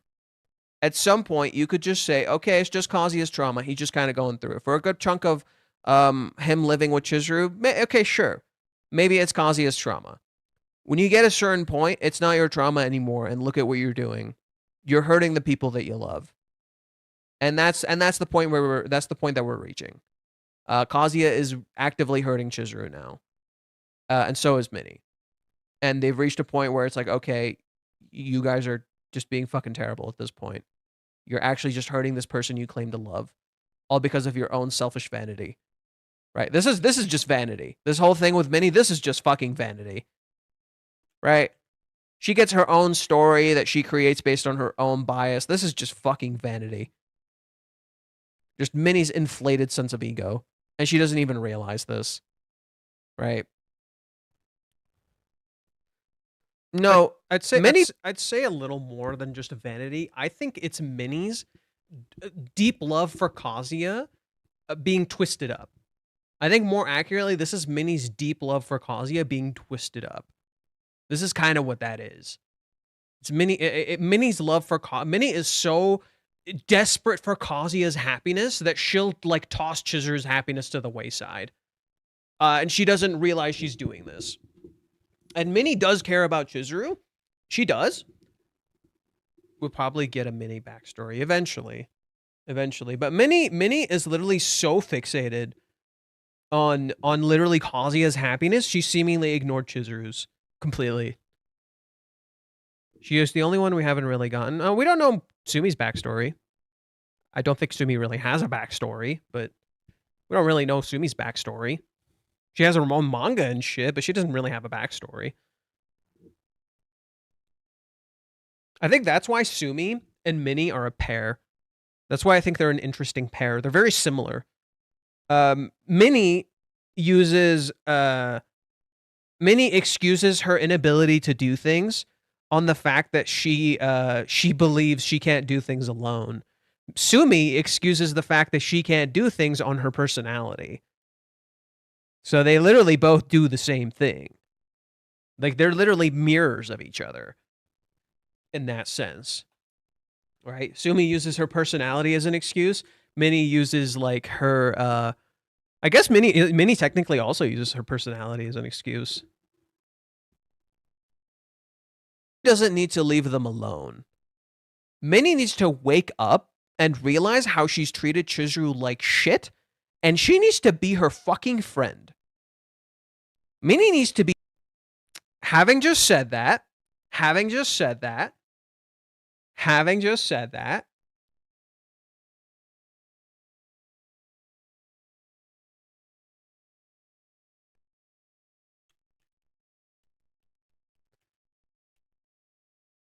not that one, next one, 340.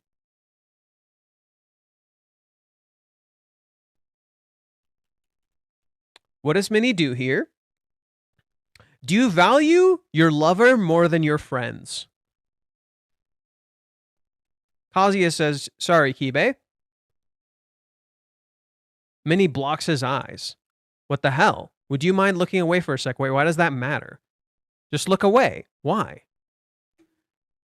I guess it's embarrassing for her if her friend sees that she values friends more. No, she values her lover more. And she hid that. Because she doesn't value Chizuru as much as she values Kazuya. And that's fucked up. It's coming full circle. It's coming full circle. Minnie wanted this. Minnie intentionally hides herself, but demands others open up to her. Minnie wanted this. She's intentionally playing the villain's role. It's all just a big fucking lie. Minnie is sabotaging Kazuya and Chizuru's love, probably without meaning to. The proof is in the pudding. Yeah, You either, die a hero or you live long enough to become the villain. Be Chizuru's goddamn sister, not her her shipping Kazuya and whatever. Not Kazuya's confidant. She needs to be Chizuru's goddamn sister. Minnie's going to steal She needs to be her. Kazuya? No, she can't. She thinks she cares about him more than Chizuru, right? She thinks she cares about him more than Chizuru, not realizing she's creating the very scenario that justifies her beliefs. Is this what the season 4 outro is about? Oh, you mean Sumi and Minnie running together? I think a part of it is that they're not in the actual season, pretty much. They're pretty much not fucking there. So they got some time to shine in the end credits. But I think the actual truth of it is that Sumi and Minnie have similarities. They have similarities as characters. And they are things that they connect to with each other. And I think Reishi kind of showed that. Minnie is not gonna steal Kazuya, but I think Minnie secretly wants Kazuya, but she can't fucking do it. She's a coward. Minnie's a coward, okay? Right? She literally mirrors mommy. They're both cowards. Fucking friend. Like, dude, if Sumi can just come up, talk to Chizuru, and Chizuru will just tell her everything right away, I feel like that says a lot about Minnie and how Minnie handles things. Because Minnie is such an immature jackass. And she needs to realize she's been very immature. And Kazuya needs to realize he has regressed as a character. And that's the point. Understand, a character regressing in a narrative is not something that's necessarily bad. A character can regress in a story and it serves a purpose. Because in that regression, you find true progression. Kazuya progressed in the movie arc. But Kazuya progressed in the movie arc because it wasn't for him. It was for Chizuru. He progressed in the movie arc for her. The moment it became about him, self-confidence fucking crumbles. Crumbles to literal dust. The moment it became about him, immediately self-confidence fucking crumbles. And you see it falling apart in real time. And everybody wants to blame Chizuru, but it's not Chizuru. It's partially Chizuru's fault. It's only partially Chizuru's fault. The other part is Kazuya himself. Zuko. Kind of. Yeah, kind of like Zuko. Right? It reminds me of the scene where Iroh asks him, here, let's pull it up. What?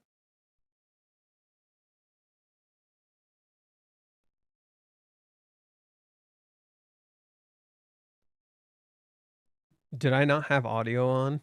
That's funny. And then I left a little bit.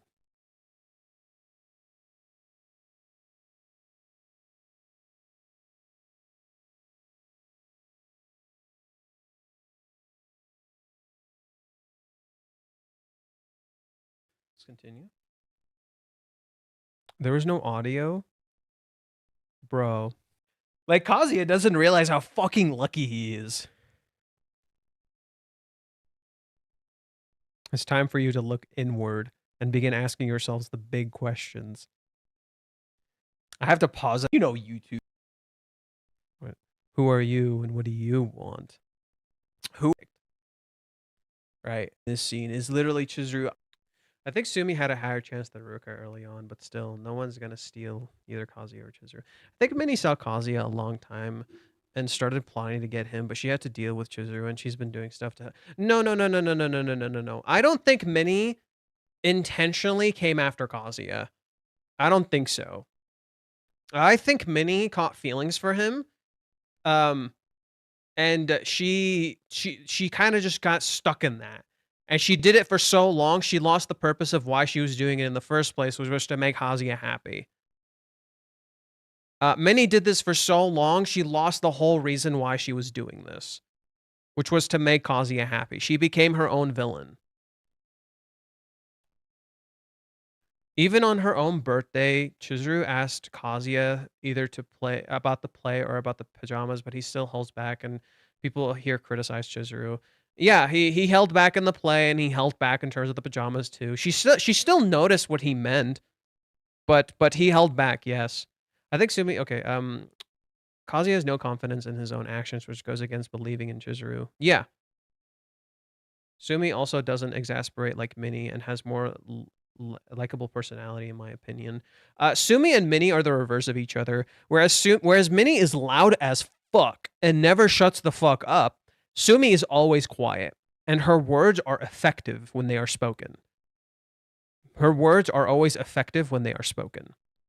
In that sense, they're complete opposites, and yet they share a fundamental core, a fundamental through line, in that they use their personalities as an excuse, but in different ways. Minnie uses her personality as an excuse in a very loud way. Sumi uses her personality as an excuse to not speak at all. She stays quiet. If that's the case, which I highly doubt it. She's just being a dumbass. That'd make Minnie the most toxic character in rom-com history. I don't know about rom-com history. I don't think Minnie is like that crazy toxic, but she has reached a codependent relationship with Kazuya that's very unhealthy, and that's very clear. It's a weird thing if Kazuya doesn't believe Chizuru could fall for a guy like him for superficial reasons, which would make her the opposite of what he knows she is. Yeah. It's a weird thing of Kazuya doesn't believe Chizuru could fall for a guy like him for superficial reasons, which would make her the opposite of what he knows she is, which perfectly ties into the current chapter. In the current chapter, right, everything Minnie fixates on is superficial shit. She tells him, you couldn't you have to reach a certain amount of points for Chizuru to like you. The reason she rejected you has to be because you couldn't say you love her, but that's superficial as fuck. That's not what Chizuru was focused on. She tells him you have to confess again. Then she tells him you have to get a job and you have to succeed, and that's the other reason it's all gonna fall apart. Again, all superficial shit that had nothing to do with Chizuru herself. That's not what Chizuru fucking cares about, right? And then literally, Kazuya's hard work, right? She wants his hard work to be rewarded. All Minnie cares about is Kazuya's hard work being rewarded. It's because she fucking loves him and she's lying to herself. That's the whole point. She loves him and she's fucking lying to herself. That's why she fucking grits her teeth here. That's why she just smiles and keeps playing the role she's familiar with. Much like how Sumi smiles and keeps playing the role she's all too familiar with. Right? The characters just keep playing these roles they don't want to be a part of. Minnie doesn't want to be this role. Kazuya doesn't want this role. Chizuru doesn't want this role. But they're all forcing each other into roles because of their own actions. In particular, it's Kazuya and Minnie forcing Chizuru into a role.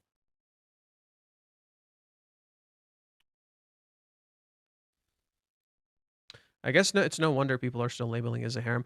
This is a story that is not a harem by design. But other people are trying to force it into a harem, so naturally every character looks harem-like, intentionally so. This is a story that's criticizing harems by not being one, and literally showing the characters trying to force it into a harem-like situation. But it's always been Kazuya and Chizuru's love story. Period. It's always been Kazuya and Chizuru's love story, not anybody else's. Right? It'd be kind of wild if Sumi messages Kazuya. She won't. Sumi sticks to her role as a rental girlfriend. She's not going to message Kazuya. Minnie is in love with Kazuya. I think so. Just like all the other girls, Minnie too got lost in the sauce. It makes total sense of him not to understand why she likes him, though. What makes no sense is doubting it after the kiss. Or she knows she likes him and she's resigned herself to support them. Are you talking about Minnie? I'm a little confused. Do you mean like romantic love, or you mean Minnie is interested romantically in Kazuya? It's just she's lying to herself. Her love for him has transformed into romantic love, but she's lying to herself. She's literally living Chizuru's. What happened with Minnie is that Minnie literally lived Chizuru's experiences with Kazuya and thought it was her own. That's what happened. Minnie literally lived Chizuru's experiences with Kazuya and thought it was her own. And she lived Kazuya's experiences with Chizuru and thought it was his. See what's happening? She experienced Kazuya for Chizuru, and she experienced Chizuru for Kazuya. In so doing, she fell in love with Kazuya, but she didn't really fall in love with Chizuru because Chizuru set very clear boundaries with Minnie. She walled her out. So Minnie did not fall in love with Chizuru, but she did fall in love with Kazuya because Kazuya did not set clear boundaries with Minnie. That's what happened. That's why Minnie is under the impression Chizuru doesn't value him. Because Chizuru set very clear boundaries with Minnie. Whereas Kazuya did not. So Minnie fell in love with Kazuya, but she did not fall in love with Chizuru. So she thinks Chizuru doesn't value him. It's literally a parasocial relationship. Considering Minnie is a YouTuber and a cosplayer, this makes perfect fucking sense. Considering Minnie is the audience, this makes perfect fucking sense. The audience in this time started to really like Kazuya, right?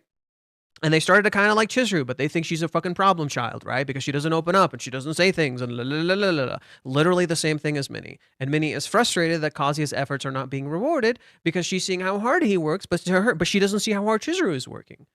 She only sees the superficial shit.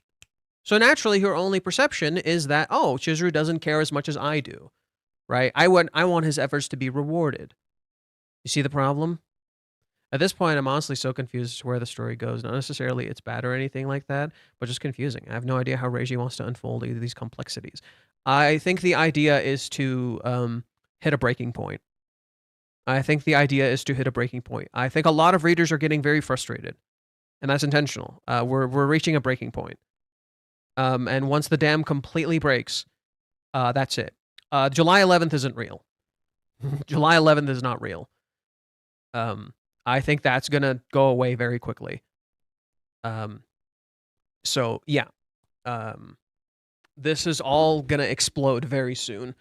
He's adding more fuel to the fire constantly until it blows up in our face. And we're going to see what's going on.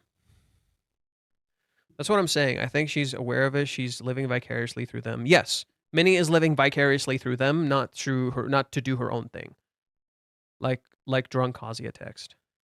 Minnie backed Kazuya into a wall with a very revealing cosplay. The feelings have been present from the very beginning. No, she's kind of just obsessed with the idea of Kazuya. Instead of Kazuya, Minnie needs a training arc where she needs to regulate her thoughts so she gives validation to Kazuya's bad habits and telling him it's okay, but gets pissed by such habits herself. Yeah. I think Reiji just gave a date as a story thing to almost compress the timeline. I think the date is meant to misdirect you. It's meant to make you think, oh my god, it's finally going to happen then. Oh my god. And that's not true at all. That's actually total bullshit. Even Johan is frustrated. That's something. Yeah, I'm pissed. Not at Chizuru, at Kazuya and Minnie. I'm pissed at Kazuya and Minnie. They are being terrible friends. I honestly would hate to see if we have Minnie's Kazuya training arc, especially if this drags like the practice day. Hell no, please. Yeah, I don't think so. No. Never stop. Readers are getting pissed. And Reiji knows this. Readers are getting pissed. Very much so. Where people are getting angry. And we're hitting a breaking point.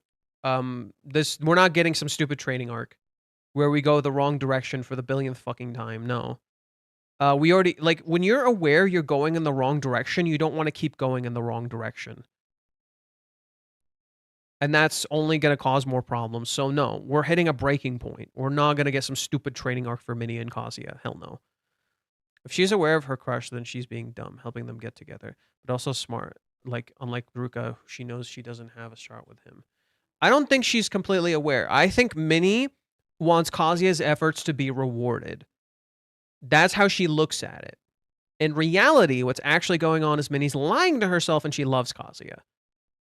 Kazuya is a rom-com protagonist to Minnie. The training arc thing won't really happen, in my opinion. I agree.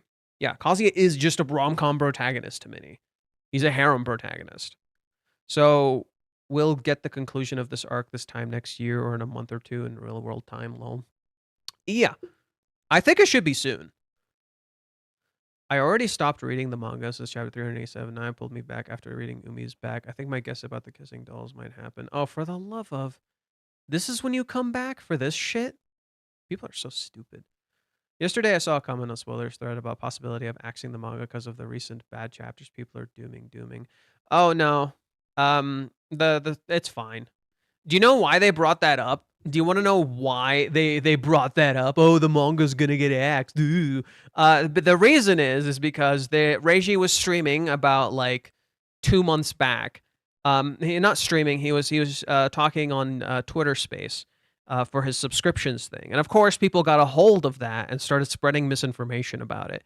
So Reiji says there's something he's going to be showing in the next chapter. I don't know if it was in this one. I don't know if it's going to be in the next one.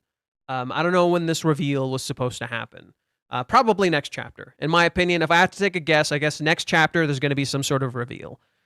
This reveal, Reiji said, and he's literally just dooming a little bit.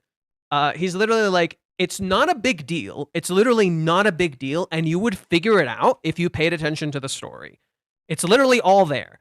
It's a problem that's persisted, and you would figure it out if you just paid attention to the story. Okay? And he was like, I'm just worried people might not like this, and they'll get mad, and they'll just drop the manga.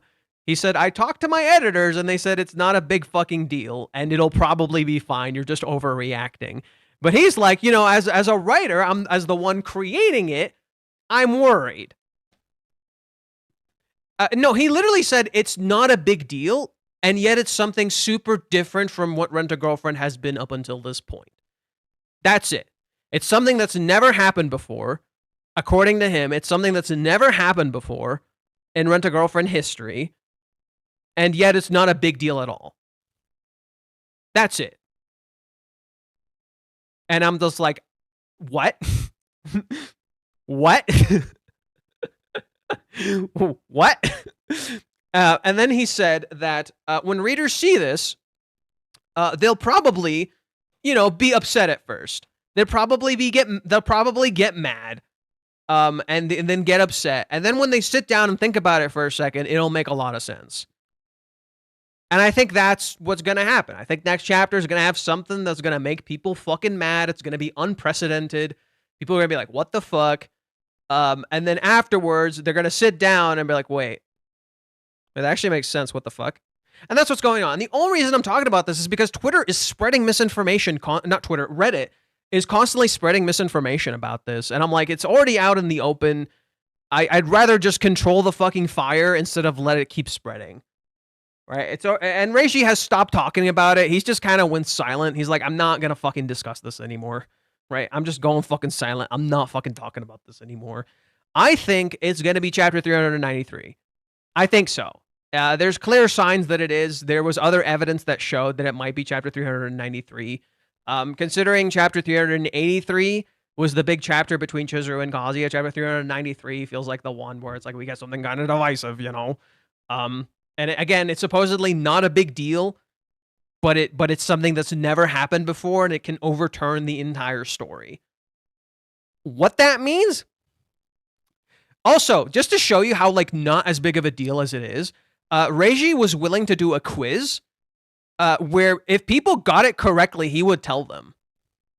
And my guess was about Minnie and Kazuya. He told me I was skipping steps. He told me I was right and I was skipping steps. And I'm like, oh, okay, so there's something else I'm missing. So it seems like it's about Umi. It seems like it's about Umi.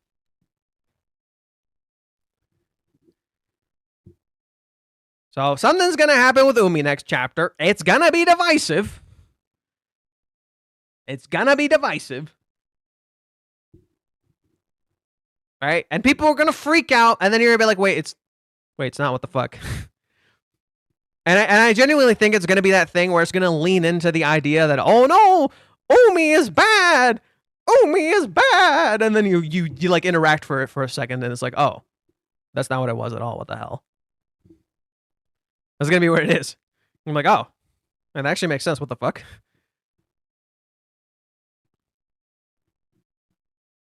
I think that's what's gonna be And yeah, we'll see. We'll see. I think maybe it's literally about Chizuru's physical attraction to Kazuya. I bet Umi and Kazuya have a sit down. Ooh, that would be interesting, wouldn't it? That would be interesting, wouldn't it? And then Umi lectures Kazuya? Dude, that would be interesting, wouldn't it? Umi's in love with... I like the theory that Umi is in love with Kazuya. How about if Umi was gay all along? No, Umi isn't gay. The twist is Umi was with mommy. That's weird. We need Miho here. Eh. Yeah, I actually think Umi is not what he appears. I've genuinely become convinced Umi is not what he appears. And it would be... I think what would be crazy is Umi, like, sitting the fuck down with Kazuya and be like, yo, dumbass, she fucking loves you and you're being stupid. And that would be kind of crazy.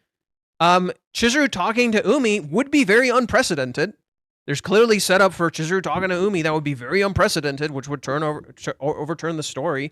Us hearing that Chizuru might like be physically attracted to Kazuya would completely overturn the story. Umi's not a playboy. Umi's presented as a playboy. He's not a playboy. He's not. I've become convinced of this. Umi's not a playboy. He's just presented as one. You're led to believe he's a playboy. He's not. Yeah, you're led to believe Umi's a playboy. He's not. He's just very experienced in relationships because he's had one for so long. Kazuya sits down with Arata. Like Arata knows anything about fucking relationships. He's a stupid high schooler. He's capable of a serious relationship, but Kazuya defines him as one. Yeah. I think the job hunting and internship references are hinted by Reiji more and more. And 1.5 is all Kazuya have to give that shit, sort of, because you can jump guns like while Minnie is finding a job.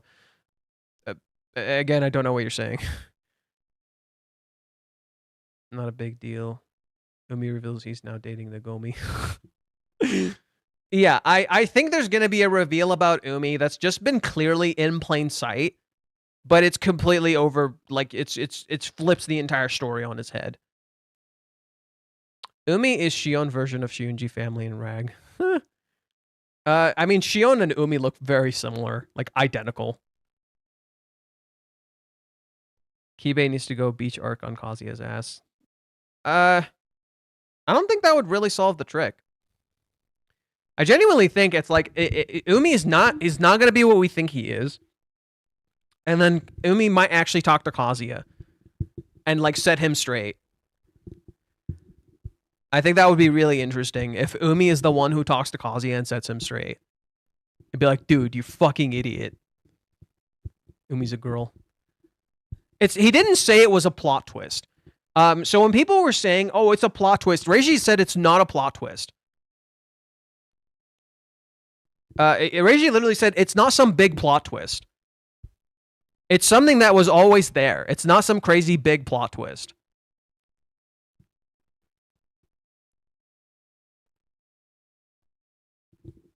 Umi invites Chizuru out for drinks. Very next chapter, immediately cuts to tipsy Chizuru venting about Kazuya to a dumbfounded Umi. But Chizuru's the one who wanted to meet him. Chizuru's the one who wanted to meet him. Oh my god, Johan. I remember who that character from the trailer looked like. Shion, not Umi.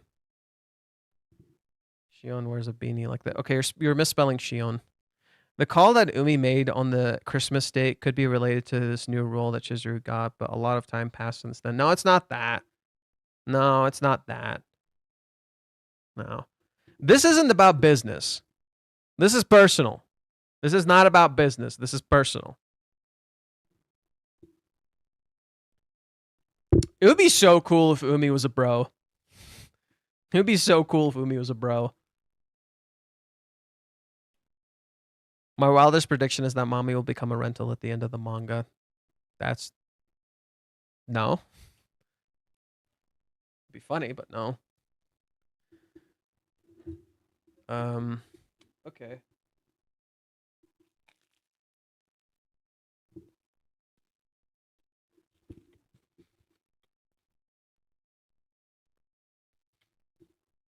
No, this is gonna be a big deal. This is gonna be a big deal. But it's also not gonna be a big deal.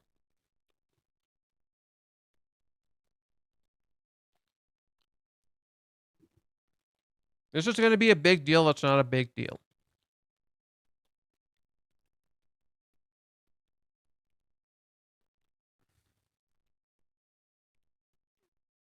What if Umi is what the community thinks Minnie is at the end of the day? What, like support? He's supportive. Mommy can't do that. The rental office that hires Mommy as a rental girlfriend will be closed by Mommy's father. Yeah. Yeah, Mommy's dad would cause a lot of fucking problems. But yeah, this is meant to leave you anxious. This is meant to leave you anxious. The next chapter is going to be fucking divisive. I can feel it. In other words, it's going to be something that's blown out of proportions. Pretty much. Pretty much. Like, that's pretty much what Reiji was worried about. He's just like, oh, people are going to be so fucking mad. And they're going to be like, you know, well, that's not what he said. He literally said, I'm worried people will just stop reading. That's what he said. I'm worried people will just stop reading. My editor told me I'm over worrying about it.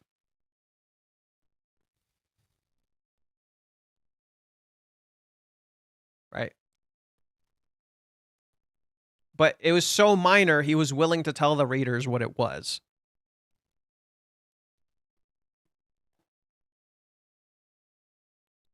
To plug the Twitch into my well, the Twitch is listed in my description.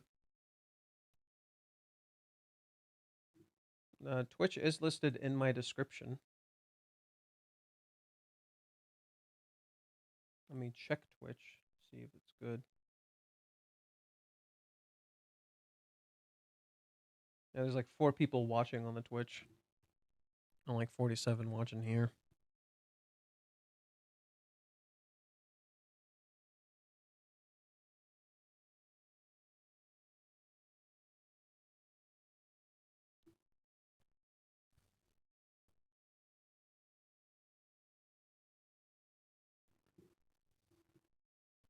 You should pin the comment.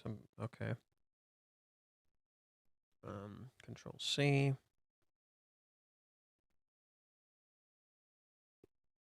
And then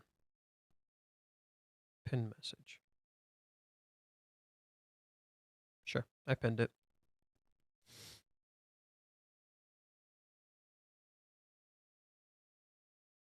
Okay. Shun is Umi's disguise at college. Chapter 218 obviously caused some readers to stop reading it. How about compare it to it? I mean, it's clearly, we're already clearly gonna nod to 218. Oh no. 218. Oh no.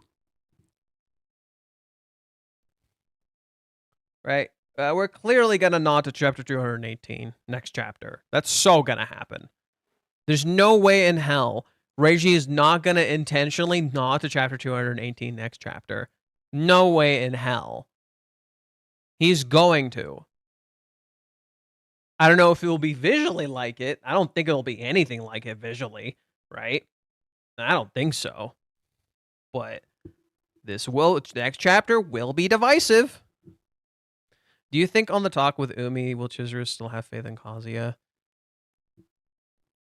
I think Chizuru doesn't have faith in herself, not Kazuya. She blames herself. It's not Kazuya that's the issue. Chizuru literally blames herself. She thinks she's doing something wrong. Chizuru has her 218? Bruh. Yo, what if she does? Chizuru has her 218. She has a breakdown, and she thinks Kazuya is like going to be with someone else because of what Minnie said. Dude. Oh, dude. Oh, man, that would be divisive. If Chizuru, like, imagines Kazuya with other women. That would be quite divisive. Since the chapter ended with Umi being mentioned, it's going to be something Umi related, and it's going to be NTR bait. And he's worried people will crash out and drop the manga. Yeah, that's a reasonable assessment. That's a completely reasonable assessment, right? It's gonna be like not necessarily NTR bait, but it's gonna look like it because people are scared. Yeah, it's gonna be something Umi related, and it's gonna be where people will crash out and drop the manga, pretty much, right? But that's not what's actually happening. And Reishi said it's necessary for the future.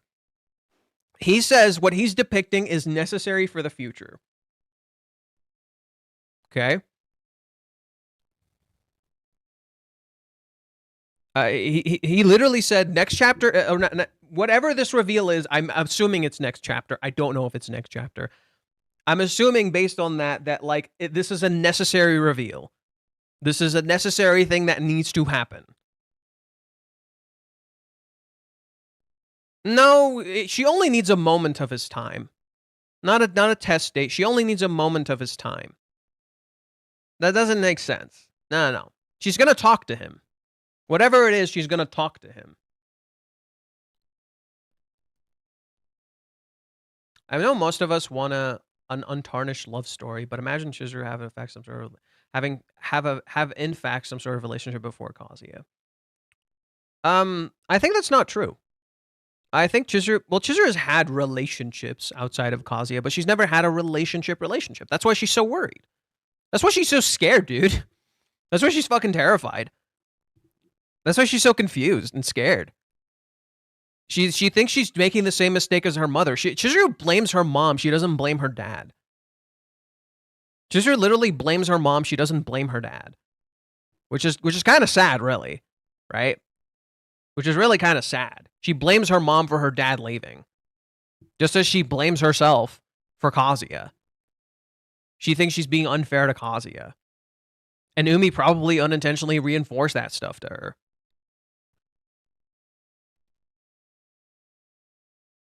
So literally, it's not that Chizuru doesn't have faith in Kazuya, it's that Chizuru doesn't have faith in herself. And she blames herself for everything. And you need to realize how much she's blaming herself. And maybe she's freaking out too, thinking like, oh, what if Kazuya ends up with other women? Oh my god, I might lose him, Jesus Christ. Like Chizuru imagining Kazuya with Ruka, I could see that being pretty divisive. Like whatever it is, we'll find out. We don't fucking know. We'll find out, right? It's unlikely that Chizuru's had a real relationship prior. I don't think so. It's kind of unlikely. She's done rental dating a lot, but she don't think she's actually had. Little theory, unconsensual kiss from Umi. You think so? You think so? Why would she turn to him then? That seems weird.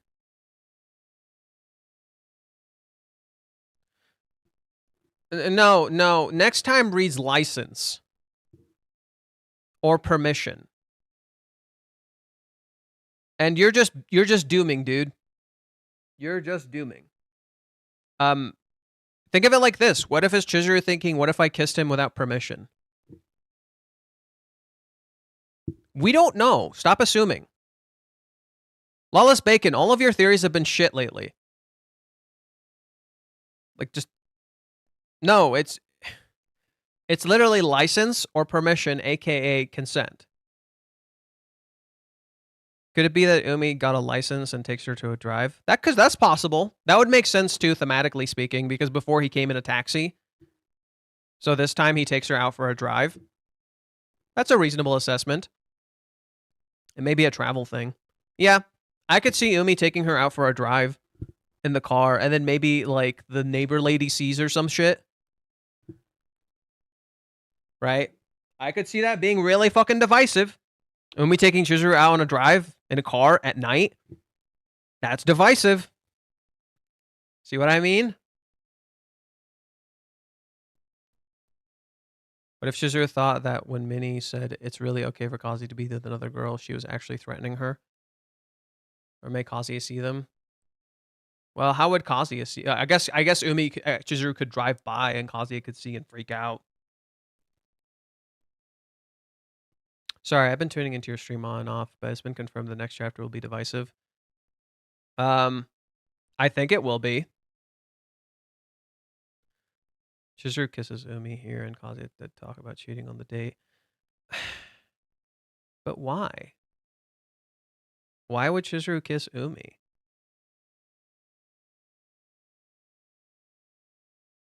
Why? What would that serve? Like, why would she kiss him? It has to be ambiguous for the reader. People will drop the manga if they misinterpret her actions. Yeah, it's gonna be it's gonna be ambiguous for sure. I do think so. I do think it'll be ambiguous. I don't know about kissing. That seems weird.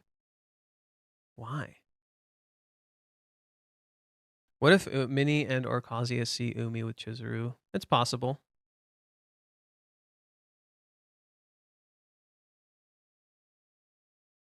Chizuru kissing Umi all of a sudden will actually cause a lot of drop in the manga. And that also doesn't align with what Reiji said. He said it's not a big deal, but it's something that's never happened before in this manga. So how can that doesn't seem right. That seems like it would be a big fucking deal. And he also said it would be something that overturns the manga. Like everything we've understood up until this point. So do you see how that doesn't line up? No, but Chizuru already knows.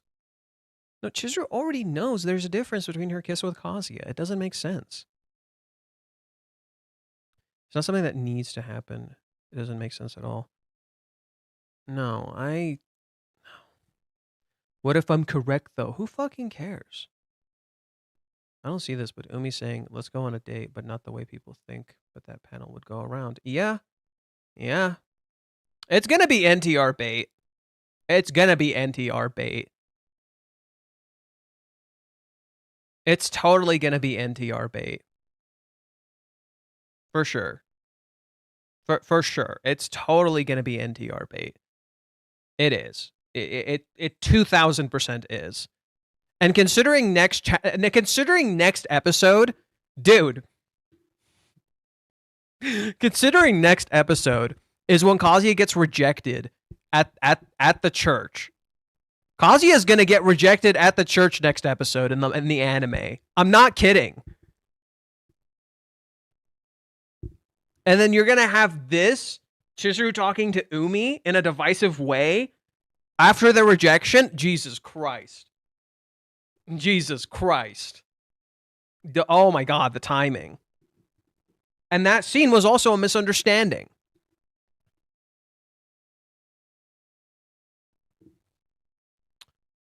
With what you said, I'd assume the Minnie liking Kazuya thing, Umi is actually supportive of Chizuru and Kazuya as the third option if they have no clue of.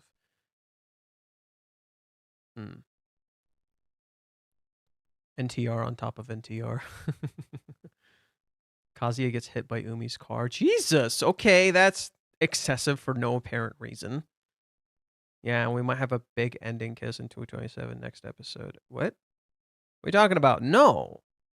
The kiss isn't gonna happen until like 1, 2, 3, 4, at least four or more episodes, maybe 5.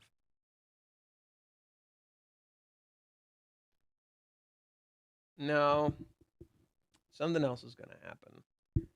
That's not a what you're describing doesn't match. Are people?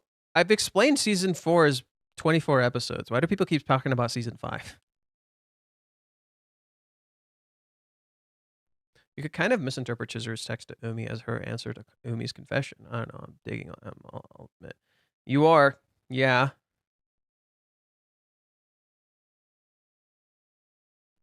It just sounds like the next chapter has to be about what happened in the Tiger's Den, you know, the missing piece. Maybe it won't get explained then, actually. Maybe it won't get explained. Maybe you'll be left without context on purpose so that it will be explained later. And when you actually get context, you'll be like, what the fuck? What the fuck? Umi's confession is the last thing on her mind right now. Yeah. Yeah, it is not on her mind right now. Chizuru is fucking worried about the kiss.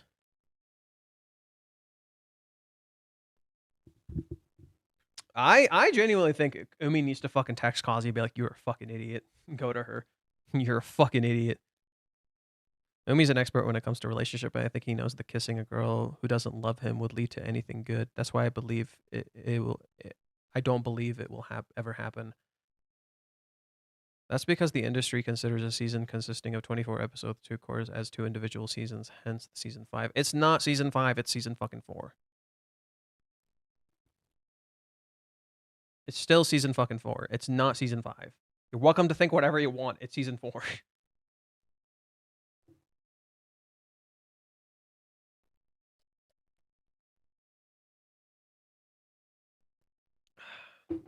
Rent a Girlfriend is amazing, and you could make up your own mind.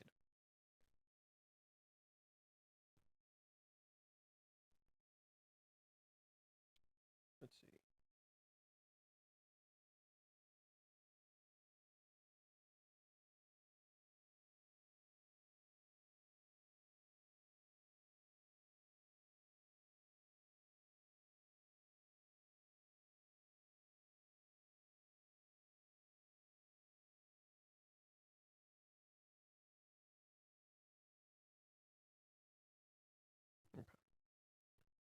Remember how we wanted to contact from the last 10 hours before Minnie confronted Chizuru? Crazy how it was about Umi and not the job. Wait, what?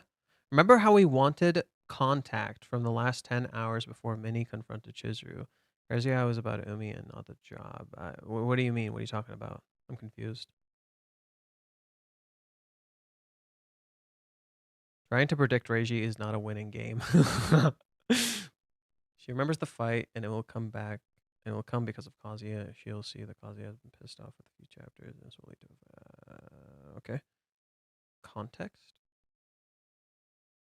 Context? So, remember how we wanted context from the last 10 hours before Minnie confronted Chizuru? Or is it how it was about Umi and not the job? What do you mean?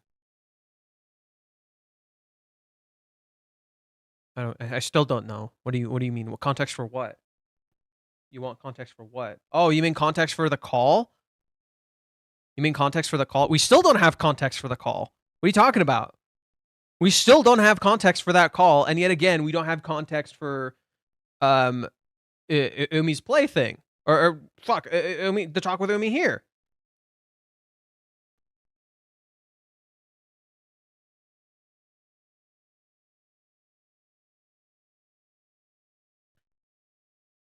I'm not bending the fucking knee. Like, this... He can only be there for her afterwards. Right? It's because Kazuya is caught up in love. He's so caught up in love, he forgot why he was doing this in the first place. This isn't about Chizuru. This isn't about Chizuru. He tells himself it's about Chizuru. Everything, let's split it, okay? Chizuru tells him. The date is for me too, so let's split it, okay? Okay, she's telling you, this is what I want. If you want to support me, this is what I want. Okay? You want to make me happy? This is what I want. She literally tells him this. What does Kazuya do in the next chapter? He fucking ignores it. He ignores this in favor of what he wants to do. Then Kazuya remembers. Sorry, forget it. Huh? You're going to pay for everything? I can't make her pay. I made a promise back then. I swear I'll support her. Okay, this isn't supporting her. You can pay all you want. What she wants is emotional support.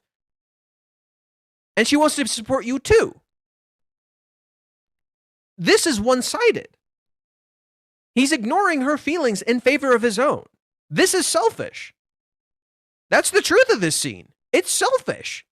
It's not about being fair. I want you to think that I'm cool. So the only way she could ever perceive you as cool is if you support her financially. Even Chizuru says, what the shit? Why do you think so little of yourself? That's fucked up. It's not about making her happy or actually sharing in a moment. It is him being selfish. This is the only thing that I can do. Imagine how that makes Chizuru feel when he is under the impression that the only thing he can do to look cool in her eyes is if he spends money. Imagine what you're conveying to your partner that you're on a date with, that she already agreed to without any money, that the only thing you can do for her to think you're fucking cool is if you spend money. He's buying love. He's literally reverting this to rental status. This is why Chizuru couldn't escape rental. He's doing this. He's literally dragging this back to rental. That's why Chizuru is under the impression she can't ever be someone's girlfriend. That's why Chizuru can't find the distinction between the two, because he's fucking doing this stupid shit that is literally, literally, it's so emotionally stagnant.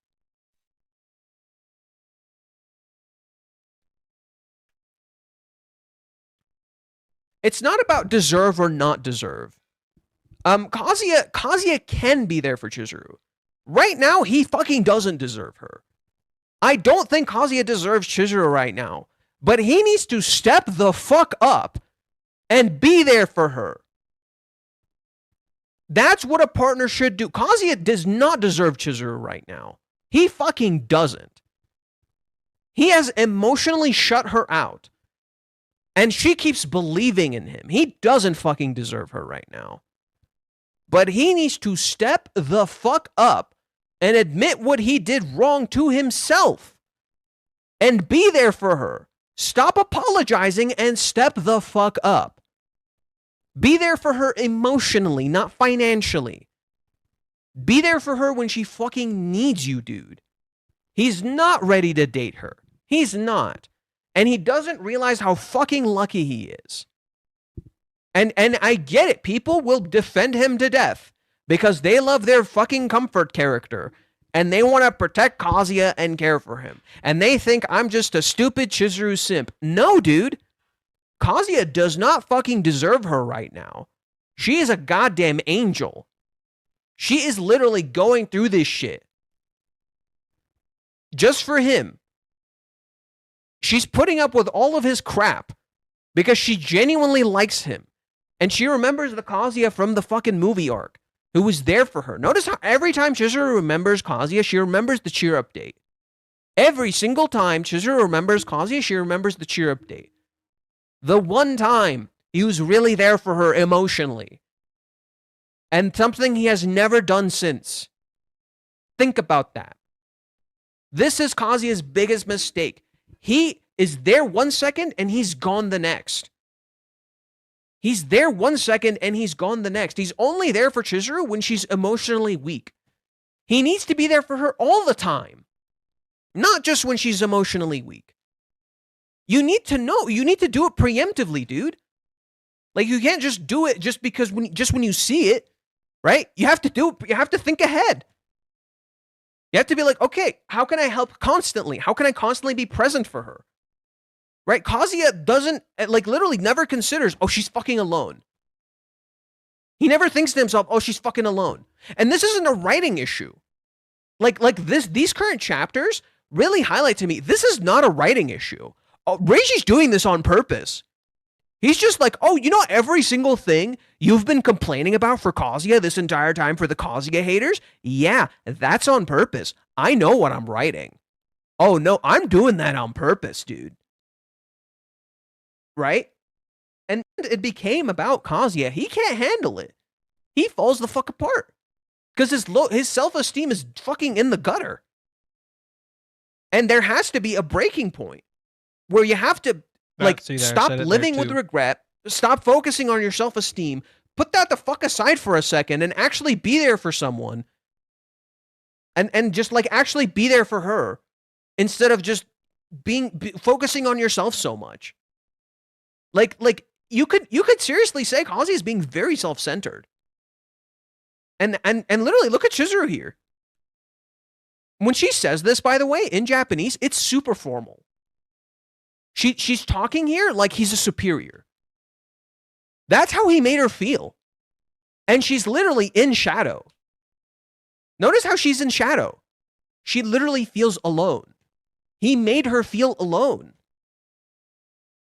And by the end of the chapter, she doesn't even blame him. She keeps going with it. She doesn't even blame him. She thinks it's her fault. She thinks she did something wrong. She literally never fucking blames him. Like, I swear to God, when Kazuya gets this fucking wake-up call, Like, literally, the arc is just gonna flip completely, and it's literally gonna be there. Kazuya is just constantly being there for Chizuru. Literally, just constantly. Not for a movie, not for anything else, literally just to fucking be there for her. And he's literally gonna step the fuck up. Like, I think Kazuya, like, moving, once he gets his fucking wake-up call and realizes how much he's fucked up and how he's hurt her so much, literally, he's gonna step the fuck up. And I think he's gonna start working on repairing all of his relationships, not just Chizuru. Like, he's actively gonna be there for her. He's gonna actively try to fix his relationship with his parents. He's gonna, like, start, like, actually trying to respect himself, not because, like, of anything else, but because him not respecting himself has actively hurt her. Him letting other people tell him what to do has actively hurt her. And that is gonna be the reason Kazuya is gonna change. He's gonna take control back of his life because him losing control is hurting the people he loves. And that has to fucking end. And Minnie is gonna have her own wake-up call, where she's seemingly been not living this whole time. We can blame Minnie all we want, but they're literally a pair. Kazuya wants to be with Minnie because she's like him. Minnie is not living her life. She's wasting her fucking life. She's doing the same thing as him, right? Minnie goes to college. She does cosplay, and that's it. Right? She likes anime. She likes shit. She works on her YouTube. Right? She has things going on, but she's just distracting from her loneliness. Right? Minnie doesn't have a dream. She's like Chizuru if Chizuru didn't have a dream. That's Minnie in a nutshell. Minnie is a dark reflection of Chizuru in a more positive way than Mami. Mami is a direct dark reflection of Chizuru where she seemingly has nothing. Minnie is like if Chizuru had a rental, and she had like things she kind of liked, like acting, but she didn't really like feel invested in acting, right? She just kind of did it. That's kind of what Minnie is. Minnie is a reflection of Chizuru if Chizuru didn't have a dream, if Chizuru wasn't responsible and disciplined, if Chizuru didn't have like a very clear code to what she does and how she cares for people, and she's very responsible. That's who Minnie is. Minnie is like if you took the responsibility out of Chizuru. And so naturally, Minnie is far more comforting. Minnie is comfort. Minnie is easy. Love is not easy. Love is not for cowards. Right? Love is not for fucking cowards.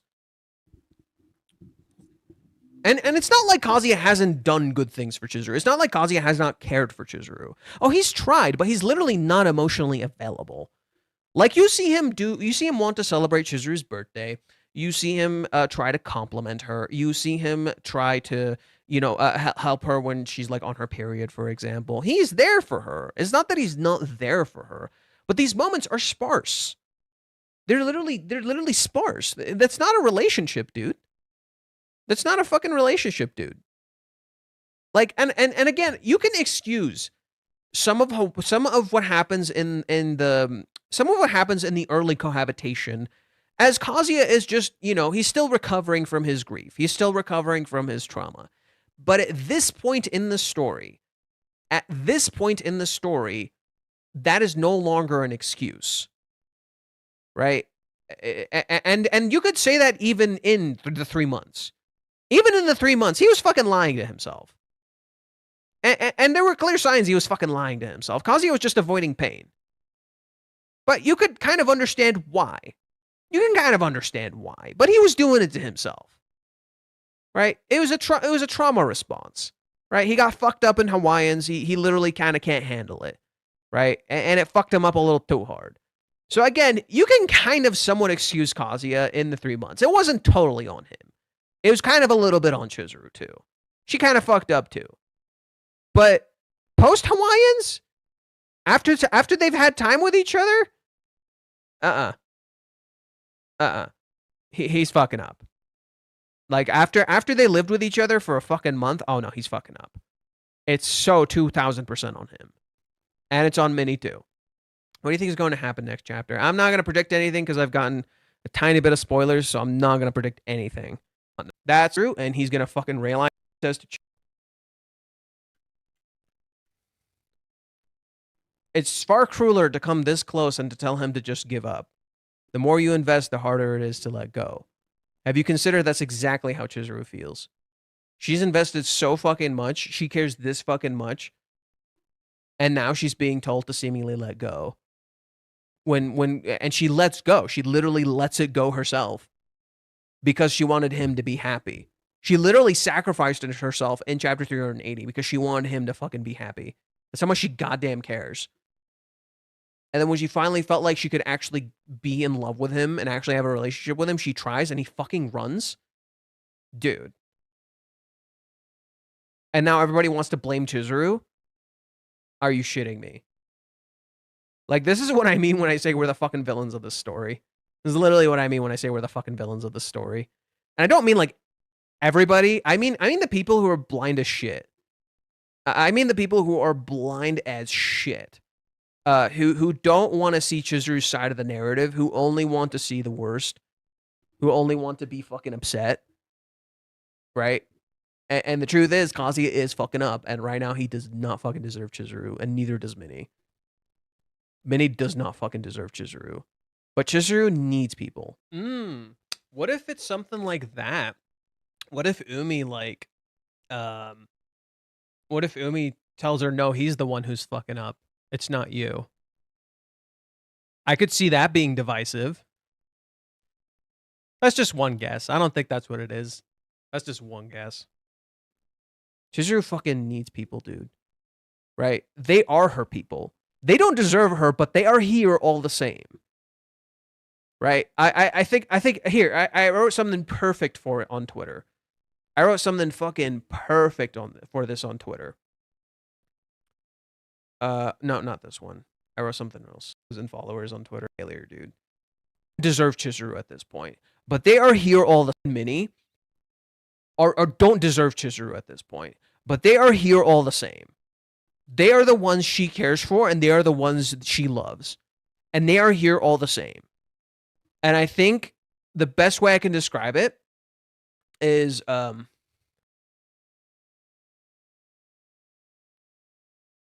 this aligns with Chizuru's play. She is currently being tested too. Could she perform at a high level in this short a time? Can she focus all of her effort into this and truly succeed even if the role is just borrowed from someone else? This matches Rental itself. In Rental, Chizuru wasn't the first pick in a sense. She is temporary, a replacement until the real thing shows up. But that doesn't mean she can't become a real girlfriend, surpass the role she was given and truly make it her own. This play is Chizuru working to break her role. Chizuru is given a test to see if she can surpass her limitations. Even if she got that as nothing more than a replacement, can she go above that and surpass everything everyone expected of her? Become a true lead of this story. Prove she is worthy of this role. This parallels Kazuya and the challenges posed to him. He's not the lead people wanted, not the kid his parents imagined, and he was just a client, and currently he doesn't even fucking deserve Chizuru. But he is here all the same. Can he live up to this role? Can he make this role his own when tested? Become the protagonist of this story. Does this not match what Minnie was saying in this chapter? Does this not match what Minnie was saying in this chapter? Did I not predict this chapter without even realizing it? Does this literally not match what Minnie said in this chapter? And Kazuya constantly talking about being worthy of her. Damn, bro. I wrote this on September 7th. That was 2 days ago. That was before the spoilers came out. Can Kazuya surpass his limitations, not for others, but for himself? The movie arc was for Chizuru, to help her when she was weak. But she is not weak now. Can he still perform not for weakness, but for strength? Can he do it because he wants to, not because he needs to? Kazuya can do things for others. That's where he shines. But the moment it's about him, he cracks under the pressure. Tunnel visions. But this role in the relationship is about him. He can't have a relationship if he isn't willing to be in it himself, to truly try his best. Chizuru is ready to live up to her role in the story, to surpass her limits and to not be tied down by her prior role as a rental, as a temporary, as unworthy of the ring. Kazuya has to do the same. He has to stop thinking of himself as replaceable, a stalker, or unworthy of her. The way to do this is to accept himself and to take responsibility instead of regret, to take charge of his life and make decisions for himself instead of ruminating, listening to Minnie and just ignoring what Chizuru says to him in favor of delusion. Make his dreams reality. BioShock. Man chooses a slave. Dude. Is that not what Kazuya is doing now? He's literally letting Minnie tell him what to do. He keeps ruminating. Literally, the decisions he made in this chapter are not his own. He claims it's what Chizuru told him, but these aren't actually his decisions. It's what Minnie is telling him. Illusion. Make his dreams reality. Bioshock. Man chooses, a slave obeys. Kazuya is a slave to his own emotions, to the people around him, much like Mommy is a slave to her parents, or Minnie is for her need for people. Chizuru refuses to be a slave anymore. She's taking control back, telling Kazuya to do the same. Chizuru refused to obey Minnie. She didn't let Minnie dictate her pace in chapter 387 or chapter 300. Okay, taking that one back, I think Minnie did in fact influence Chizuru's pace here. Taking that one back, I definitely think Minnie did in fact influence Chizuru's pace here. I take that one back. I was not correct in that department. I do think Chizuru's trying to take charge, but in reality, she's actually losing control. 90. Chizuru refuses to let Minnie tell her what to do. In fact, she never did. Chizuru will not move, nor will she tell Kazuya to move. If he wants to, he will. His actions, his choice, so choose. And I think that's wrong. I think Chizuru shouldn't have to tell him. But I think someone will have to tell Kazuya to move. Because he's listened to Minnie and he's choosing not to move. In that sense, Verkez was right.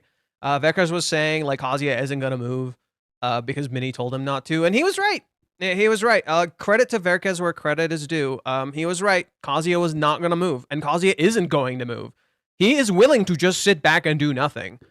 And I think maybe Umi, of all people, will be the one to tell him, bitch, move. So we'll have to see. Notice how Chizuru simply tells Minnie, and in turn Kazuya, what she plans to do, not what they should do, leaving a simple question. What do you want to do?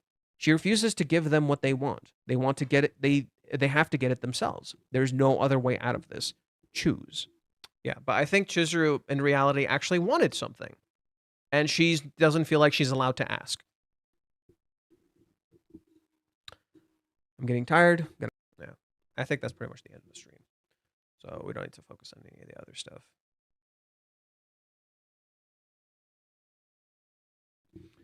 Umi pulls out all the stops and takes her on a surprise date. He sweeps her off her feet for a few chapters and does everything she expected Kazuya to do on the date. But in the end, he isn't Kazuya.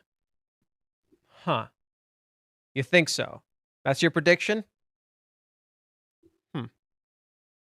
That would be interesting. I don't think so, but that would be interesting. So Kazuya just needs to do things for himself. Pretty much. He's not doing anything for himself. Kazuya is the type to ask his girl what's wrong. She says nothing, and he just nods and leaves.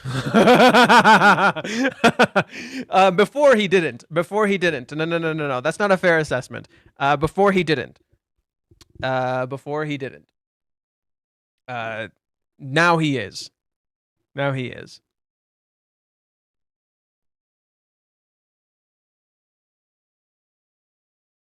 Let me see if there's anything else on Twitter that is interesting.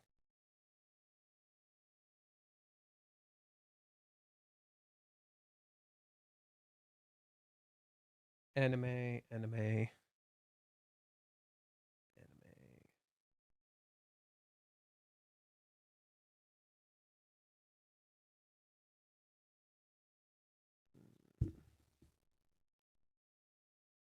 See. Anime. People making shit up, because of course they are.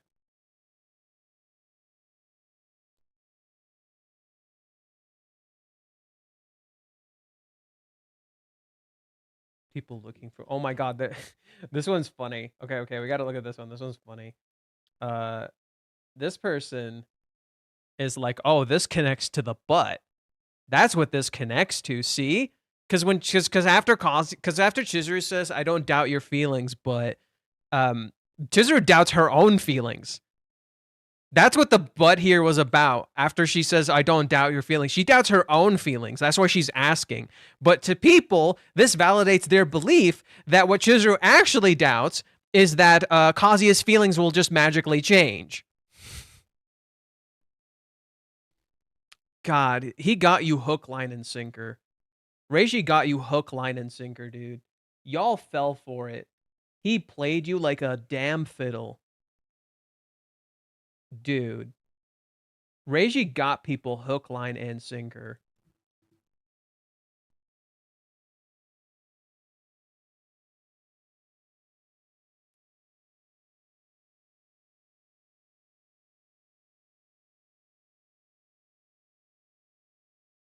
I'm not seeing too much about the chapter online. How weird. Yeah, I ain't seeing much about the chapter right now. How weird.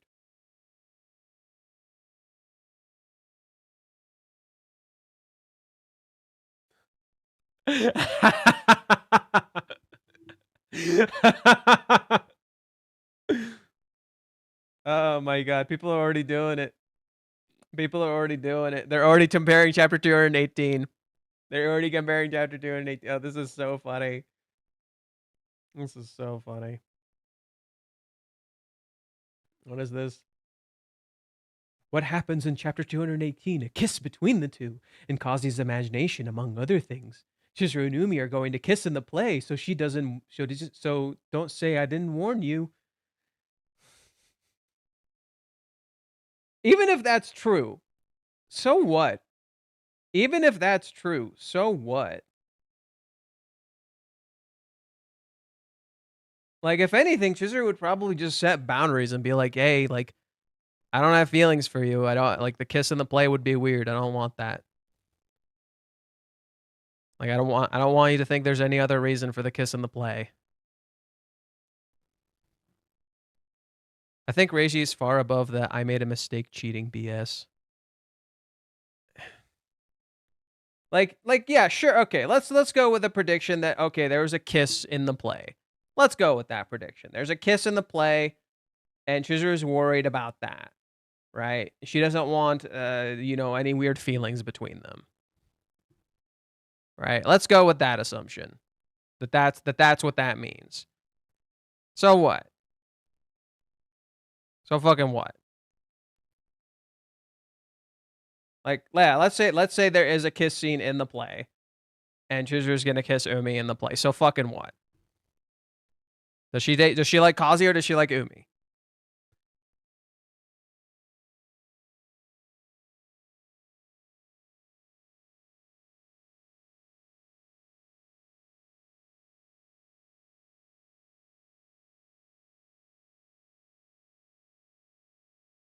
I don't know, man. I don't think this is as big a deal as people are making it out to be. Everybody wants to lose their fucking shit. You fucking breathe funny and everybody wants to lose their fucking shit.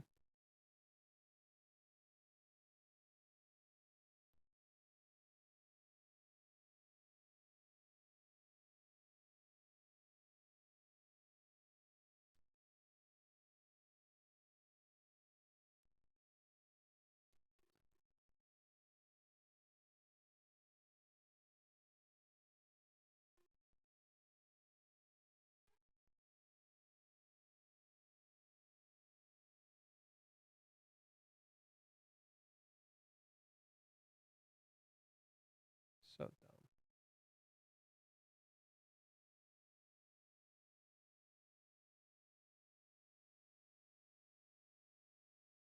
Fools, the lot of you.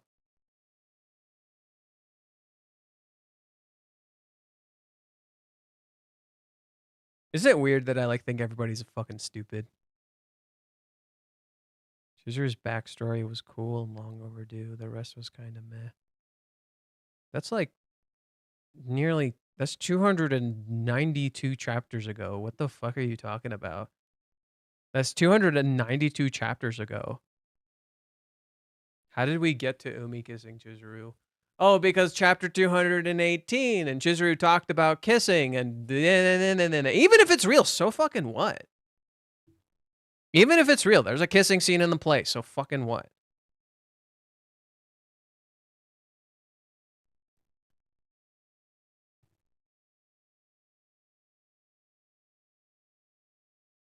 I think the next chapter is not going to have context, okay? I think the next chapter is not going to have context. It's going to be weird and it's going to be divisive. What's the point of doing? What's the point of this discussion? I know.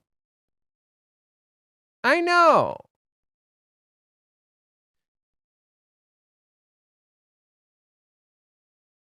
I don't even want to engage with the topic of what dating an actress entails, to be honest. It's too predictable and it will cause people to abandon ship.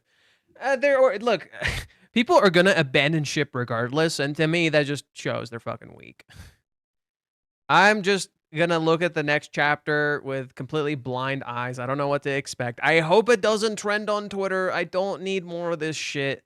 Okay? I don't get why the author doesn't give Kazuya the character development he needs, because Kazuya already had character development. He just convinced himself he didn't. Kazuya already had character development. He just convinced himself he didn't. He convinced himself he's weak. Kazuya needs to remember who he is, not have character development.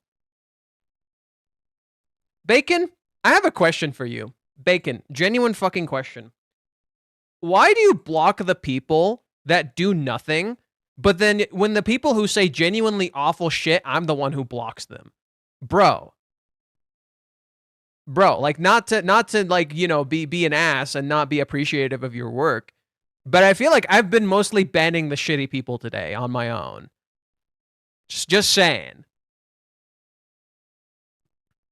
I'll be mad if there's a kiss, but I'm a jealous guy. What can I say? I mean, that's completely valid. I don't think there should be a kiss. I think there might be a kiss in the play. I don't think there should be a kiss between Umi and Chizuru. We might finally get an explanation for chapter 179. I don't think we will. I think we're kind of like in unpredictable territory.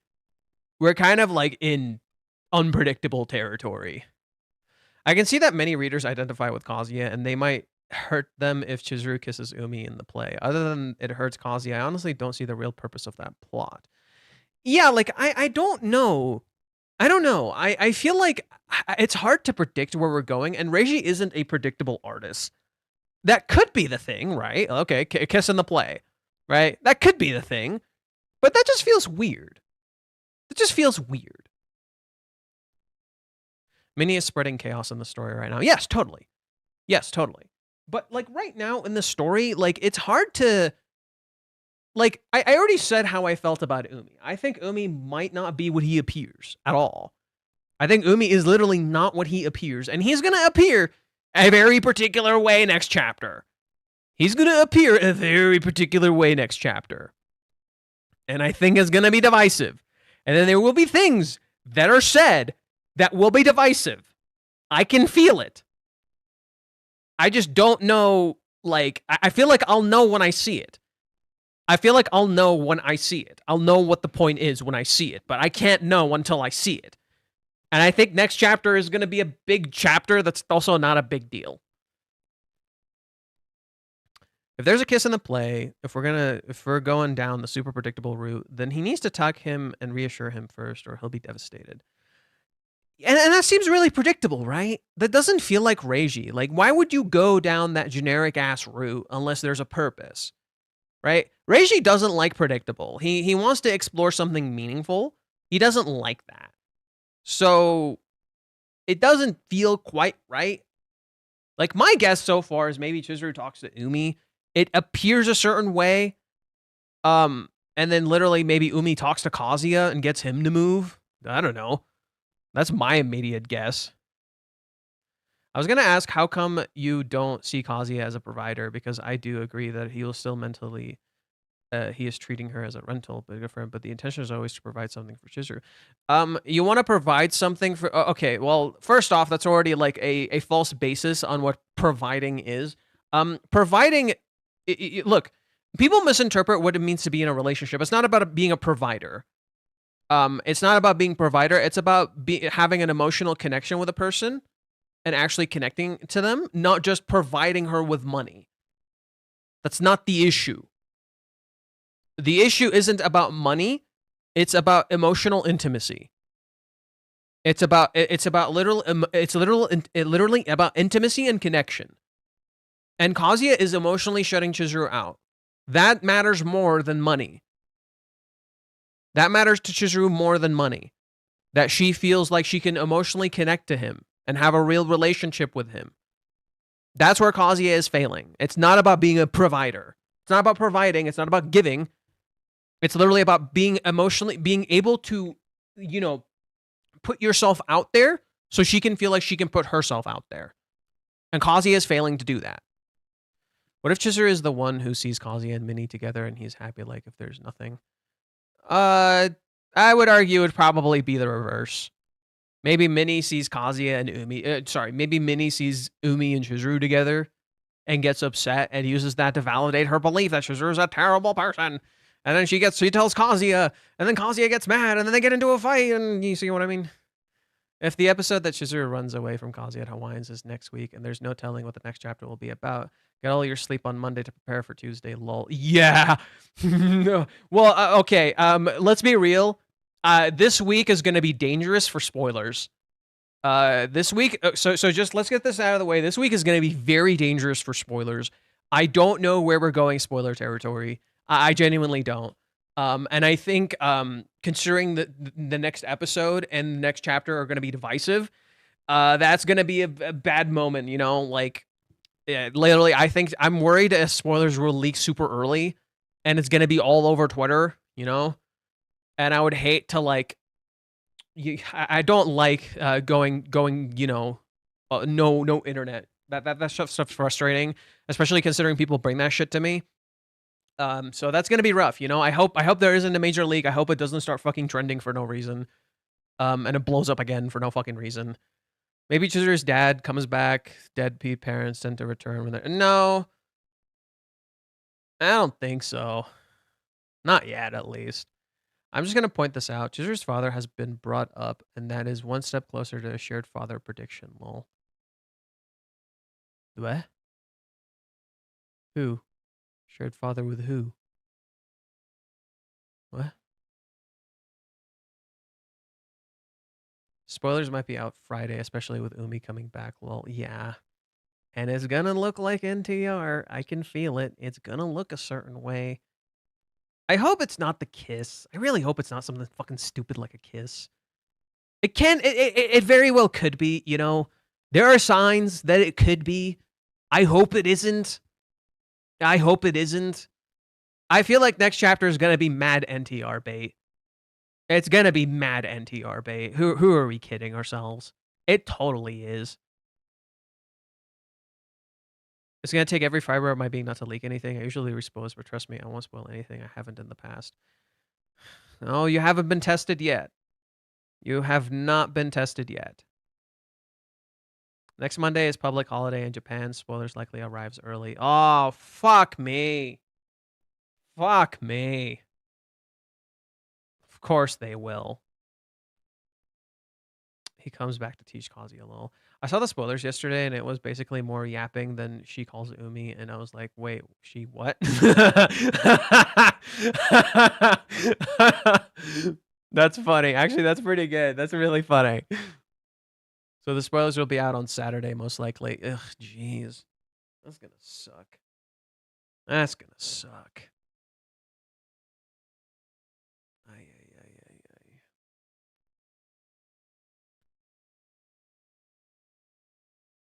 ay. Okay, I'm gonna use the restroom, BRB.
I left the mic on.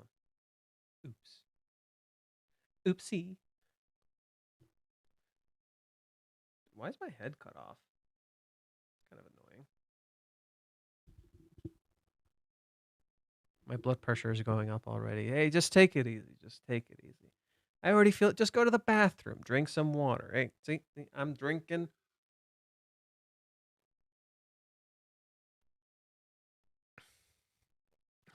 Here, do what I do. Take some breaks. Go play a video game. Watch a TV show. Go outside. Relax. Don't let it get to you. Don't let this shit eat you up inside. It's not worth it. Okay? It's not worth it. Just take it easy. It's all good, okay?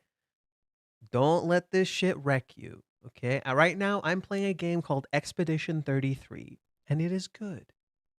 Ooh, I feel good. Let's see. It won't happen. I don't think Reiji is ready to bring her back just yet, but what if Mommy saw Chizuru in the car with Umi, so she either goes to tell him or text him. I feel like that would be more Minnie. That feels more like Minnie. The license could refer to an IDP, International Driver's Permit, America. Never happened in the series, and one that I was grasping for straws.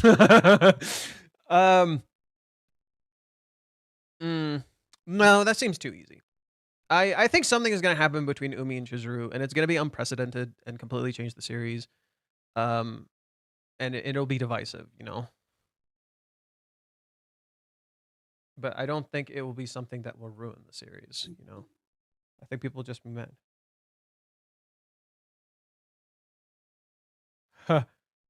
Okay, this is such a good take. Oh my god, this is such a good fucking take. Minnie literally remembers the story about Chizuru's massive abandonment issues and is just like, yeah, keep abandoning her. That's so good. Oh, that's so good. That's fire. That's fire. That's such a good fucking take. That's such a good fucking take. That's actually fire. Like, straight up, fuck Minnie, dude. Fuck Minnie, dude. I cannot stand Minnie right now. She's such a terrible friend.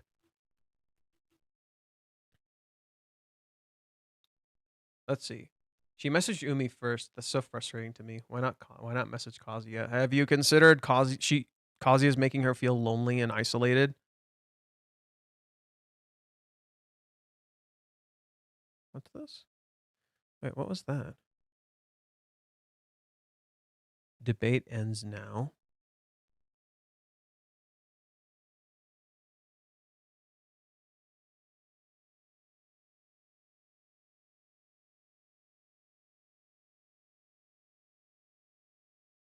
Okay. Crunchyroll, you savages. Chizuru rejects Kazuya for like the 13th time or something. Oh my god. That's actually kind of fucked up. That's actually kind of fucked up. Wow. Straight up fuck Crunchyroll. Straight up fuck Crunchyroll. That's actually terrible. I'll tear off the resume if I'm a hiring manager. Okay, whatever. Even the description is fire. I stopped counting. I don't know which one to girlfriend or Crunchyroll. Kazi Kinoshita, 20-year-old failure of a college student. He managed to kiss his girlfriend once, but was dumped after a month. Ugh, damn it. I never want to go through that again. Completely spiteful, Kazi uses a certain method of date girl. He goes to their meeting place and suddenly hears, "You're Kazuya-kun, right? A beautiful girl brushing her hair long, black hair, blah, blah, blah." Until reckless rom-com. Crunchyroll brings you the latest clips, openings, full episodes, and more of your favorite anime. It's this kind of stuff that has made me lose faith in people. It's literally this kind of stuff that has actually made me lose faith in people. I genuinely like have started to lose fucking faith in people, man.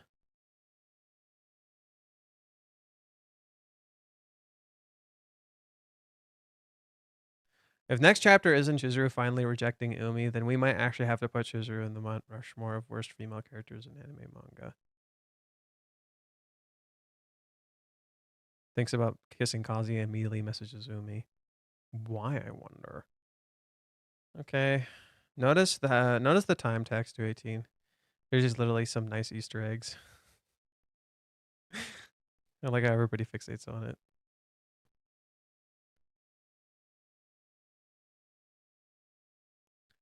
I've said many thoughts in the pre-release thread, so I'll just keep this short. Nothing has happened here. Changed my opinion on this being Regi's worst writing yet. Okay, we're not gonna go into this.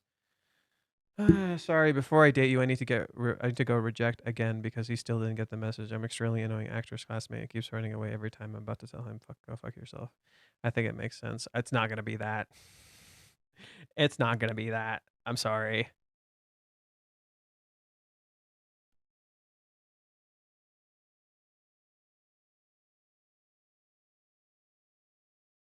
What if she does that? What? She does something with Umi and it's not what she wants and it feels like it's grandma's prediction, take care of Chizuru. Huh. Hmm. I don't know. I hope nothing negative.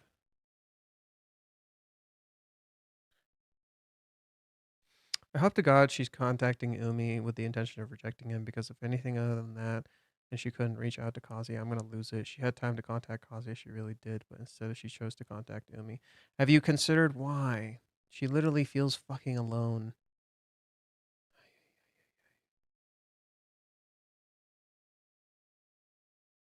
Yeah, I think next chapter a lot of people are gonna be mad and they're gonna fucking drop the manga and shit.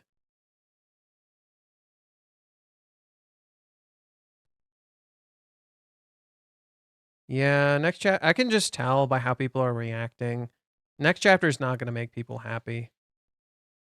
Hopefully the situation with Umi solves fast. He's really just there to be there at this point, like say mommy.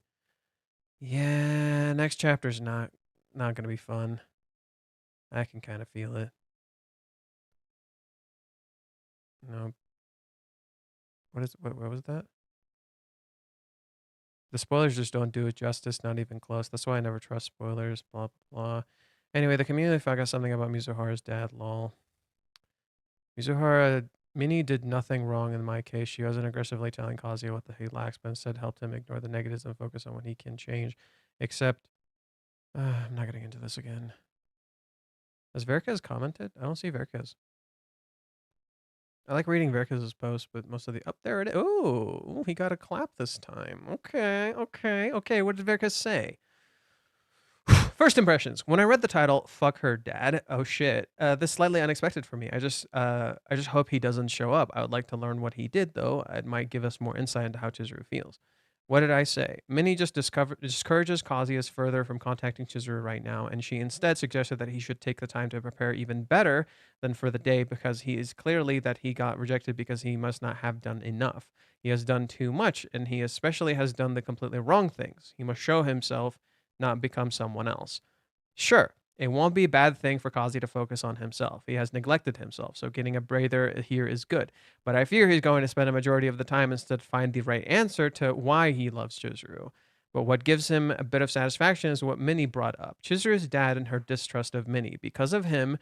If that's what she speculates, it probably isn't true either. Yay for Minnie possibly disproving all of the popular theories. But what gives me a bit of satisfaction is that Minnie brought up Chizuru's dad and her distrust of men because of him. And okay, never mind. And fuck me, there's Kazuya again spews nonsense of becoming a man worthy of her. That was not the issue. You have done enough already. You are making her feel even more unworthy if you go on to show her how much you don't need her. Man, that's frustrating. I want my own Minnie now too to scream at Kazuya. This is so going to blow up in his face. You won't believe it. Kazuya has never asked what Chizuru even expected from him, and he also never told her what to expect from her. What he expects from her. Making completely baseless assumptions isn't going to get him any closer. It got him rejected in the first place. Ugh. Chizuru, I want to talk to Umi now? Okay, I'm intrigued now. No, she isn't going to kiss him. Probably. ... Fuck. It's isn't it more fun when we're like, oh god, what could happen instead of just dooming. I like this comment because it feels so rational. I like it because it feels so chill. It's just having fun. That's why I like reading what Berkes wrote. It's just like he's just kind of chill about it, and that's fun to read. Wow, I'm genuinely shocked that people are downvoting you here. Right? Nothing but facts. Kazuya has been worthy of Chizuru, as many of us know that very well now. He doesn't need to change anything for her. He needs to do it himself. That's the biggest takeaway from the declaration. I'm over the moon. He wants to finally work on himself, but that's the wrong reasons. Yeah.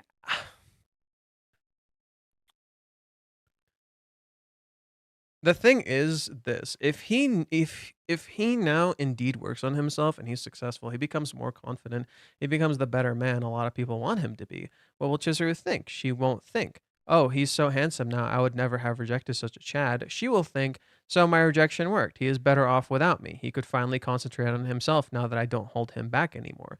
It is right for me to reject him. He can be happier without me. And then she will reject him even harder than last time. Isn't that obvious? The thing that should make you think is this for Minnie? Why did she even reject him in the first place? But yes, of course, as a lot of people speculated, it must be because of abandonment issues from her dad. That's the reasonable conclusion. There's no need to think harder about it. Just accept what Minnie speculated here. I'm sure she's right this time. Nobody needs to ask Chizuru. Bro, literally what I was saying the entire fucking stream. Just fucking cook Minnie, dude. Fucking cook Minnie, bro. Yeah, it's only going downhill from here. Well, if we use the month to build up confidence, then there's a chance that he will then stand up for himself if Chizuru rejects him again. He could do what most people will tell him to do and move on to someone better, or he could ask her why she would tell him he could date her and then turned him down still. That would probably put Minnie on the spot finally. No, I seriously doubt the dad thing is the reason. I guess it's just crazy that it's just being brought into the story. No, I seriously doubt that has anything to do with this. This looks like something Reiji Mijime sensei would have put in just to prove that this theory is bullshit. Way too many people have made these abandonment issues into a major part of Chizuru's character. We can probably doubt anything that Minnie speculates about, so she has no idea. And it would make the actual solution not surprising at all if Minnie's already correctly guessed it before. She most likely won't be correct about almost everything. Yeah, pretty much how I feel. That's a very valid assessment. Literally it's not Chizuru's whole abandonment issues thing is not really the focus here. In reality, it's something completely different, right? Chizuru is alone, but she powers through it alone. She's okay alone. She's done it before. It's just like everybody needs a person, and she's always needed people, and she literally wanted Kazuya to stay with her, right? But she feels like she's doing something wrong, that she's hurting him. That's the truth. She feels like she's the one hurting him. That's the truth. She literally, you see it in the backstory with Minnie. She blames her mom to reflect how she's blaming herself. Like she did something wrong. Her mom must have pushed her dad away. Not her dad is a piece of fucking shit. That's the reason Chizuru tries to take a distinction between herself and her mom, is like she's afraid she's pushing Kazuya away, and like I need Umi to fucking cook Kazuya, dude. I need someone to fucking cook Kazuya and Minnie, dude. Like be like, dude, look at what you're fucking doing. Look at what you are fucking doing. You are hurting this person. Yeah. Exactly. When people are genuinely funny instead of being hateful, dooming, or edgy, it's so much more fun. It's so much more fun. I fucking hate hatred. I hate hatred. Chizuru's grandma had said to protect Chizuru, and what if Umi does something that forces Kazuya to act? But how would Kazuya know? That doesn't make sense. Why do you think she messaged Umi first instead of Kazuya? Because she feels like she's bothering Kazuya and she wants a guy's advice. And I don't think Umi is what he appears. I'm genuinely convinced Umi is not what he appears. Because every time Umi has showed up, he's not been what he appears. And he's always brought them closer. In some way, shape, or form. She's afraid to keep him waiting or mislead him, so she rushes to make sense of her feelings instead of letting things develop naturally. And that's all Minnie's fucking fault. That's literally all Minnie's fucking fault. Minnie's doing this, dude. Gosh, she's such a terrible friend.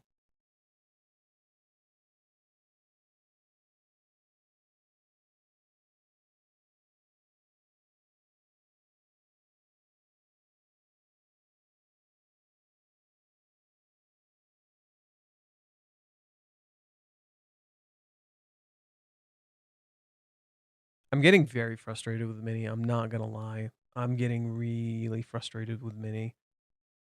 Like, very much so.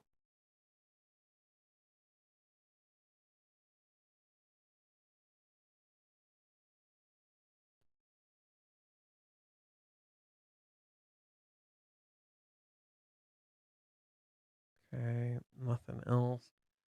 It's 5 hours and 34. Maybe Minnie plays this all along to get Kazuya for herself. I think a part of Minnie really wants to reward Kazuya's efforts. So what's she gonna do? She's gonna keep up, trying to help him move forward while lying to herself. Minnie's fucking lying to herself. Convincing herself she knows the truth when she's fucking piece of shit.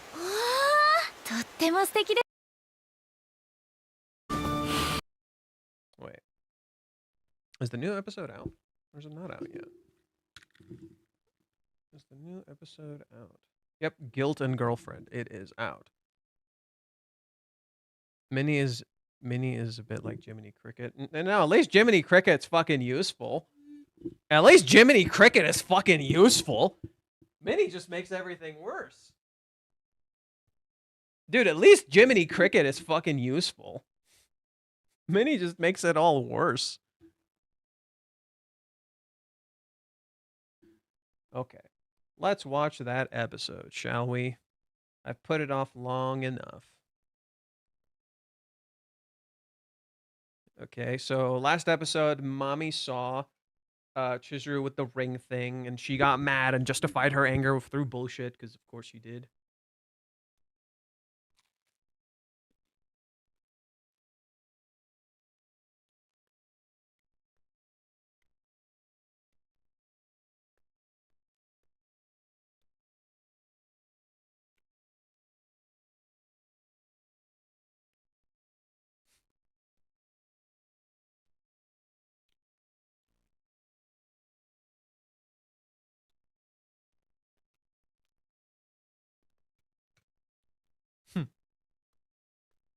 Mm, I don't like the music choice. I don't like the music choice.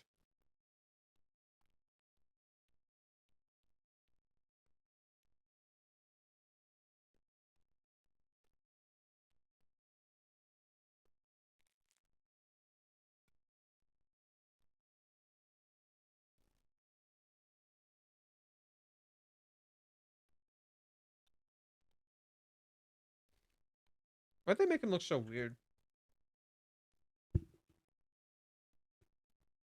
Okay, let's look at this real quick. They made Kazuya look weird. I don't like it.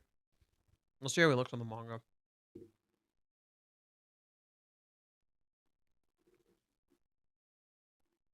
Mm, this would be 2-9? No, 207. 207. That's where we are. Yep, the boobs thing. He seems more normal. He seems more normal. They made him look a little weird. Yeah, they made him look a little weird. He seems more normal here. Oh, wait. Don't move it while it's playing. We gotta... There we go.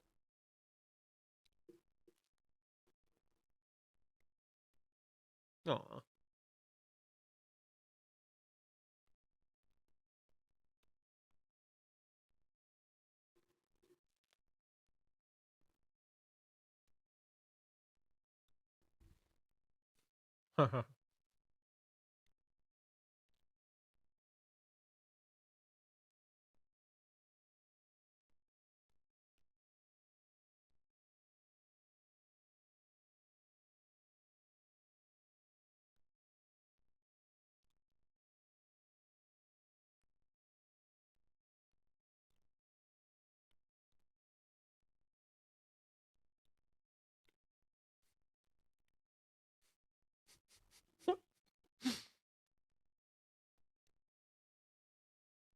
Did you hold your head? Don't get enough sleep.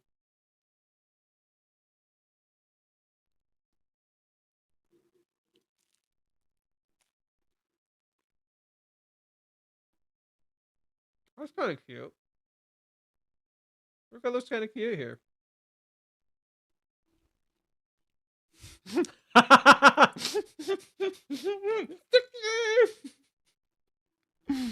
Okay, that was pretty funny. That was pretty funny.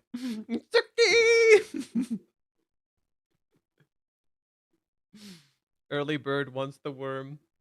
That's a good one. That's pretty funny. I'm sorry, that got me chuckling, dude.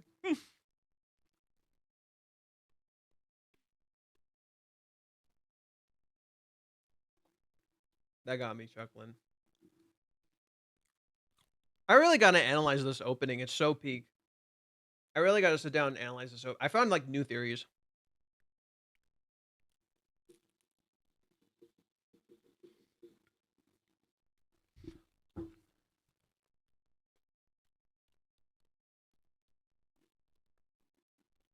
It's so peak.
I think my favorite thing about the opening, I just want to share really quick.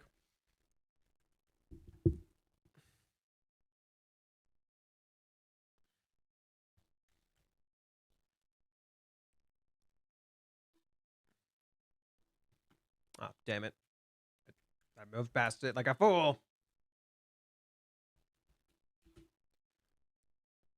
The cool thing about the opening that I want to highlight to you is that the opening, the crown that Chizuru wears represents the ring. The crown that Chizuru wears represents the ring. And the ring she struggles to wear, even though it's hers by right.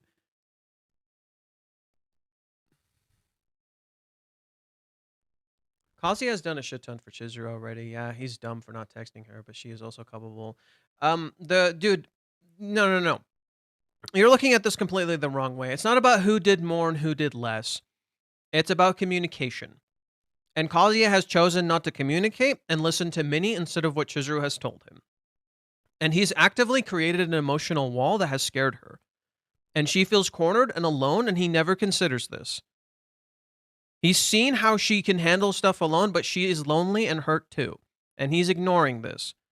The reason I blame Kazuya so much, and the reason I'm saying he's mostly being a fool, is because he's literally living in an illusion. He's literally living in an illusion. He's not seeing the real her.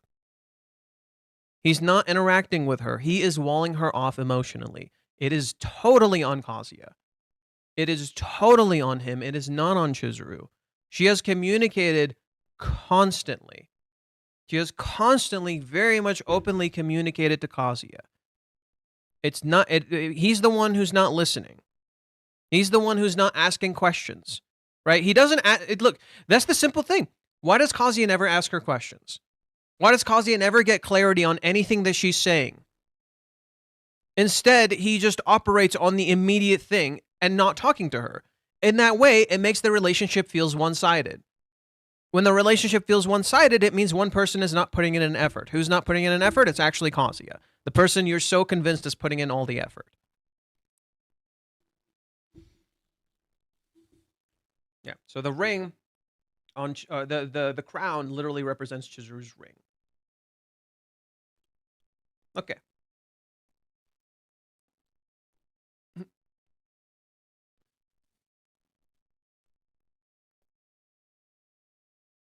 Hope you slept well, Chizuru-san.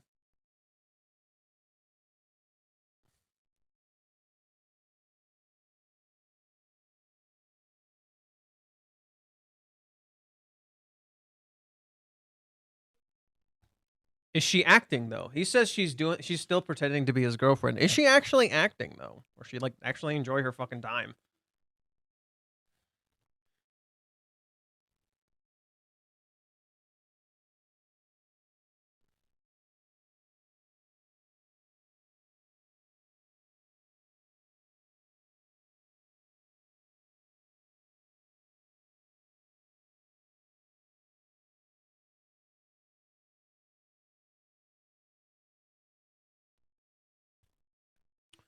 Yeah, Kazuya's still caught up in the bullshit even now.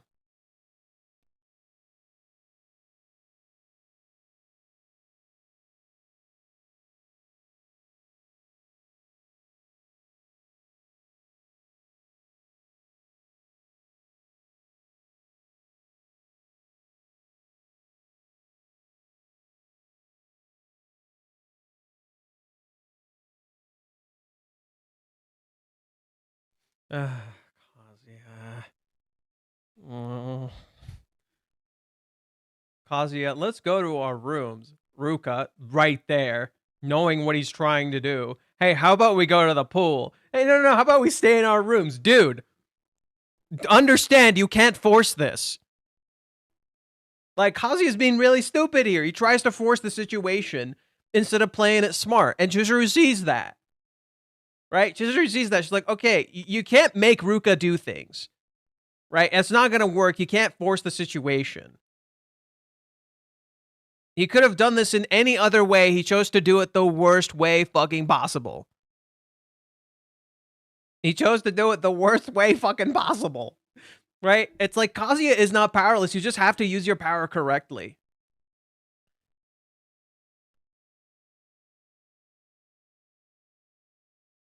Oh my god, they're literally arguing. We're at a pool resort after all. Might not be a bad idea for you kids.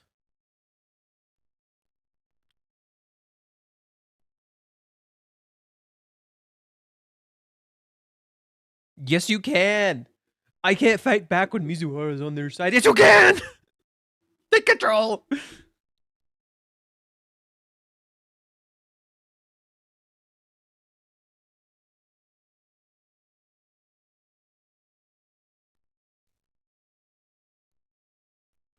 Is she avoiding me? Did she realize I was plotting something?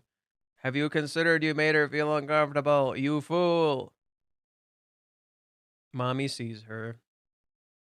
Oh boy.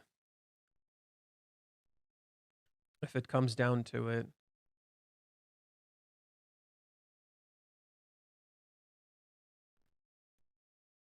Oh, I like this shot of Kazuya. This shot of Kazuya looks cool. Wait, did Kazuya do that in the manga too? Did he actually try to send her a text when she left too? Wait, let's look at that. Yep.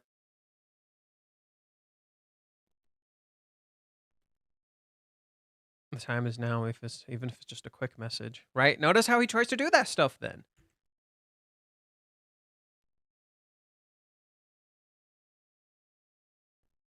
Ooh, I love how he hides her mouth. You don't know if she's smiling. That's cute. You literally don't know if she's smiling over that. And then mommy shows up. Oh, they're gonna ruin this scene. I've already seen the scene in the clips. They're gonna ruin it. Oh, it's already too bright. It's already too bright.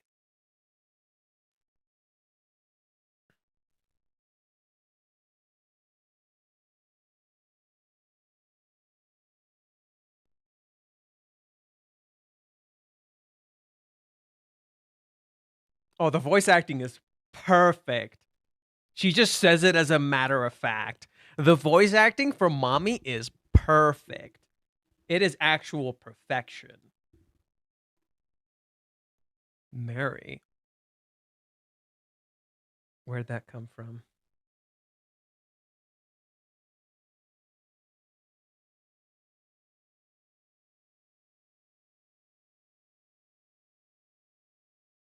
Sorry, the voice acting is perfect. The presentation is terrible.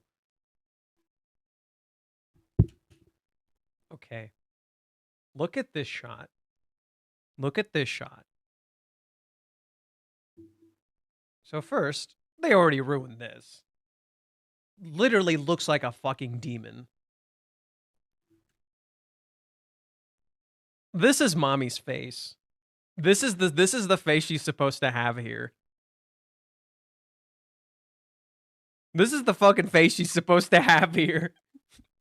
Like, what the fuck? Now we're on to chapter 208.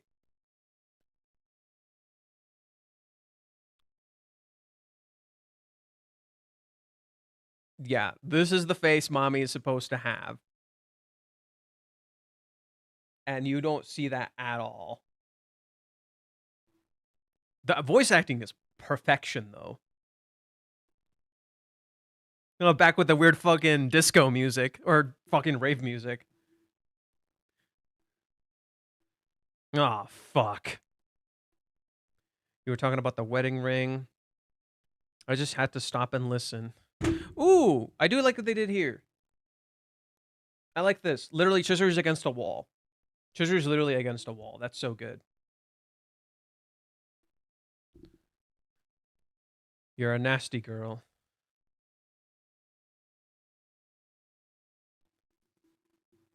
There must be a valuable, and your agency probably doesn't know about it. What the hell are you doing, Chizuru-san? Oh, fuck you. I can't. I can't think of an explanation that would convince her. It's not what you think. I'm just holding onto the ring for reasons.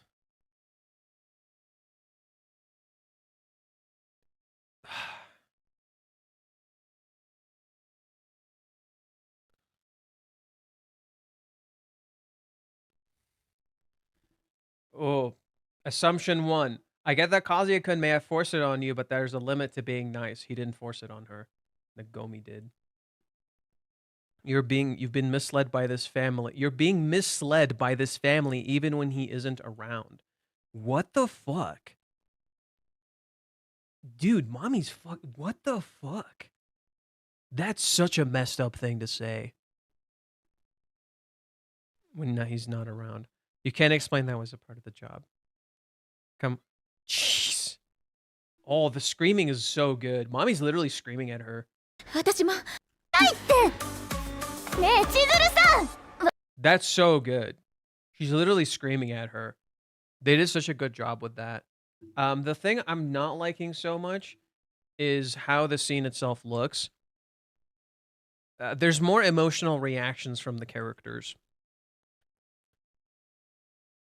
And literally, she keeps screaming at Chizuru until Chizuru just starts saying, I'm sorry. And I think that's the saddest part. She literally keeps screaming at Chizuru until she says, I'm sorry.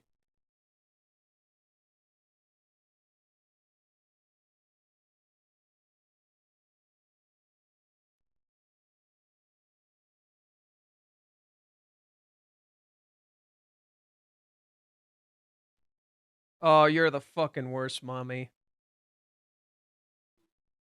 With the music, what the fuck? You're probably enabling Kazuya-kun's depravity by not putting your foot down. Oh, I fucking hate mommy, dude. And people believe her! And people believe her! I'm sorry. Ooh, the music is weird. I don't want to be mean about it, but don't you feel any guilt at all about tricking these people? Oh. Oh. You fucking bitch. Oh, you fucking bitch. Oh. Oh. The guilt was literally killing Chizuru last episode, and here's mommy saying this shit, and Chizuru's almost in tears. Just because she fucking said this horrid shit. Oh. Oh. Look at her in the manga too. Oh. Oh, she doesn't fucking deserve this, man. This girl just lost her only fucking family. She doesn't fucking deserve this. This is so fucked up. My eyes are literally tearing up. She doesn't fucking deserve this, man. This is so fucked up. Oh. I honestly can't bear to watch this anymore. Then fuck off. I like Grandma Nagomi, so it's hard for me to keep her in the dark too. No, you fucking don't. You were giving her shit before. Literally later in a few chapters, she gives her a fuck ton of crap. Are you fuck you, mommy?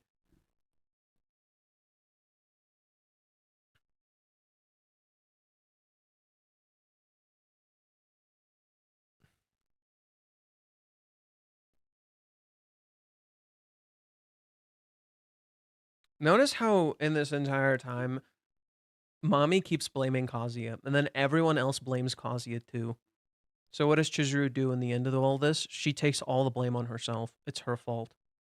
And that's currently what's going on in the manga too. She's literally blaming herself. It's all my fault. When it's literally not her fault. It's literally not Chizuru's fault. Right? Everyone was blaming Kazuya here, so Chizuru takes it upon herself. It's my fault.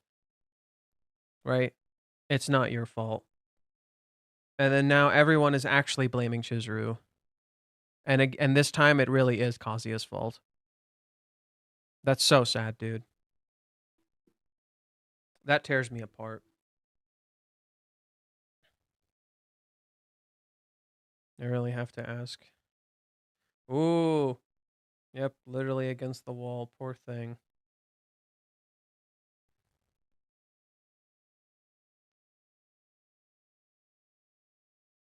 This feels personal, not professional.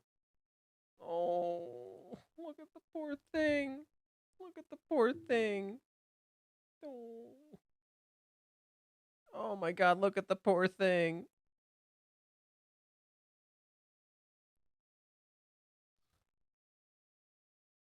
And then mommy's gonna be so happy when she hears the no.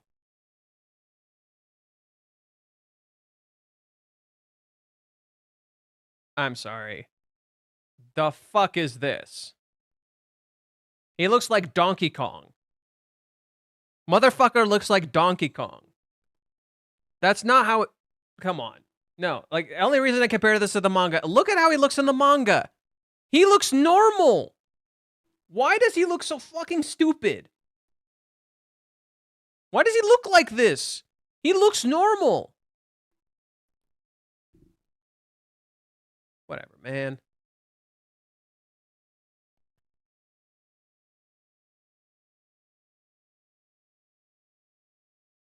Come on.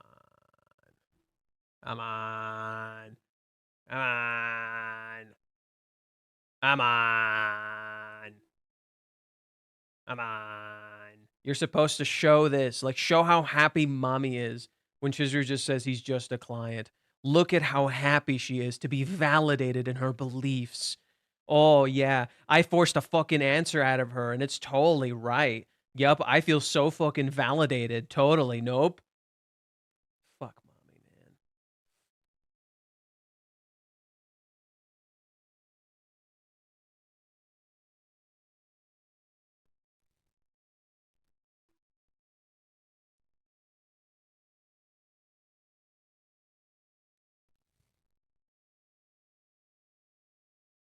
Ugh.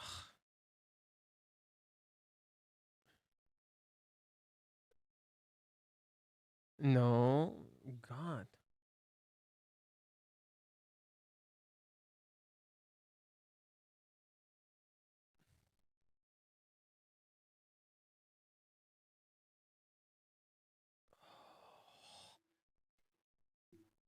Oh, the music is creepy.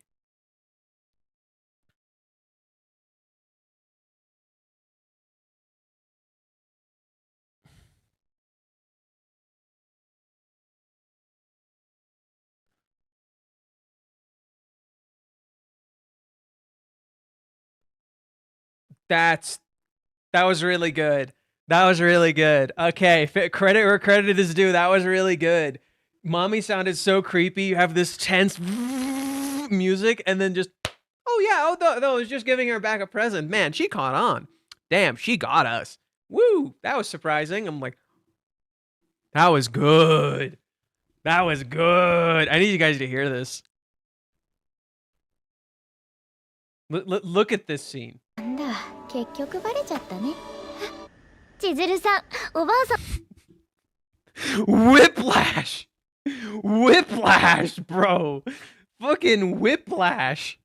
The way it just cuts.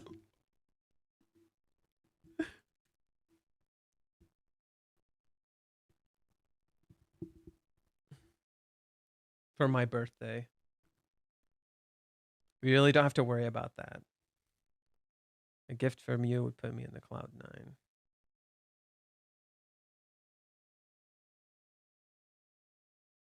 See what I tell you. Duh, mommy, please.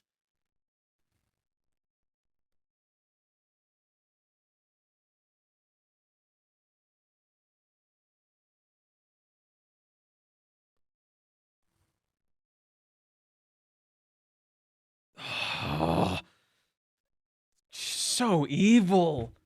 So evil. Yo, so fucking evil. Did she just cover for me? She could have exposed us right there. Why didn't she? Only natural that she'd want to say something after learning about the ring. Didn't have a single response to anything she said.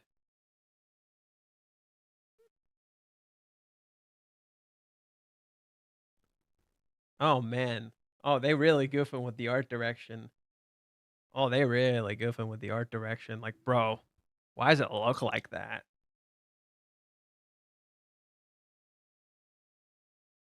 Like, why does it look like that? Oh, and then mommy feels hungry right after, right? Having enjoyed made her suffer.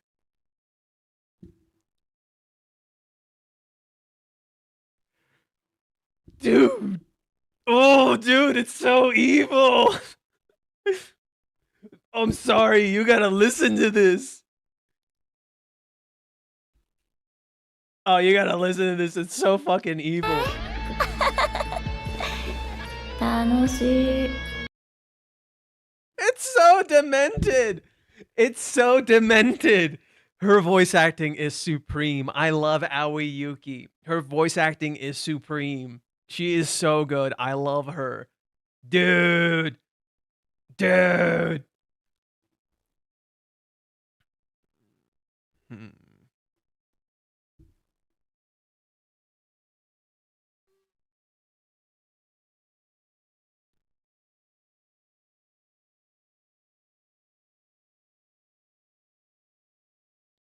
Ah, yes, of course Ruka gets all the attention.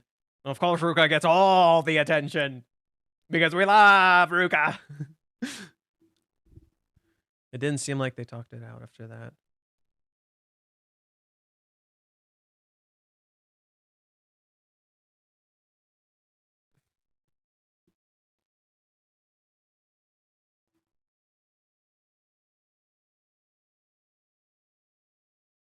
Isn't it so interesting that everybody tries to force relationships in this entire arc? Everybody tries to force relationships and dynamic in this entire arc, in contrast to the movie arc where everything felt so natural and just free flowing, right? But everybody here wants to force relationships. I think that's such a fascinating direction.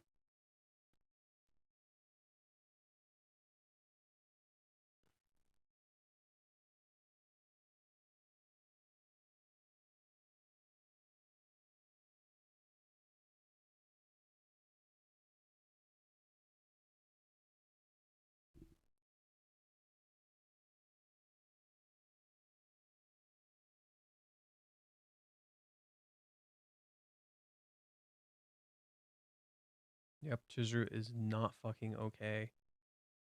Chizuru is not fucking okay. She's literally not responding. She's literally not okay. They don't quite capture the atmosphere of this scene. Like, this feels scary. They don't quite capture the atmosphere of this scene. It feels actually kind of scary.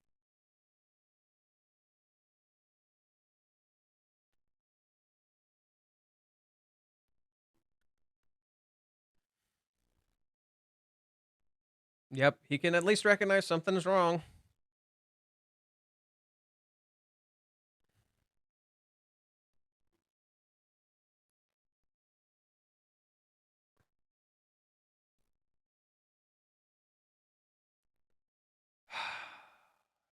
Why did it have to be now? We're actually alone for once, but I can't ask her out when she's down in the dumps. Again, he's so fixating on asking her out, he never fucking checks up on her. Again, he's starting to lose the point of why he's doing this. He's literally losing the point of why he's doing this at all. You literally see it here. This is when it started. This is when you literally see it. He's losing the point of why he's doing this at all. Because he's missed so many opportunities, it started to catch up to him.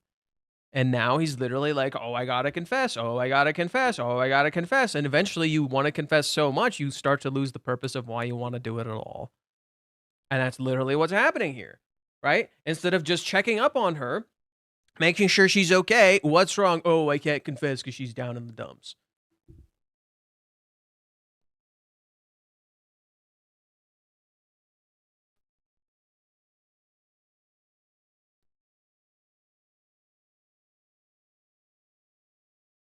Remembers, I gotta be a pillar of support for her anyway. Why are they drawn like this? To be fair, the art direction has been shit. Like, the art direction for this episode has been garbage. Let's be real. Yeah, it's okay. It's not too bad. He does look stupid. He looks just as stupid here, so fair enough.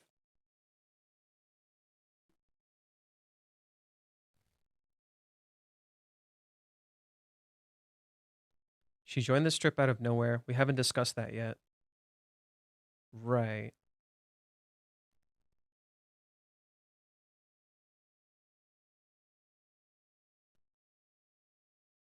I actually talked to her yesterday. You did. You told me before that she knew and was keeping quiet about it. And she suddenly joined this trip. I was worried she was up to something. I mean, this is all on me. You don't deserve any blame for it. Enough with that! Oh my god. Kazuya really has to realize that, like, the only reason I'm so frustrated by it at this point, is because we're hitting a breaking point right now in the manga. So whenever Kazuya keeps saying, it's my fault, it's my fault, it's my fault, it's my fault, it's my fault, it's my fault, it's my fault, stop tossing blame. Like, I know this is very ironic coming from me. But he needs to stop tossing blame and start realizing that in doing so, he's actually causing problems. In so doing, it does in fact become his fault. When you keep tossing blame on yourself, you in fact make it your fault. And you introduce blame into the relationship. That is the issue. That's why it's Kazuya's fault. Because when you sit down and keep blaming yourself over and over, you do in fact make it your fault. What did she say? She's totally nice about it. She said she'd never do anything to ruin my life. That's not what she said. It made me hate myself. Oh my god. For acting like she was dangerous. He said bakudan, which means she, like, I thought of her as a powder keg. So let me read what Kazuya actually says. I think the manga is more accurate. The way they translate it is bad. They also made Kazuya look bad. So, dude, he's so serious. After all, I'm the one who should be blamed for this. This isn't me. Let's see. I talked to her yesterday. She told me that Mami-chan knew about it, was keeping quiet, and when she appeared, she might have something to say about it. So what did she say? She was actually really nice. She said she'd never do anything to upset me. To be honest, I think it was my own self-loathing. That's why I treated her like she was here to blow everything up. Yeah, he said bakudan, which is literally fucking bomb. He treated her like a powder keg, like a bomb. So literally, I love how Reiji portrays him here. And I love how Chizuru's just like, what the fuck? I love how Chizuru's just, what the fuck? This is fucked up. Like, literally, Chizuru gets super defensive. She's like, what the fuck? What is this bitch doing? But why bring her up now? Things might have changed. Hold on a sec. Did she say something to you? This is Chizuru's most fatal mistake. Here. She tried to protect Kazuya. And Kazuya didn't show her she could lean on him and tell him everything. This was the crucial moment that fucked everything up. This was the crucial moment where they both fucked up. Kazuya didn't tell her, you can just tell me and take charge of this situation, and Chizuru didn't just tell him. This is where both of them kind of fucked up. This is where Chizuru needed to tell him, and this is where Kazuya fucked up. Where he didn't tell her, you could talk to me. He didn't take charge back from his grandma. His grandma showed up at a terrible fucking time, and Kazuya didn't take charge of the situation. He should have said, Grandma, I need some time. I can talk to you in a little bit. And then he should have sat down and talked to Chizuru. Instead, this is the one time he should have taken control back. Kazuya literally takes control in the wrong times. He doesn't know how to use control. He's literally not practiced in control. So because of this, he loses control when he doesn't want to, and he perceives himself as powerless because he's not trained in control. He doesn't know how to utilize control effectively, right? You can't control everything in life, but you have to find the crucial moments where you should utilize control. And the issue is Kazuya doesn't know how to do that in his own life, and in so doing, it reinforces to him he has no control because he actively gets control in the wrong times, and he lets go of control in the wrong times. He doesn't know how to utilize it. He literally has not trained himself to have control over his life, not effectively. And that's what happens in Hawaiians. Hawaiians is literally that issue that like Kazuya doesn't recognize when to utilize control, right? And only when it's like super obvious does he know. And this is one of those instances where he should have utilized control. Interrupted again. Nagomi. Who is this? Who is this? Who the fuck is this? This looks AI. Nagomi.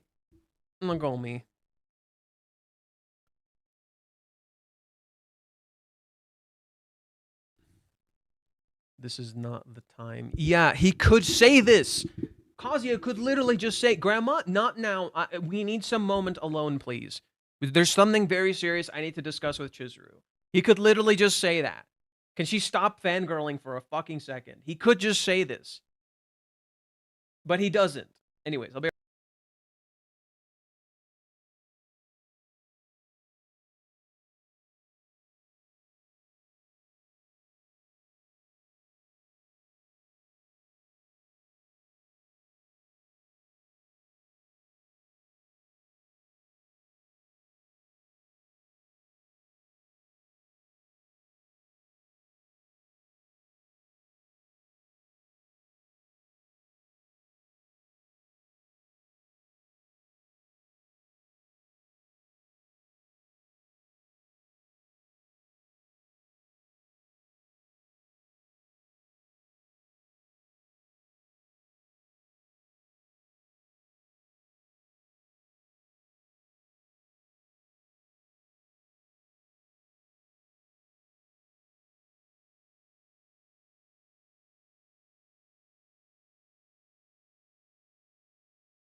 okay. Chizuru-san, do you mind if I borrow Kazuya? Look at how why is Kazuya drawn like this? He looks terrible. He looks so bad. He looks so bad. Me. Of course not.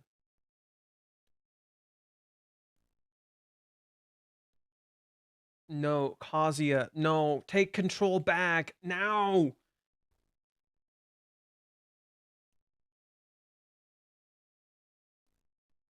This is such a good exploration of Kazuya's character. This is such a fantastic exploration of Kazuya's character and how he doesn't know how to take control over his life. He doesn't know when to use control and when to let go of control. He literally doesn't know. That's the issue. Right, that's the sad issue, right? Kazuya doesn't know when to take control and when to let go. He doesn't do it enough. He doesn't realize what, like, it's okay to do this. Will you be okay by yourself? What are you saying? No. No, you should not have left her alone. This is where Kazuya really... This is the crucial moment. This is where they both fucked up. This is where they both really fucked up. Because right after this, Kazuya gets guilt-tripped by Nagomi. Chizuru gets cornered by Mommy. And then they run to each other at the worst fucking time. And then they both think they hurt the other person. While trying to help.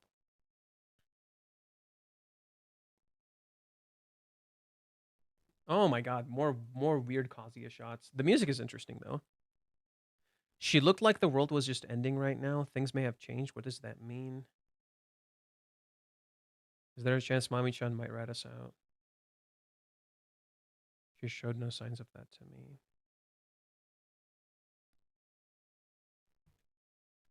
Oh man. Oh man. The shot literally stops. This shot literally lingers like this. It was a moving shot and then it just stopped and it looked like the screen froze.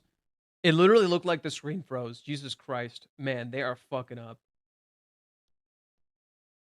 In that case though, why didn't she just tell me? What's stopping her? Would she tell her boyfriend? It's not that.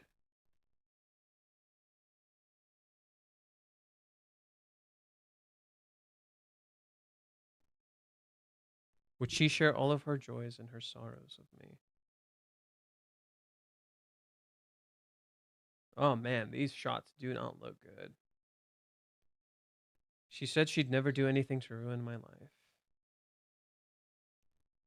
Okay.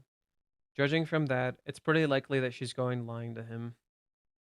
One thing's for sure, Mami-san's a real danger to us right now. Fessing up before she tells us is certainly an option. And while it's only consolation, it won't hurt his grandma as much as the alternative.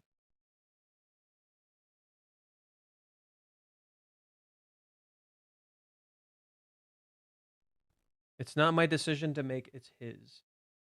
Yeah, Chizuru constantly does this. She constantly says it's his decision. He might change his mind if I tell him about the talk at the cafe. We may even be able to work together and stop Mami-san. But the truth is sure to hurt him. This truth is sure to hurt you. The truth is sure to hurt you. Well, Kazuya, it's about fucking time you start getting a little hurt. Dude. It's about fucking time you start getting a little hurt. The truth might hurt you. Yeah, it's time to get hurt. Love is not for cowards.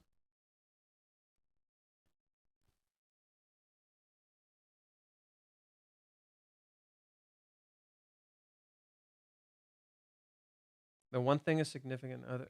My God, look at how good it looks. Look at how good it used to look. It used to look so good. It used to look so good.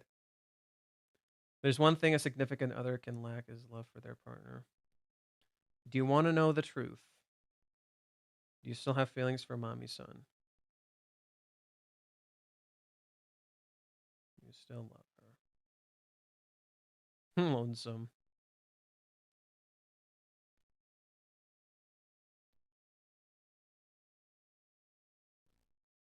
Oh yeah, she's posting shit on Twitter. Let's see what Mommy posted. It's so much fun messing with a rental girlfriend. I could do this forever.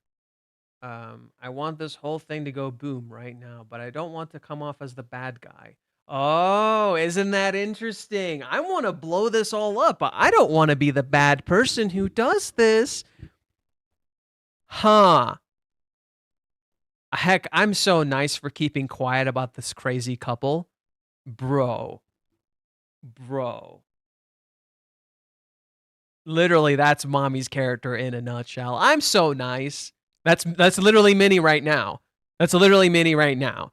I'm such a good person for doing this. I'm such a good person for not being, doing bad stuff.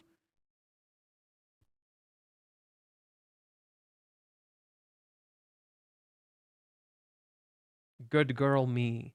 Be thankful, Chizuku. Oh yeah, she calls her Chizuku. I forgot.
Kazu was only 27. He was straight-laced and slow on the uptake.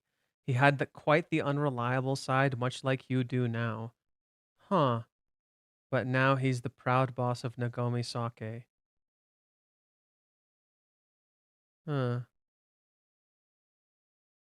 Huh. Kazuya's dad was just like him. He was unreliable, and he didn't have a smart. Wow. So Kazuya gets that from him. Huh. How interesting. I forgot this. So that's what Kazuya gets from his dad. Because Kazuya seemingly has nothing from his dad, right? Kazuya seemingly has nothing from his dad. But in reality, what he actually has from his dad is that his dad used to be unreliable just like him. Oh, wow. And Kazuya appears stoic. To Chizuru, Kazuya appears really stoic. He's literally just like his dad. Holy shit. He's literally just like his dad. He appears stoic, but he's not. Wow. That's so interesting. I can see getting all nostalgic in a place that has sentimental value. I'm sorry about all this, Kazuya. I had my way and even dragged Chizuru out here. Isn't it funny how Kazuya felt this way the entire time? And now Nagomi is saying it too, and it's gonna fucking kill him. Come on, it's all good. Chizuru seems to be having fun too. She's acting a lot calmer and nicer than usual. My angel never ceases to amaze, my princess. She classy and considerate, friendly yet polite. And she has no vanity about her exemplary beauty and talents. At first, I doubted whether you'd ever be able to hold on to such a lovely girl.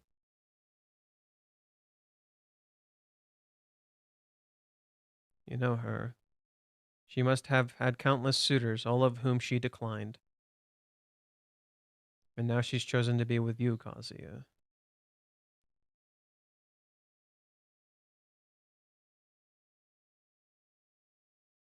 You're not the least bit handsome. All you've got going for you is your health. For you to hold on to an angel is no mean feat. It must have taken lots of effort. Or maybe it wasn't about effort. Ooh, ooh, ooh, Nagomi, my queen, she realized it's not about effort. Perhaps I was simply looking down on you. No, I must have been. Chizuru's son had noticed qualities in you that I, not even your own grandmother, could. And she is 1000% correct. She is 1000% correct. Chizuru liked Kazuya from the fucking start. Okay? It's not about effort. It is not about becoming a man worthy of her. It is not about that. That is all fucking nonsense. It is literally about who you are.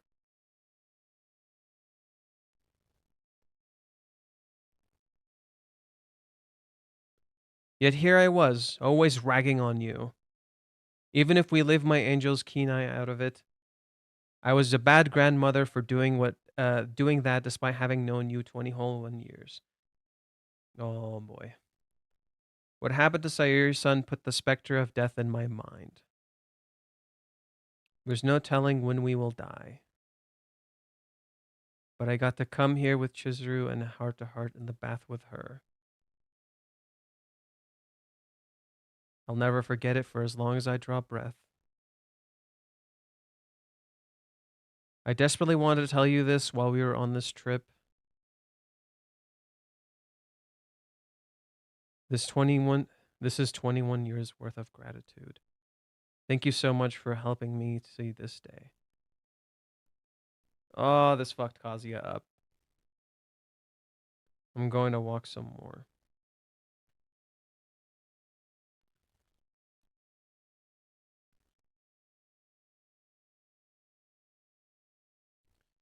Ah, man. The music is okay. The music is actually decent, but they're not handling this scene well.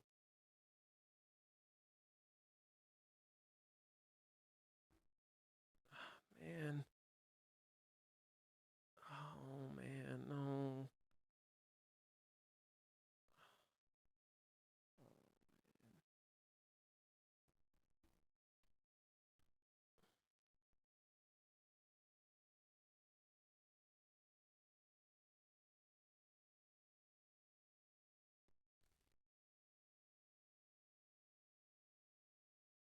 I'd really like to get an answer today.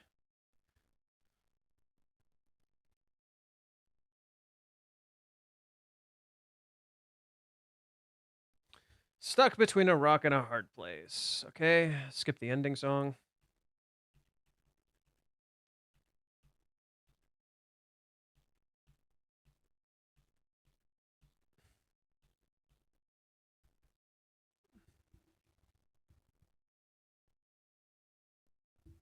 Can we talk, Nagomi?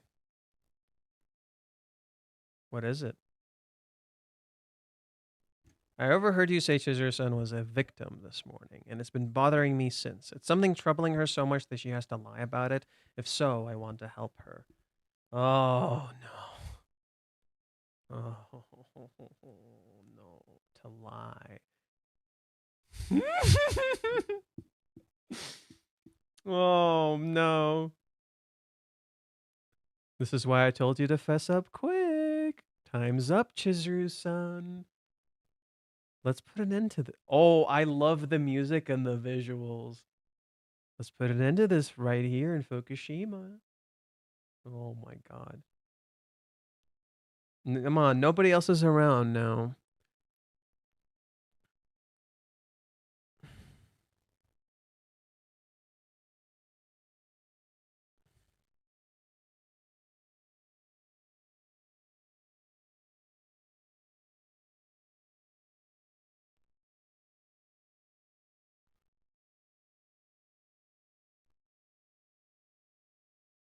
Paradise and Girlfriend.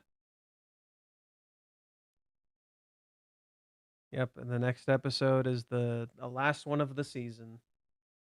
So it looks like it's going to end in chapter 214.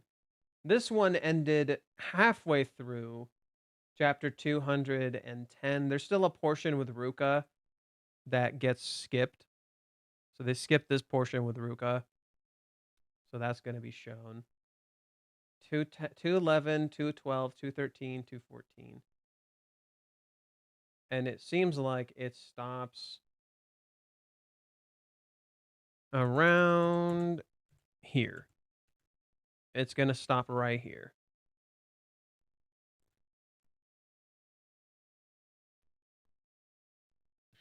God, mommy's such a fucking evil bitch.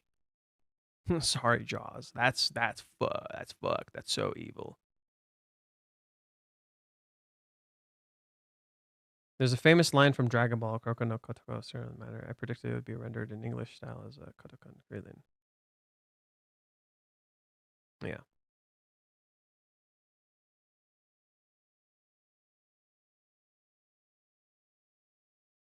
Man, these people are like, why come to me and ask me a question? That seems silly. I would like to emphasize this, Chizuru, but dude, you don't have to go around playing the feelings of someone whose feelings you don't really return. Not even Jane from Forrest Gump. That's a perfect example. What the fuck? Who is this person? Whatever, man. Fuck y'all on about? Whatever.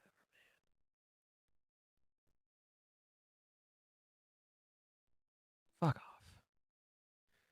I love how they show Ruka has no fucking clue about everything. She's a child that shouldn't be aware of adult issues. What episode was today? 11? Yeah, it's 11. Tomorrow. Next week is 12. Let's see. I read the chapter just now. I think Chizuru is regret about kissing Kazuya because she's waiting for him to react and happen. Chizuru will not give me a chance. That's not. I can't with you people.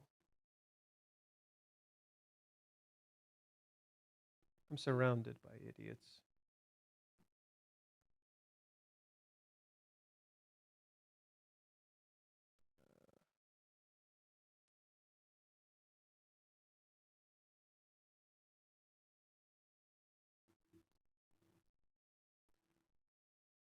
Okay, what are we at? Almost 7 hours.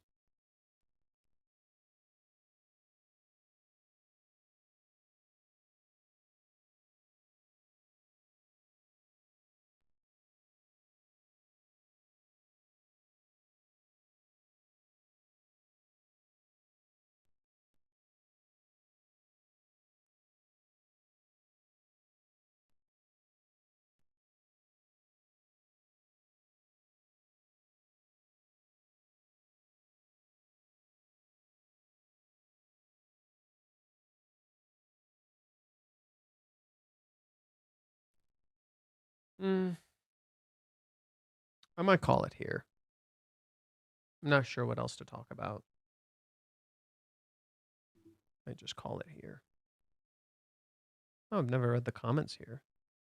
I hope to God she's contacting me with the intention of rejecting him, because if anything other than that, this shit could reach Chizuru. I'm going to lose it.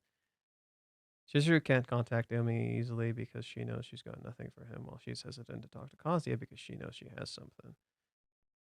Yep, this would be a reason Chizuru's hesitation and why she's longing for everlasting love. Umi's lasting appearance is 289, 2 years ago for us, when he told Chizuru love. Considering the flow, this would reject him. He's only 21 years old. He has friends, and if that is how she is, she had better devote herself to it. Okay, whatever, man. Y'all are fucking weirdos.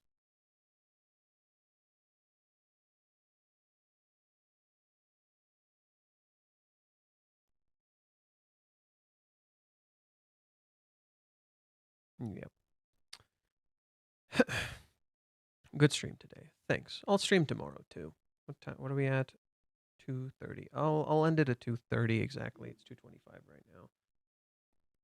Yeah, dude.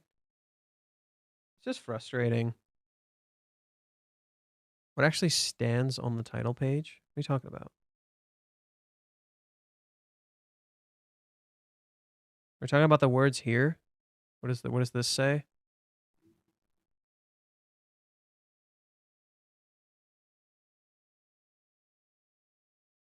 Midsummer is next. Will she be your rental girlfriend or your real girlfriend? That's what the text in this scene says.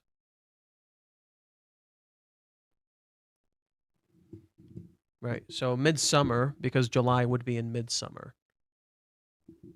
But that's not what's going to happen. Minnie's completely wrong.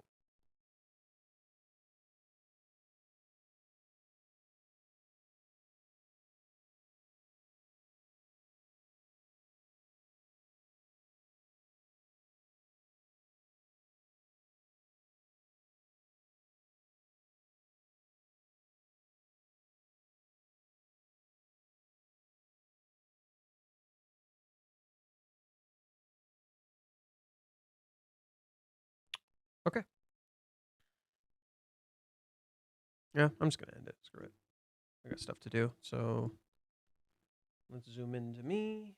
make the background black. Thank you guys for watching. If you enjoyed, please subscribe, like button, hit the bell icon, keep up with the uploads. Tune in on Tuesday and Wednesday when I do my streams.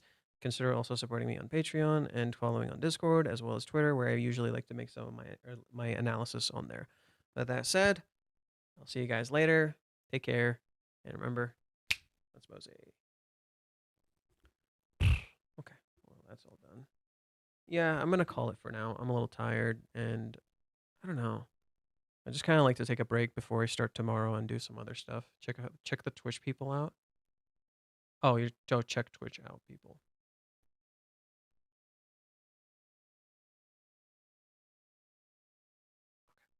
See you later.